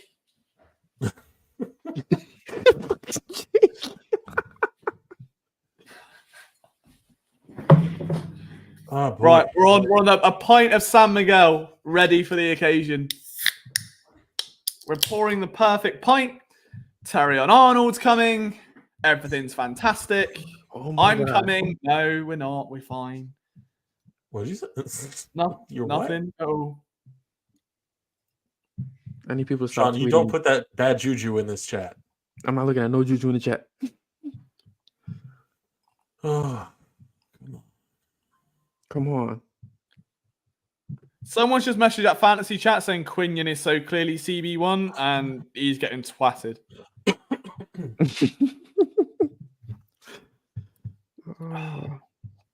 Oh my God. Come on. Somebody leaked the pick already, damn it. Yeah, really. Anybody. Let's see. Where's Jake when you need him? It's ready to go. The Like perfect the Avatar, he disappeared. Ron, when I'm the losing Earth my came mind down. over here, Ron. If the Eagles don't pick Arnold, Oh. Liam's going to be sick. If it's Nate Wiggins, I can't handle that. That's the one I physically can't handle for a variety of reasons now. Yeah, even as a Nate Wiggins stan, this should not be Nate Wiggins here. If it's Chop, get out, Gilmar. No. Chop Robinson, no. Chop The already Dolphins got- take Chop. The Dolphins Dolphins take took Chop Chop. Robinson. Idiots. Sorry. I love that no. Liam is Chop Robinson's 5 hours gone. That's annoying. 5 hours ahead of us, and he's Yeah, behind us. legit. I can't believe Chop Robinson's gone. That has ruined my day. Fran Steffler's in. Welcome to the chat, Fran. Nice to see you, sir. There's such a divide between Terrion Arnold fans and Quinell Mitchell fans in Twitter. Oh my god. Oh boy. Yeah, I'm a Keenan Mitchell guy. My wayward son. I think that he's here at 22, and they're going to select Tyler Guyton is crazy. Don't know. I will punch my screen. How can this go so tits up? It can't. There's no way. It's an easy. Come on now. They can't. Why? They shouldn't be debating. How you're a smart man. man. That Terrion Arnold is actually represented by Nicole Lynn, who represents Jalen Hurts. So maybe Arnold. How he trades back and takes both.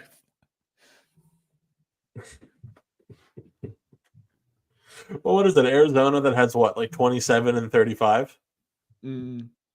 So at the rate it's falling. Chop Robinson, explosive, raw, limited production. Yeah, sounds about right. And yet you love Dallas Turner. I don't understand the inconsistency there.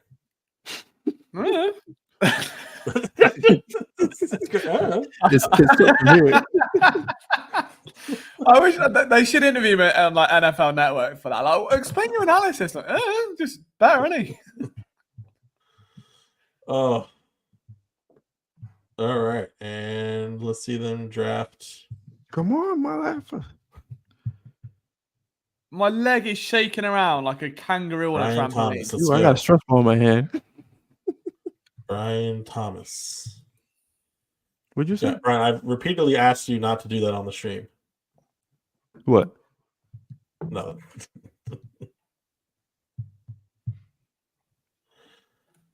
Oh, Bro, come on. Somebody in This is insane. what bro. is the big deal? I'm so like come on now. 3 minutes to Oh my midnight. God, they're talking about trading back, aren't they? How he's gonna freaking Liam murder really his had me fucking going dick. for a second. I had to look at the clock and I saw it was 10:41.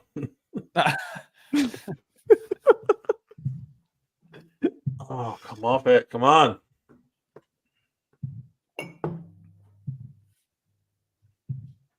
I just don't even want to talk about anything because the second that we do, I know that the views are going up. We're on 316 total right now, 31 on YouTube.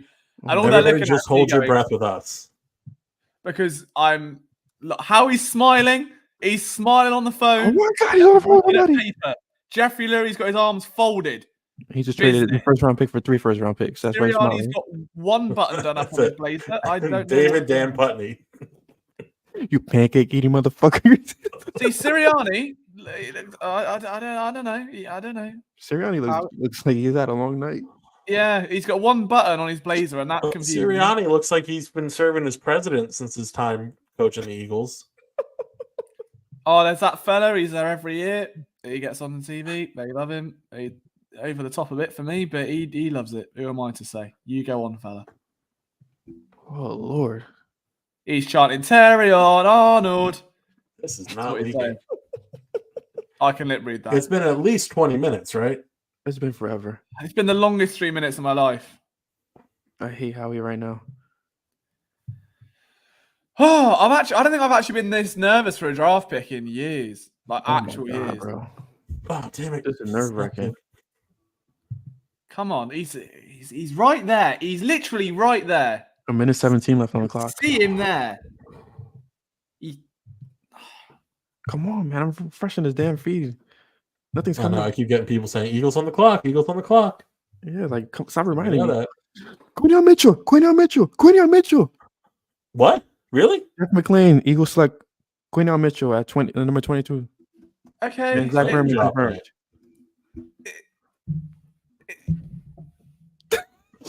Okay. I'll take it. Yeah. Look, he's an NFL ready corner. It's a stud quarterback. We got a freaking quarterback. It's not Nate Wiggins. Right. It's a cornerback, and it's not Terrion Arnold. So it's somewhere in the middle, which is a good day. Like Quinion wasn't meant to be available better than here. Terrion Arnold. Okay. No. Oh yeah, he's out of the Terrion gate. Arnold. He definitely is. Like I don't mind it. Right, I'm gonna have to go write this article. I'll have a quick sip of the pint. Cheers to a new cornerback that's actually young and a first-round pick. I've wanted that since I was about 23 years old. Now 29. How long ago was that? Like 2 years? I wish. God. So the last Eagles first round pick for a cornerback was what? Was actually Lito Shepherd, if I'm not mistaken? Yeah, it was, yeah. Oh wow, this is amazing. All right, I feel pretty good about that. I feel really good about that actually. Because yes, we got a freaking. I was thinking about putting up 10 spots to get Quinion Mitchell. We got And here Quinion he is at Mitchell, and we 22. still have 2 second-round picks. Yes, we do. Yeah, You know what? Let's run this in the PFF. What do you know? The one takeaway I've got from that over Terrion is that it might mean James Bradbury's out the door after June 6th because Quinion's ready to start. Bradbury's awful. Terrion isn't. So it's like, well, if you bring in someone, you don't want to limit Quinion. Like that was my whole thing with Quinion. Is like if you bring him in, you don't want to limit him for a year. Like you kind of want him to get game reps. So I wouldn't be surprised if Bradbury's out the door. Baby Rasul Douglas is here to save the day. Hey, whoa. We're not calling him Rasul Douglas 2.0. I feel he has better instincts than Rasul, and he's better at the. He's much better instincts. It's a compliment from me, but I mean, I understand now most people see that as an insult. He's a lot faster than Sewell, too. That's the other thing. Yeah, no, he's a very good athlete. Eagles Mohawk guy's ageless. He's been 45 for a decade. Oh, man. We got a quarterback. PFF doesn't have Nate Wiggins going in the top 30. That's a shame. Oh, who'd have thought that? No. Quinion Mitchell's a freaking Eagle. Wow. That's a huge But pick. according to the PFF mock draft, Troy Franklin should be available. Roman Wilson. Javon Bullard, who, obviously we've heard a lot about possibly him going to Philly. Safety out of Georgia. Love the Georgia players. TJ Tampa. Let's just get all the cornerbacks, all corner draft. And of course, Edgerrin Cooper. This is breaking pretty well for Philly. Like, I don't think you could ask for a better situation. Yeah, the second round's going to be loaded as well. Nate's going to be there. Edgerrin's going to be there. I'm gonna listen to Roger Goodell announce the pick, so I'm gonna tune out for 2 seconds.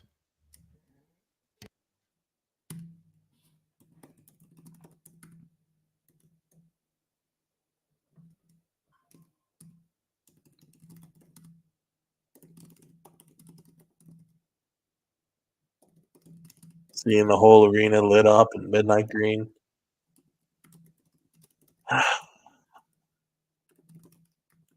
Beautiful. Mailata coming to the stage.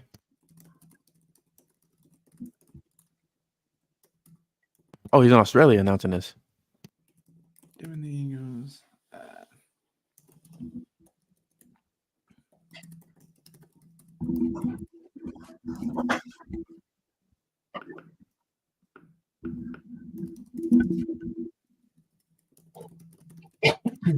Yeah, it's a great pick. Like, as much as I just had a big crush on Terrion, like it's a beautiful pick. Like, I'm not mad at Quinion at all. Not mad at him. I'm not mad at the pick. Like, it's a great pick. And if Bradbury's at the door and Quinion's in, I'd rather Quinion than Arnold that any day because he just is the more game ready corner.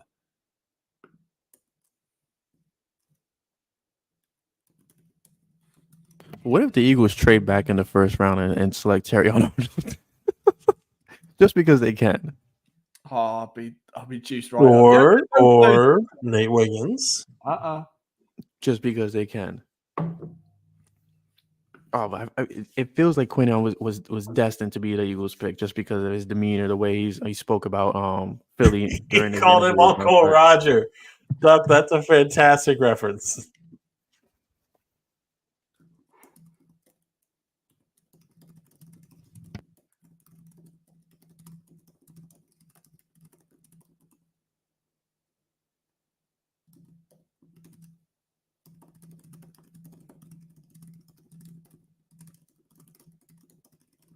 I love it. I just heard it live on my draft. Fantastic. You love to see it.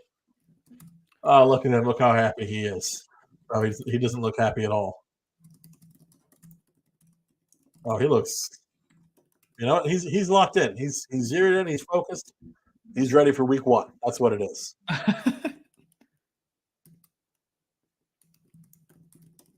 Yeah, he was fun to watch. He was fun to watch. I liked him. Did we just get an update on Joel Embiid's eye?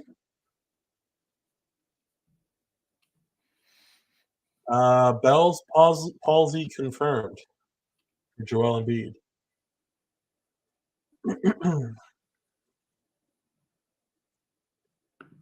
That's crazy. Joel Embiid scored 50 points on one leg with Bell's palsy.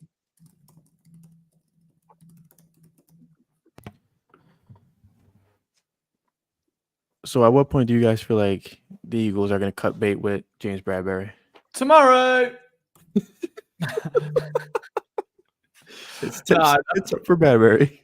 It'll be after, June 6th, like whenever that is. Or June 1st? Wait, I don't know. The dates are all wrong in America. I think it's June 1st, when I'm mistaken. Some crap like June that. June 1st, yeah. It's because the numbers switched, don't they? So I got all confused.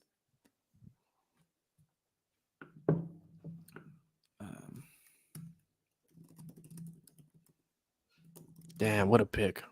Freaking awesome. Now they got to give him a good number. Have Zach McPherson cut by tomorrow. Give him 27.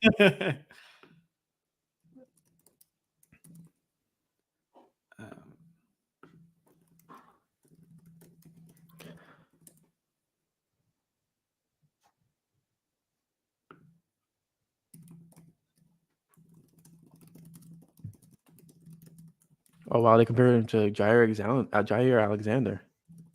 Wow. Eagles made this move and still has 2 second-round picks. Freaking mind-blowing at this point. It feels like the NFL is just allowing Philly to do whatever they want.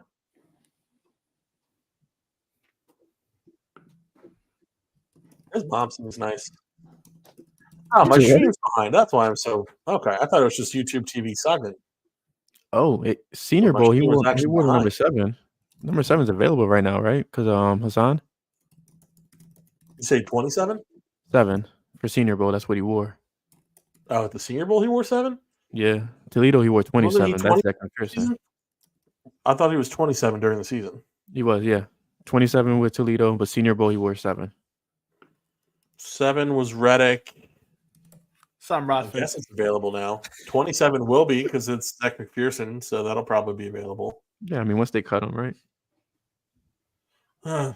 Unfortunately. I wish the best for Zach. Hopefully he bounces back in a great way. But I genuinely couldn't tell you what he looked like. Been on the team 4 years. Yeah. couldn't tell you. In the nicest way. I don't know you. I don't know that there's a nice way to say that. He could walk past me in the street, and outside of him being 5'2", I'd have no idea.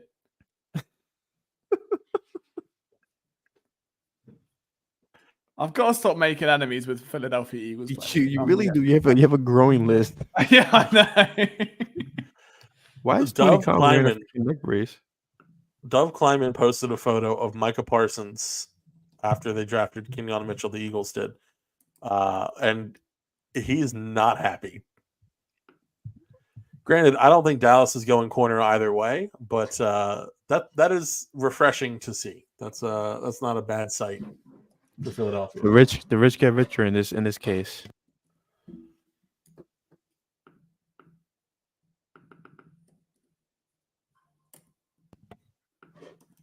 Oh, Jacksonville went wide receiver Brian Thomas. Yeah, that makes sense. I mean, they had a lot of holes, but it does make sense.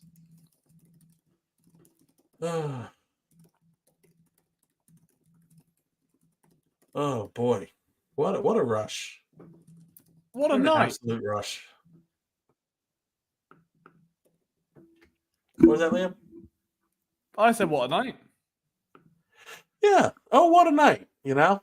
What a night! Tremendous. My level of stress now is very bare minimum. I can go sleep and sleep Dude, like a I'm baby so right freaking now. relaxed.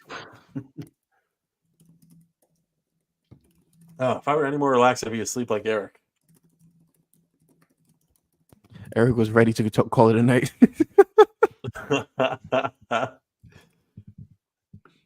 Oh man, can't believe he missed out on that. That's nuts. Hey, so now you don't have to worry about the double move being bid on. The double move? Oh, for sure. Sorry, I'm thinking about the bet. That I'm still Oh, sorry, I forgot about that. I forgot about that bet. Oh, my bad. Was there a bet? I didn't know. I just thought it was. There's no such thing as a gamble when you're right. Oh, no, I'm joking. Do you know what? Honestly, at this point, Zach, I'll level with you. If he slips out of 30, don't worry about the $50. The fact he slipped alone is worth its weight in gold. How dare you? How dare you? That is more insulting than the wager.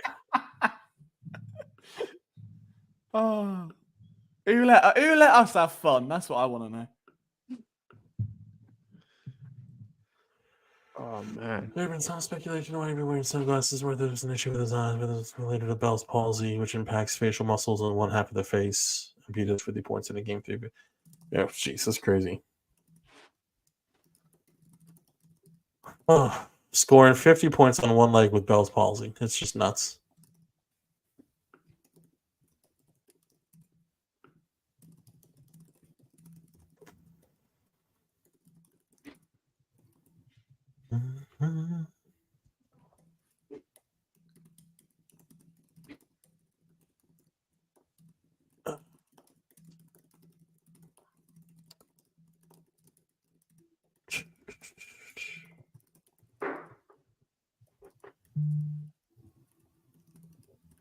He just looks locked in and focused. This is great. Talking about Keenan Mitchell. Ah, cool. he looks like the I'm not asking for anything more. They could literally ruin the rest of the draft, and I'll still be happy. All right, let's not get ahead of ourselves, Brian.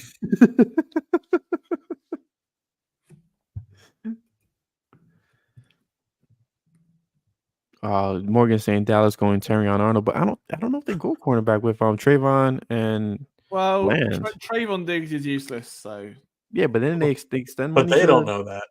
no, they don't know. Trayvon Diggs is great. Just let him get his interceptions and then get burnt on every other route. That's fine. You keep him.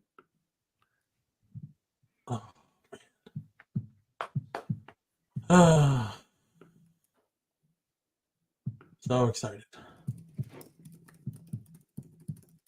You know, Hey, the Eagles made the right pick when Michael Parsons is already pissed off about it.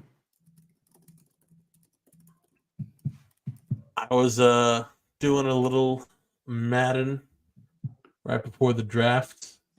Ran a draft simulation in my franchise league and picked Kenyon Mitchell. Did you? I actually had Terrion Arnold on my squad. Very excited. I had Nate Wiggins. No. I was just bluffing the whole time. I love him. He's my favorite.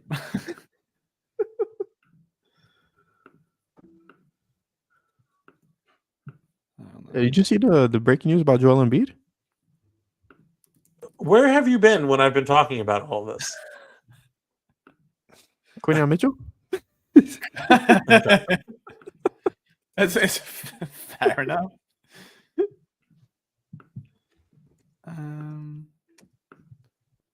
Oh, bollocks.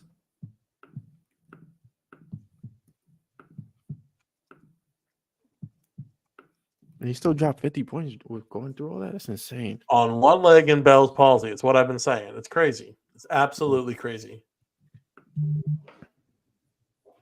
Oh, I wish man. you had some pictures. Damn it. What a night. A Sixers win, an Eagles win, drafting Kenyon Mitchell. What was Quinion Mitchell's 40 time? 4-2-9 or 3-2, 4-3-2. I can tell you, definitely off the top of my head, and not the fact that I've 4-3-3. It was a 4-3-3. He had a 9.79 RAS score, which is That's very, very, very, Ooh, the Lions have traded up to 24. Terry Arnold. Dallas traded out of a pick. What are they doing? Detroit get that'd be huge, man. Well, Dallas probably has. Oh no, Dallas is going to take Nate Wiggins at 29. That is my new prediction. Terry Arnold's 40 time was 4.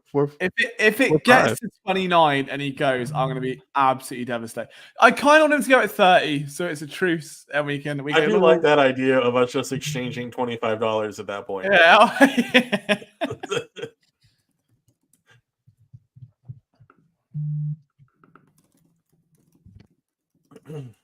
All right. 4.5 is slow. Right, that's fine. Article's good to go. Update the tracker. You know what I got to do? While Liam's doing that, actually, I have to do the post game for the Eagles too.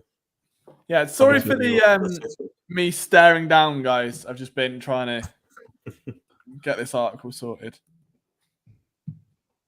Oh, Terrion Arnold to the Lions. There it is. Wow, that's a good pick for them. They don't have a shutdown corner at the moment. That's a good pick. Yeah, that's an extremely good pick. That he fits the Lions as well. Young team, room to breathe, come in. Like I like that. Not as good as Nate Wiggins would have been, but it's a pretty good pick. But I still don't see why the Dallas Cowboys traded out of that pick. I mean, they haven't done anything all off season. Like, where do you think you are that you're not making a pick right there? LJ sips beer like a girl. Hey, none of that, please. Even though you're probably right, let's be nice, thank you. Or you be in detention. We don't want that. Wait a second. What are the details? Because for the Dallas pick, PFF hasn't swapped first round picks. There was they just had it on my screen and it went away. Where is it?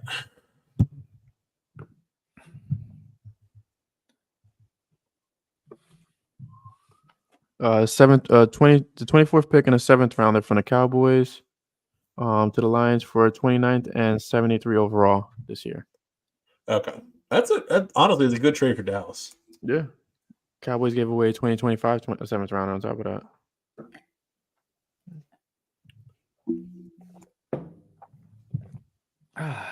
Right, we're back.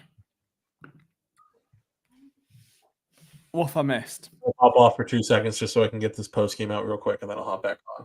Yeah, no worries, man. Liam, to prove your manhood, you should do a shoey. I can't be doing that. Not at 4 a.m. I've passed that point in my life, I'm afraid. For now, temporarily. But I will polish off the rest of this in honor of the boys. In honor of Quinion Mitchell, who a player I am fond of. It wasn't the love of my life, but a love nonetheless.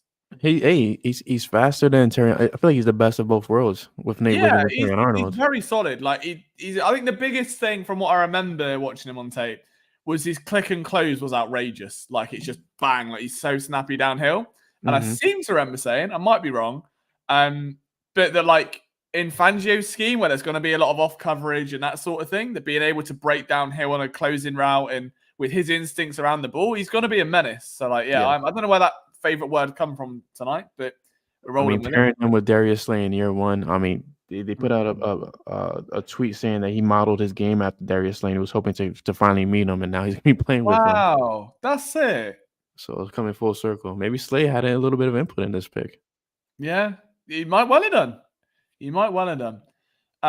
Shuey's drinking from booze from a real shoe. Indeed, it is, and I'm not ruining more shoes because see what you guys don't realize is when I was in my prime doing shoeies, like I would have to walk home wearing those same shoes. It's like a 15-minute walk, and my foot's just sludging around in beer, like at 7 a.m, walking home to go to sleep. It was a very backwards, time. But in honor of Quinion Mitchell, in honor of this stream and everyone in it for sharing this night with us, and in honor of Nate Wiggins, who has in turn potentially won me $50 tonight by being a bum. That's fantastic. Cheers, boys.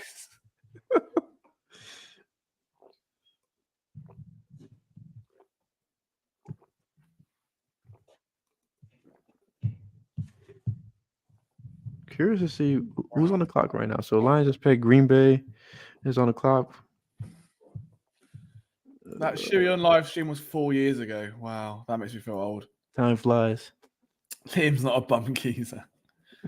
Oh, what was this? Oh no, sorry, I've just got the Lions news. I saw Dallas Cowboys and Terry and Arnold and got absolutely terrified. No, Detroit. That's okay. I can take Detroit. That's what I'm talking about. See, there we go. We're in now. Mitchell was apparently the highest graded defensive player by Next Gen Stats. Crazy. I'm gonna do some more digging on tape. I think we'll do it next week during the streams. Like we'll try and break down some more tape and see what other footage is out there, and if we can take a closer I mean, his coverage grade with PFF was I feel like, and this is not a knock on Arnold because you know how fond I was of him as well, but his PFF grade was actually pretty consistent when it came to coverage, game in and game out. I know the knock is going to be that he hasn't faced competition like Arnold has, going with Arnold being in Alabama. But I mean, he's consistent throughout his time in college. I mean, what more do you want from that? But the other thing as well is Mitchell's had like more coverage snaps than any other corner in the class, as far as I'm aware. At least like the first round guys. So like obviously Wiggins included in that. It was like 1,700 defensive snaps across like 3 years, and Arnold was only at 700. So for me, that's where the Arnold selection had some legs. Was like where you're getting a younger corner with less experience that you could mold. But at the same time, if they're like, look, but it could just be that they thought, look, Bradbury's on the way out. He's going to get released in June. Let's give Quinion a shot. Or like let him compete with Bradbury in the summer at training camp. Let's see what the kid can do. But yeah, it's going to be interesting. I think K1 makes a great point as well about Sauce Gardner. And it's probably perfectly valid. Like, he's got all the athletic tools. He's very quick. He's very instinctive, and he can stay in the hip pocket. He's a good corner. Like, he deserves to be a first-round corner. Completely agree. There were two corners that deserve that accolade. Quinion Mitchell, Terry, and Arnold. The others, I don't really care for. Really, it's a huge dip after that. After those two, PFF has his man coverage grade from 2023 at 88.7. His zone coverage grade at 85.9. Completion percentage was only 43.5%. Jeez. Yeah, I'll have to watch some more tape. And his run defense grade is actually 76.1. Take it. Hey, it's better than a kick in the teeth. Yeah, no. If they got a corner, it had to be one of those two for me. Like it really, really did. So yeah, I'm very excited. I want to see what he can do. I'm more excited for round 2, knowing that like it's not very often, really, Brian. I'm sure you can agree. We've done enough of these streams now that we come into the end of round 1 knowing that they've actually filled their primary need in round 1. Normally, it's like, oh, they really need a safety, and they've gone lineman. They really need a corner, and they've gone lineman. They really need a receiver, and it goes somewhere else. Like it very rarely happens where there's a primary need and they actually fill it, and it's very relieving. It means we can kind of be stress-free now through the rest of the draft, providing they actually pick linebackers. That bit we haven't seen yet, but we shall see. I completely agree with that, and it feels like they're a lot more self-aware of their voids right now. Yeah, they need a linebacker in the second round, and they kept both second-round picks where you could get a linebacker, and then 3 picks later you could get an offensive tackle if need be, or even a wide receiver at that point for wide receiver 3. But them selecting a cornerback early on, it's the sky's the limit. They could do whatever they want in the draft. Yeah, 100%. I'm not trying to. I've just forgot I've got to update the draft tracker thing because that article is actually getting views. So I need to put the Quinion Mitchell pick in it. And then to answer Jay Fizz's question, do you think they make a play at Justin Simmons now? I think with Howie mentioning that they're still going to be attacking free agency even after the draft, I feel like Justin Simmons is absolutely in play somehow, some way. It just makes too much sense for him not to be in Philly. And if they get him, this secondary is 10 times better than they were last season. Ron's question for 50 and 53, defensive end, linebacker, or safety. I know they're pretty enamored with Bullard from Georgia, the safety, as well as the linebacker core where you have Peyton Wilson and Edgerrin Cooper available. Edge, I'm huge on Jonah Ellis, but it just feels like you have to go. Either you're mixing offense and defense in those 2 picks, or you're trading back one of those picks and just cooping more picks. I think that's updated. Yeah, I don't think we've actually done a draft tracker before, but somehow it's getting like a fair amount of views. And I realized I put the Quinion piece up, and the tracker's getting more views than the Quinion piece, and I hadn't put the info in there. So I was like, shit, I've got to quickly update that before people complain. A little copy paste. So that's fine. Where are we at pick wise? They're still showing the Terrion Arnold pick. Yeah, right.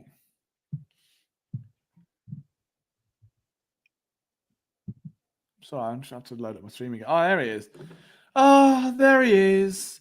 Fluid, smooth, ball skills. Jalen Johnson, they say it. Oh, look at him. Look. Oh, we watched that game. The Georgia game. It was. But when it comes to their comps, would you rather have a Jair Alexander or Jalen Johnson? Probably Jair Alexander, I reckon. If I'm honest. Okay. Like, I just think he does a bit more at the catch point. But it depends what you want from a corner. Like, yeah, the thing with it, Terrion is just like it's so raw, and he's only 21, and that's the thing where it's like, how old is Quinion? If you've got room to develop, the Eagles felt like a perfect spot for him. But realistically, if they could do the same with Quinion, I won't be mad about it. And if Bradbury moves on and they can get, Quinion in straight away, I definitely won't be, because he's if there's anyone that can just stick fluidly with receivers and not give up penalties with these new tackling rules, it's probably Quinion Mitchell. Like, he's the most NFL ready of the 3. I think I sound a bit tipsy. I'm not. I'm just a bit tired. And he's only a year older than Arnold at 22, so it's not a huge no, not which is great. It's just the lack of experience, I think, for Arnold, and he's only had 2 seasons at corner, and that might turn the Eagles off. Like, he was a former safety that turned corner, whereas obviously Mitchell's path has been a bit more substantiated. Look at that for a word at 4 a.m. after a pint, necking down. Nick Saban commented on Quinion Mitchell. He said he was our number 1 guy in the portal last year to try to get him to come out of the portal, and he would never get in the portal. Who, Quinion? Yeah. Wow. It's like Saban wanted him as well. Love playing at Toledo. Love being a Rocket. On that note, I know we're near the end of the first round, but I can't wait for NCAA 24 or 25. A good football game finally. Weeks into that game. We need like a PSN franchise or like Connected Career where you just get all of us on it. Oh, that'd be amazing. It'd be so good. I think Ron is consistently like drawing up. I know. Ron's consistently drawing up like trade ideas as well. I love it. I love that. Why not? You are a fiend. You're an absolute fiend. You've been here all night drawing up these picks work. He's got the draft chart up doing the maths. And I love it. Absolutely love it. Again, guys, if you're watching, just a headset. We do have a couple links in the description. So if you are into sports betting or want to get bonuses and don't have All right, for instance, say you're on DraftKings and you don't have a FanDuel account.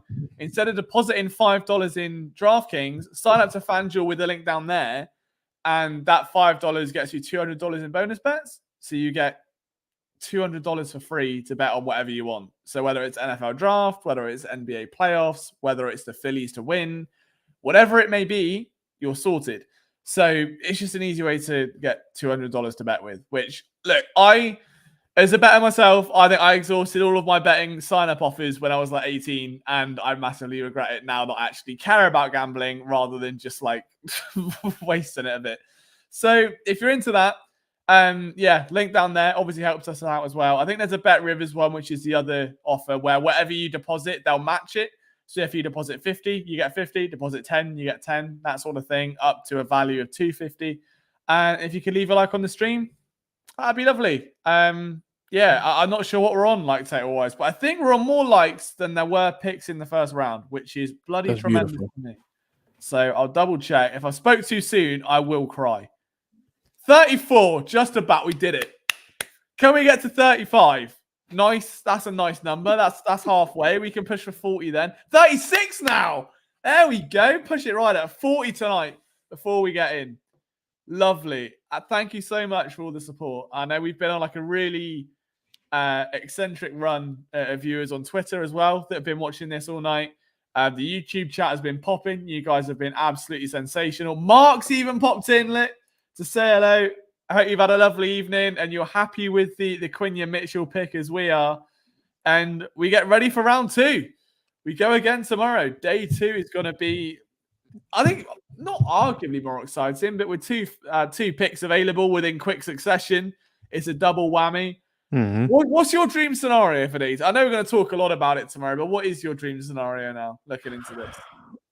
I'm hoping for linebacker, and I hope with the 53rd pick, they trade back into the 3rd round and actually coup more picks for next year. Don't mind it. It just feels like they need to make double picks in the 2nd round. If you get Edgerrin Cooper or even Peyton Wilson, or you get a different player and you trade back into the 3rd and get a Jeremiah Trotter. But it seems like honestly, if it's weird, but the way the board's falling at the minute, I feel like there's going to be some more shocks along the way. Mm-hmm. If you could even risk someone like a Malachi Corley at slot for like now get like 3 or 4 years, trade back into the 3rd, then get Trevin Wallace, and then you're cooking. And then you've got like, that is the dream Liam draft. You've got every need filled. Do what you want with the rest, Howie. I don't care if you bundle them up. It's the rest doesn't even matter. Doesn't matter. Get yourself that saucy tight end in the 7th round. Get yourself a Luke McCaffrey, and it's all happy days. But yeah, they're very well situated in this 2nd round now. Whether they want to come up, whether they want to come down, they can regain capital. They might even push up into round 1. As Ron said, 50 and 53 gets them just on the fringe of that 1st round. So if they do 50, 53, Kenny Gainwell, maybe that's 33. Maybe that gets them their pick of the litter of the 2nd round. Like, who's to say what Mr. Roseman has up his sleeve? I feel like now you can literally do no mistakes at this point. Like, you know, you're just cooking in a different way where, like, nobody knows what the hell you're doing because media had him going for offensive linemen for the longest. Yeah, 100%. I mean, we were terrified for a while when the linemen started going that the Eagles might fancy it. But as Mark knows ball. Trevin Wallace, he knows. The tape session was good. But we are now on pick 26. We are 4 away from a lovely $50 lick. But I feel bad taking it. Like, I can't take money off it. Pick 27 is already in. Cardinals are going with Darius Robinson. Oh, for 27? Yeah, for 27. Oh, so we're 3 away.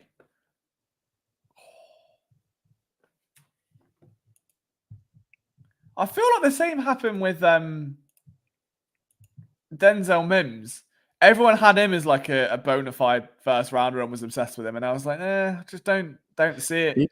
He was. I mean, he's not even on the team right now, right? He's nowhere to be found. Nah. Probably too busy bitching on Warzone again, but you know, it's not. Who am I to say?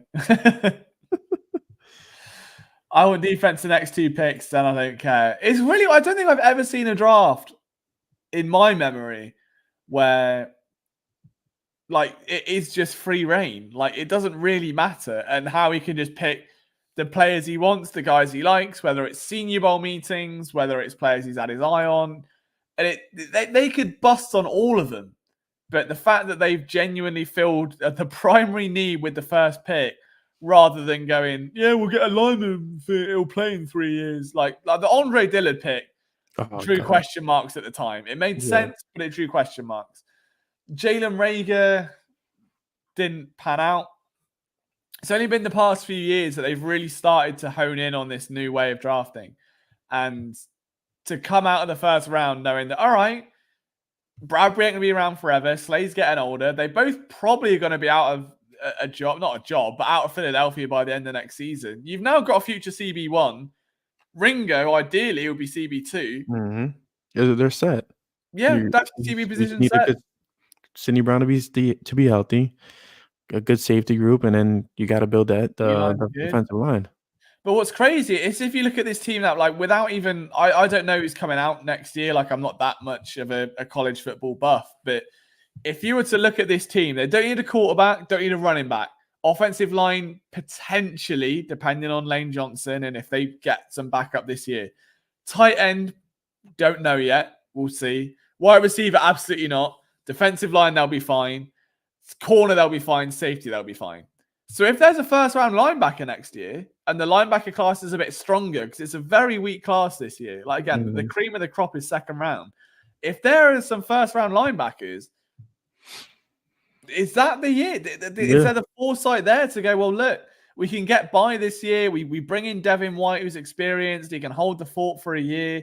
Vic Fangio's got confidence in him, maybe. And then in 2025, then we push the pedal to the floor and we really find our guy. Who's to say? But it's very exciting. Like, I don't genuinely think I've been this excited for a draft in a while. Just looking at the way the board's falling and the fact that primary needs filled. It's such a relief. Like, it's just a real deep sigh of like, oh, thank God. We don't got to be concerned about them having a rotating door cornerback anymore. No. And it's just, it seems like they like to invest the value picks in the defense as of late and invest the big money in offense, as we've seen this offseason, where you extended Landon Dickerson, you extended Devontae Smith, A.J. Brown.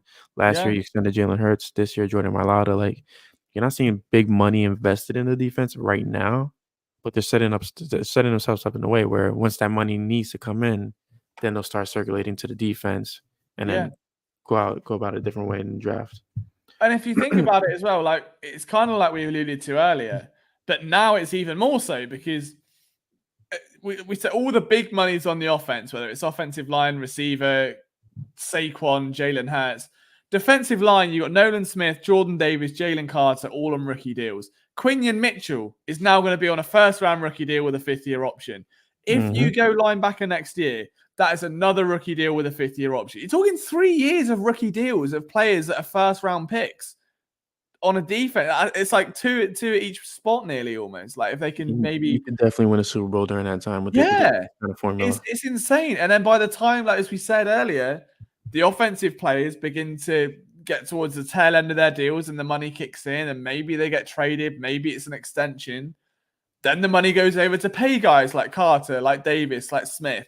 And it seesaws the other way. Then you start drafting the receivers and the quarterback. Like it's a really unique way of building a team. And it's not one I've seen I don't think I've seen ever, if I'm honest. Yeah, it's the way they have everything just running. It's unheard of.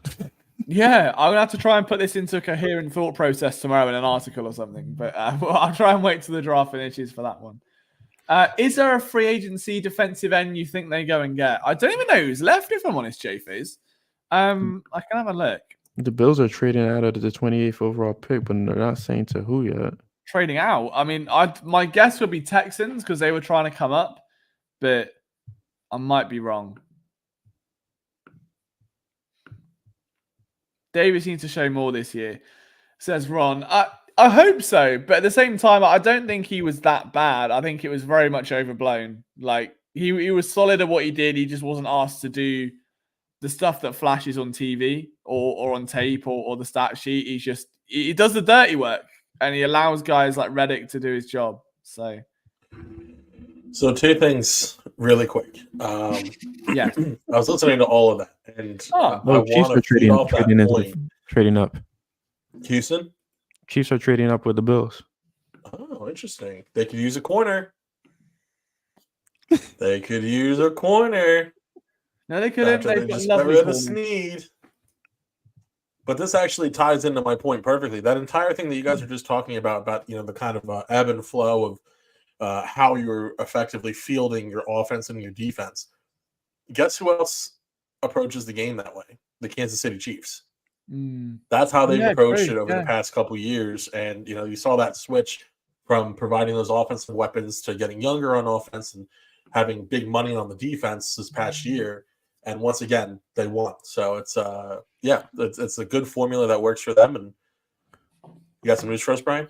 Well, not so much news, but a little bit a sight for sore eyes. On Twitter, somebody said, "Ask Darius Slay if you think he's coming for your job." And Darius Slay said, "Hope so. I'm here to make sure he's ready to go when my time is up." Oh, I thought he was a back fit over. leader. Nice. Okay, you got some brownie points. Darius can always be called Big Play Slay. Hope he unblocks me on Twitter so I can send him a love heart. Honestly, I think that is deserving to go back to Slay. That's huge. Yeah, you know what? Very, very good. Fair play. But I feel like that also tells you that he had an opinion or a hand in who was the cornerback that the Eagles should go for. So Darius. So we've had a draft where the Eagles have filled a primary need, and Darius Slay has been nice and positive on Twitter in a way that shows leadership. I don't know what's even happening tonight anymore. I think I might be dreaming. Has the beer gone to my head? Am I imagining this? Am I delusional? The Chiefs have drafted Xavier Worthy with the 28th overall pick. Good God. There's one pick left. Well, technically two. Otherwise, it's a push. Technically I kind of two. hope it's a push. I kind of hope it's a push. Of course, it's Dallas picking. Who's that 30? Baltimore? Baltimore they're gonna ruin it. I think Baltimore are gonna ruin it. That's that. I'm terrified of. Well, gentlemen, you're gonna have to take the rest of the show on without me. I gotta walk my dogs and then head to bed. Yeah, no worries, man. Well, thank you for grinding this out with us. It's been just on 4:20 as well. Would you look at that? How convenient. On 4 hours 20 minutes. I was going to say it's the 25th, Liam. I think you had the days wrong. I only had half a pint down. I'm all right. But no, thank you for hanging out, Brian. I mean, you're absolutely brilliant tonight. Round of applause for Brian in the chat, everyone. He's been an absolute soldier this evening. And we'll see you tomorrow. We'll do it all over again, man. Absolute Take it easy, guys. Go Birds. We will. We will. Sleep easy. Knowing that Quinion's an Eagle. All right, so the Bills are trading 28, 133, and 248 for 32, 95, and 221. So moving up a good bit from the fourth to the fourth. Is that? Yeah, I guess it's the late fourth to comp pick in the third. Yeah, all right, that's not a bad deal for Buffalo. They kind of need a receiver, but maybe they didn't want Worthy, and maybe they'll take another one come 32. But they didn't really need a cornerback, and I'll take it at that rate.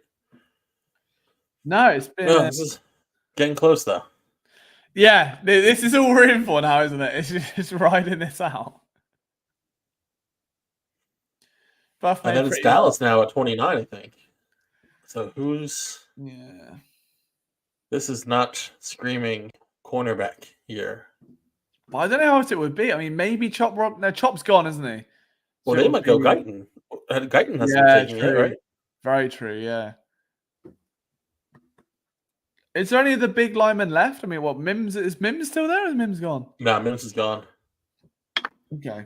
Yeah. Guyton is I think the biggest O-line name left. Let's go back to the big board. Let's take a look and see who else is left here. Buffalo does kind of need an O-line help too, Duck. You're right. Especially, they could go for JPJ. get a little Jackson Yeah. Powers Johnson for Buffalo. I think that'd be a pretty good. Tell you pretty what, good fit if he slips anywhere near that 50th overall pick, it wouldn't surprise me. Oh no, for sure.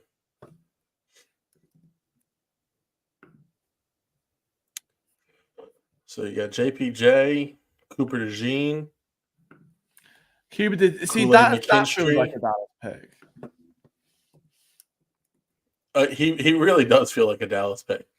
I thought Rams would be the play, but I mean, at the same time, Dallas just unfortunately feels like he'd just be a pain He'll just in be the the ass. next Leighton Vander Esch.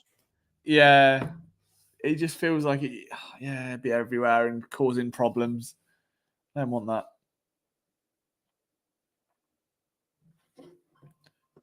Zach Frazier is also possibly a move for Dallas here.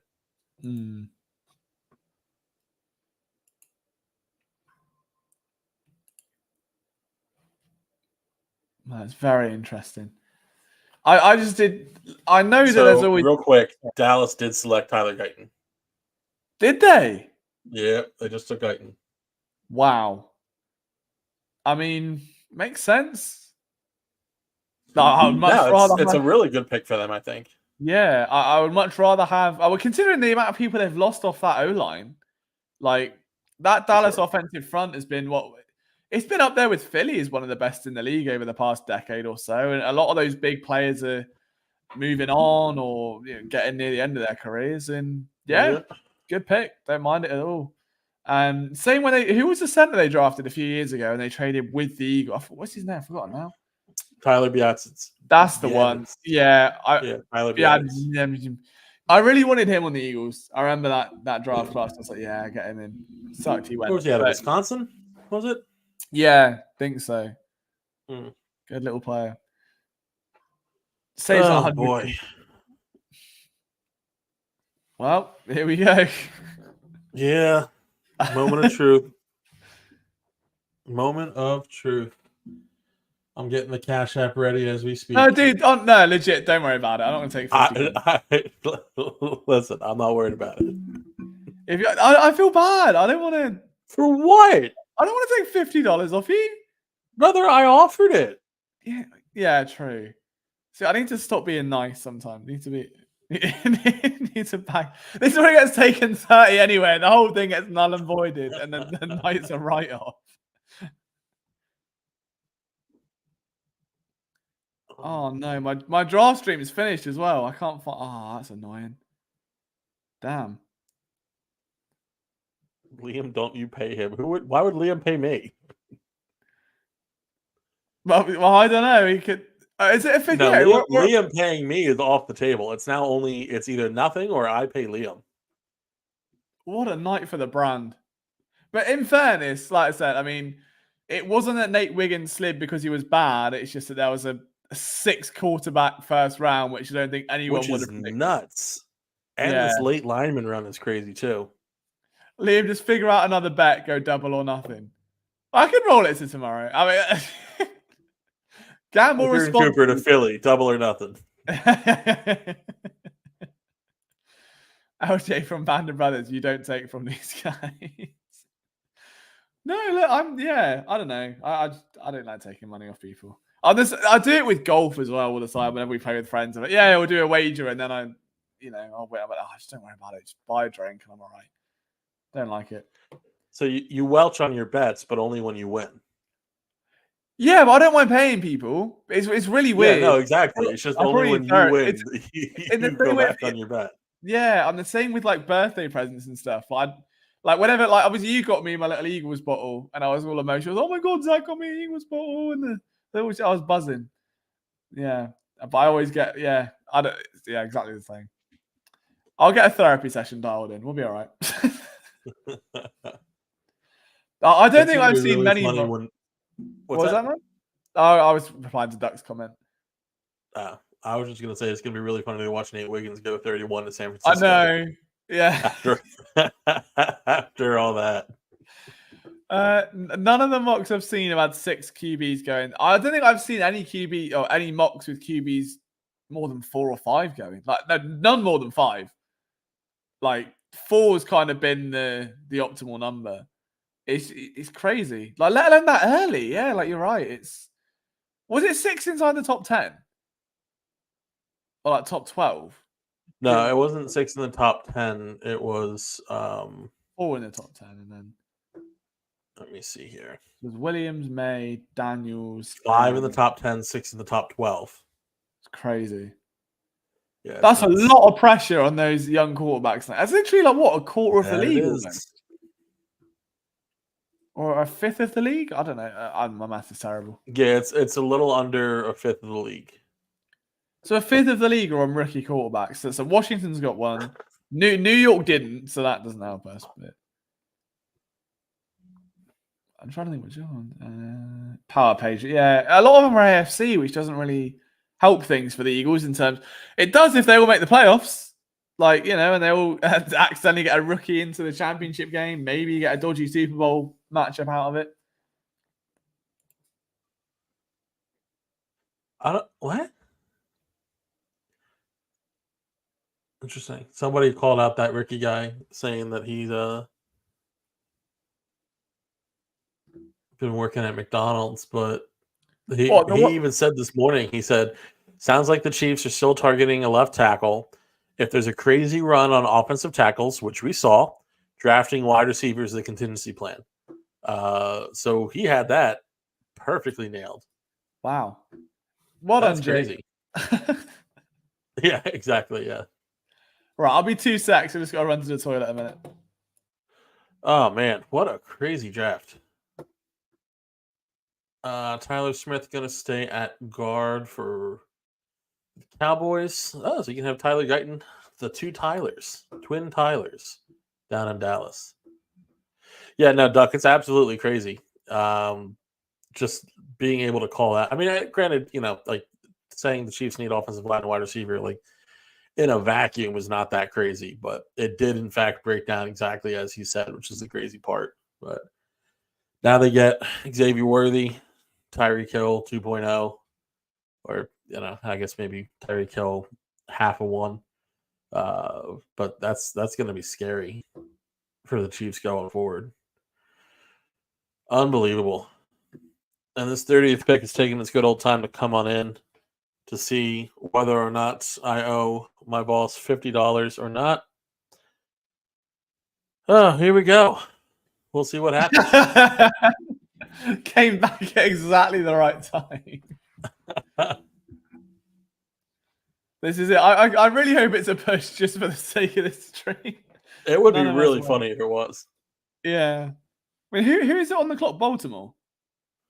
Yeah, it's Baltimore. Yeah, Baltimore. I thought Baltimore would trade up. I thought Wiggins, it's Wiggins. Fuck, is it actually? It's actually Wiggins. There's no way. The final Unbelievable.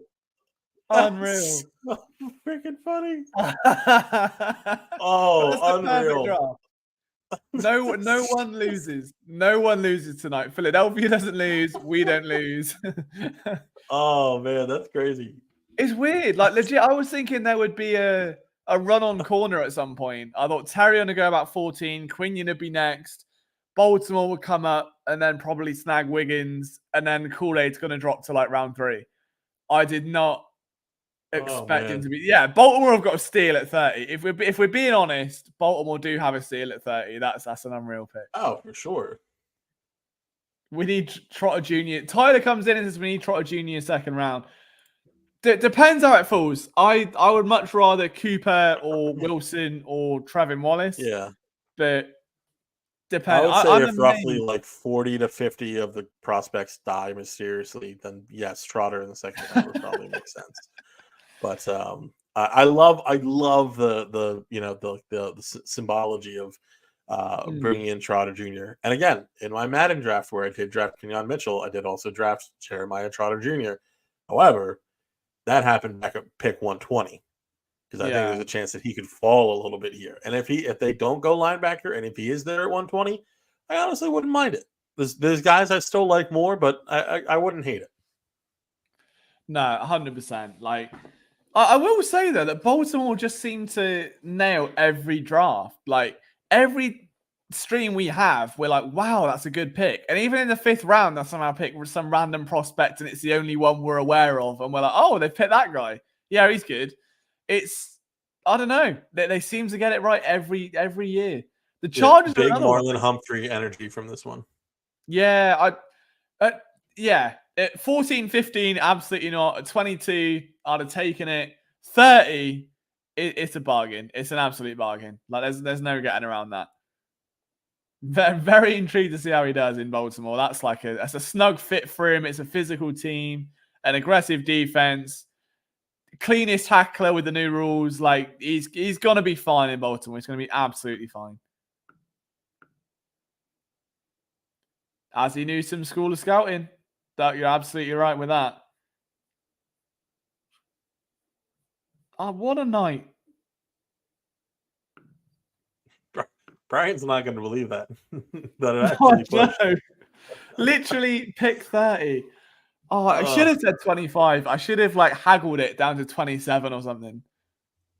But I was too cocky with my own analysis. Oh man, that's crazy. Well, I'm happy it ended in a tie, personally. I don't mind that. Yeah, that's probably best case scenario, you know? Yeah. But it's funny more than anything else. It's very funny. It's the only way a bet between you and I could go down is that it ends in a tie. Who's LB1? There's a question. All right, who's your linebacker one?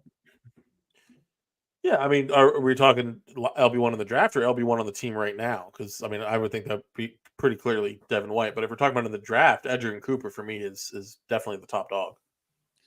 Yeah, I'd agree with that. I think if Peyton Wilson's injury concerns weren't there, probably Peyton Wilson. But as a complete linebacker for this class, you're not getting better than Cooper. Like, he just is everything you want in a Mike linebacker. But if they miss him, Trevin Wallace is the perfect value consolation prize. I wouldn't be surprised if he goes in round 2. But at the same time, he should be a comfortable 3rd round pick. Brian's coming. Wiggins at 30. Oh, unbelievable. We waited 4 hours and 35 minutes for it to end in a tie. Can't believe it. The thing I'll say about Trevin Wallace, I like Wallace a lot too. I think he might go a bit lower than that just because the overall class is rather weak. And I think that people are just going to kind of put off that linebacker position for now. And a lot of these guys are negligible. I think somebody's going to convince themselves to go into Jeremiah Trotter Jr. I think that Junior Colson's high on somebody's board. It's not my board, but somebody's board. It's not my fault. There's going to be guys who are going to get picked, but there's kind of a whole mesh of guys. Tyrone Hopper is another guy that you can kind of feel. I feel like he's in that Trevin Wallace class where a lot of these guys. Who's the Notre Dame guy? Maurice Lafatu, or I'm messing the name up, but that linebacker out of Notre Dame.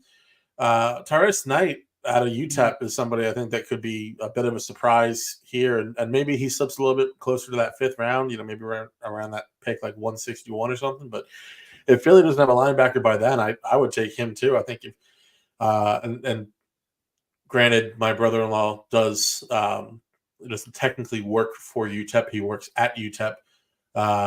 Even still, he has pointed out, and I have agreed with him after watching the tape, that if Tyrese Knight was at a bigger school, he'd be going probably 2 rounds higher in the draft. So it's definitely someone that I wouldn't mind taking a look at. Yeah, in fairness, I mean, you were the one that brought Tyrese Knight to my attention. I still didn't get around to watching the film, but I remember you mentioned him the other day, and I was, I should probably take a look at him. And you'll have plenty of an opportunity to do so if Philadelphia drafts him. Yeah, 100%. They'll pick someone and complain about it and say they were forced to do it. Who do you think are the big winners of the first round so far? I know we've still got a couple picks left, but is there any team that stands out as a big value pick? I hate to say Baltimore. I don't want to say Nate Wiggins, but I mean they're definitely up there. Yeah, no, for sure. I do think that they're up there. I think Detroit being able to trade up for Terrion Arnold is a huge win. I mean, giving up a 3rd round pick to get Arnold is I mean, that's crazy good value. So, they obviously stand out. The Rams landing Jared Verse, I think, is, a great opportunity for them being able to kind of fall backwards into that, and honestly, the Cardinals, just for not overthinking it and taking Marvin Harrison Jr., I think that they, deserve some semblance of, maybe praise is too strong of a word, but it's definitely a good situation for them just landing there. What about you? Yeah, I hate to be biased and say Philadelphia, but I think given that the way the board fell, it's hard not to say them because they're one real primary need they could fill in that first round. And real we're quick, able to do it without trading up. Like, I always, again, all the mocks were always, it was Quinion and Terrian between like 14 and 18. To get both of them available at that sort of range is ridiculous. They could have moved, and that's what we were saying. If they wanted a defensive end, they could have moved up for Turner. They had the capital to move up for Murphy. They sat and they knew what they wanted, and they got it. Oh, Niners have got to do it, for fuck's sake. I know. I was just about to call it out. Isaac got it. Yeah. That ruined everything. He's going to be an all-pro in San Francisco. Yeah. That's it all depend on where he was going, and going to San Francisco, he's going to be nasty. He's going to be a happy man, isn't he? He'd much rather there than somewhere like Chicago, for instance. He's going to be absolutely him and McCaffrey just breaking down barriers left and right. Yeah, that is nasty. Why? It's always the Niners as well. Damn it. I thought both CBs would be gone by 22, said Ron. I agree, mate. I thought they'd be gone by like 14. Genuinely. Yeah. Unless there was an offensive line run. I think Latham went a little bit early. I wasn't expecting him to go top 10. Wait, huh? No, wait. Now I'm hearing they're taking Ricky Pearson. What? The Florida wide receiver. No way. So, but my watch went off and first said, no, that can't be. They're taking Cooper. I swear he's meant to be third round, isn't he? Or maybe I got the notification about Cooper. What the hell just happened?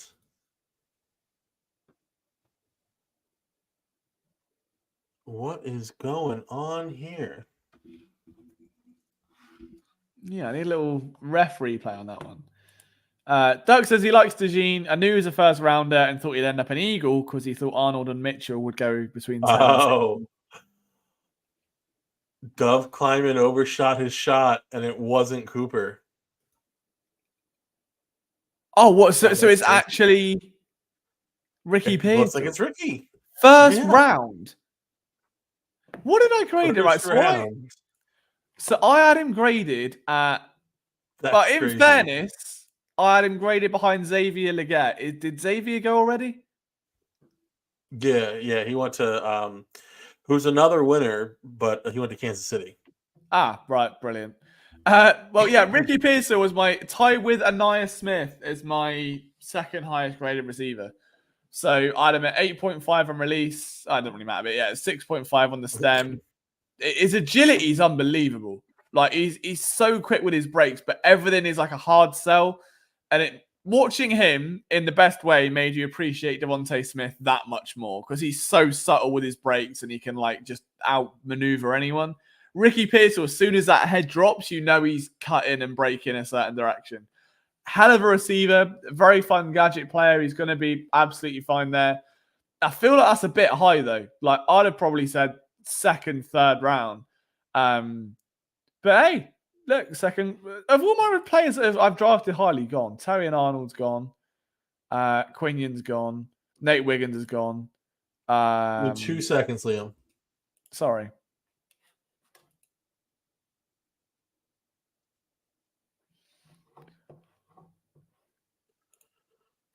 Oh, fantastic. What's happened? They were interviewing Brian Thomas's parents. And so the person giving the interview asked Brian's mom, how far has this family come to get to this moment here today? And she said, I honestly don't even know if she said Baton Rouge or if she said backwoods, but she just said that they came from like Indiana. And I was like, no, not where you're driving from. And it was fantastic. Oh, I love that. I do love to see Ricky go to the Panthers traded up from 33 to 32.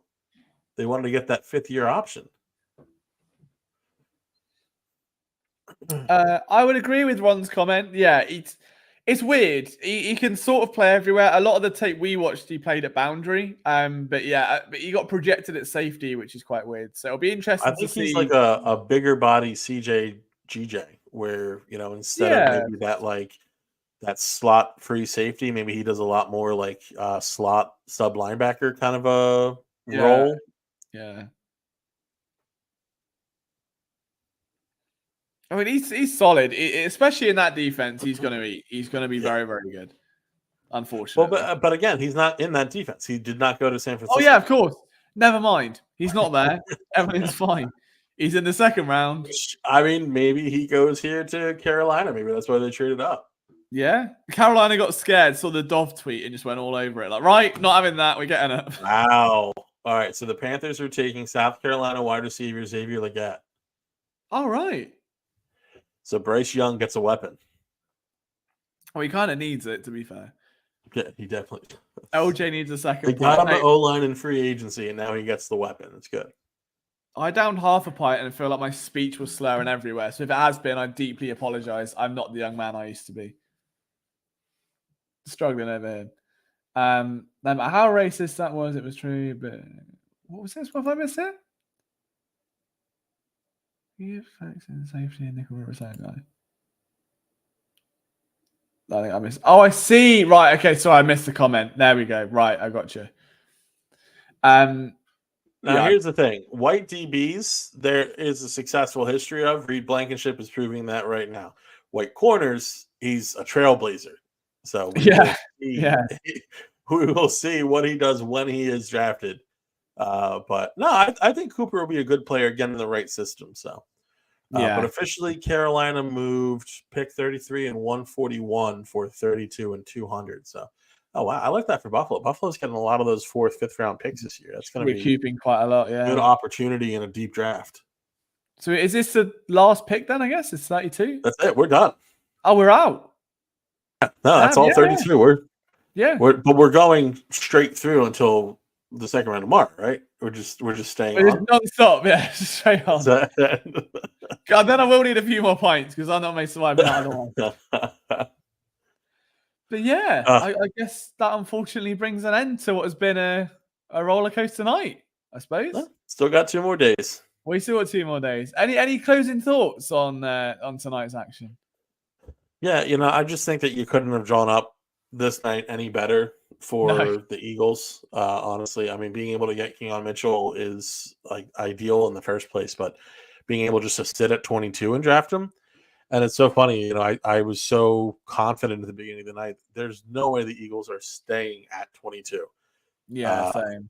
Next thing you know, there's 6 quarterbacks going in the top 12, 14 straight offensive players to open up the draft. And Keon Mitchell's there at 22. It's you don't see the stars align for Philadelphia that often, but they certainly did tonight. So it was great to see.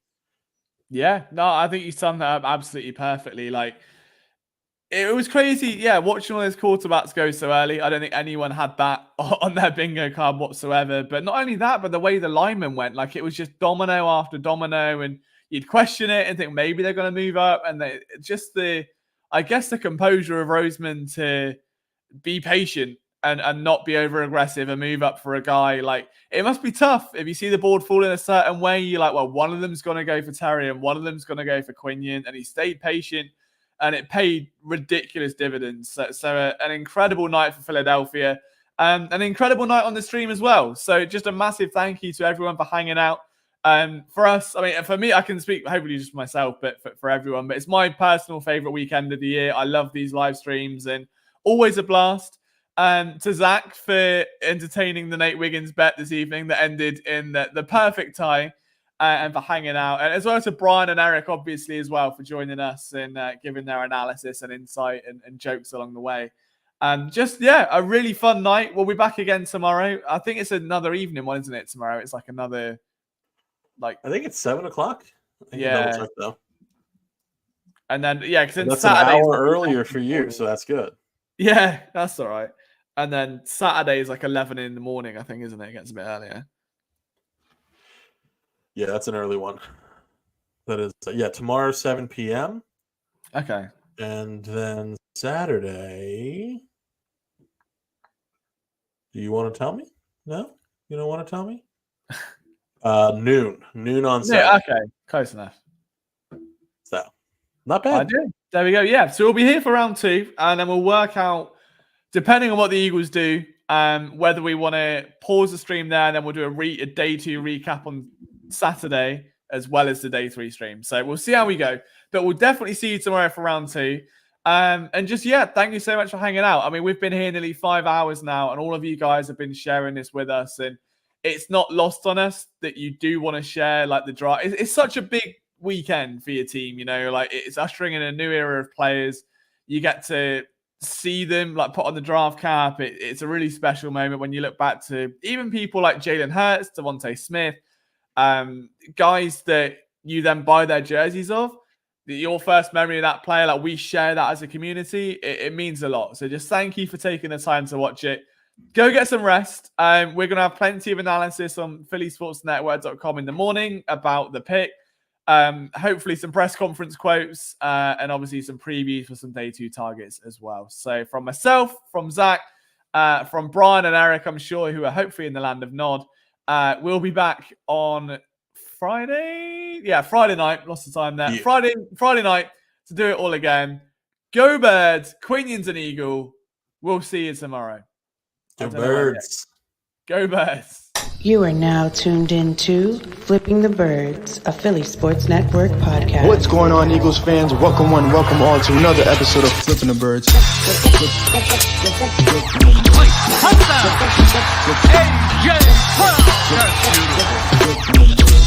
intercepted by the Eagles. He is hit. They got him again. They got him back at the 26. He's into the end zone.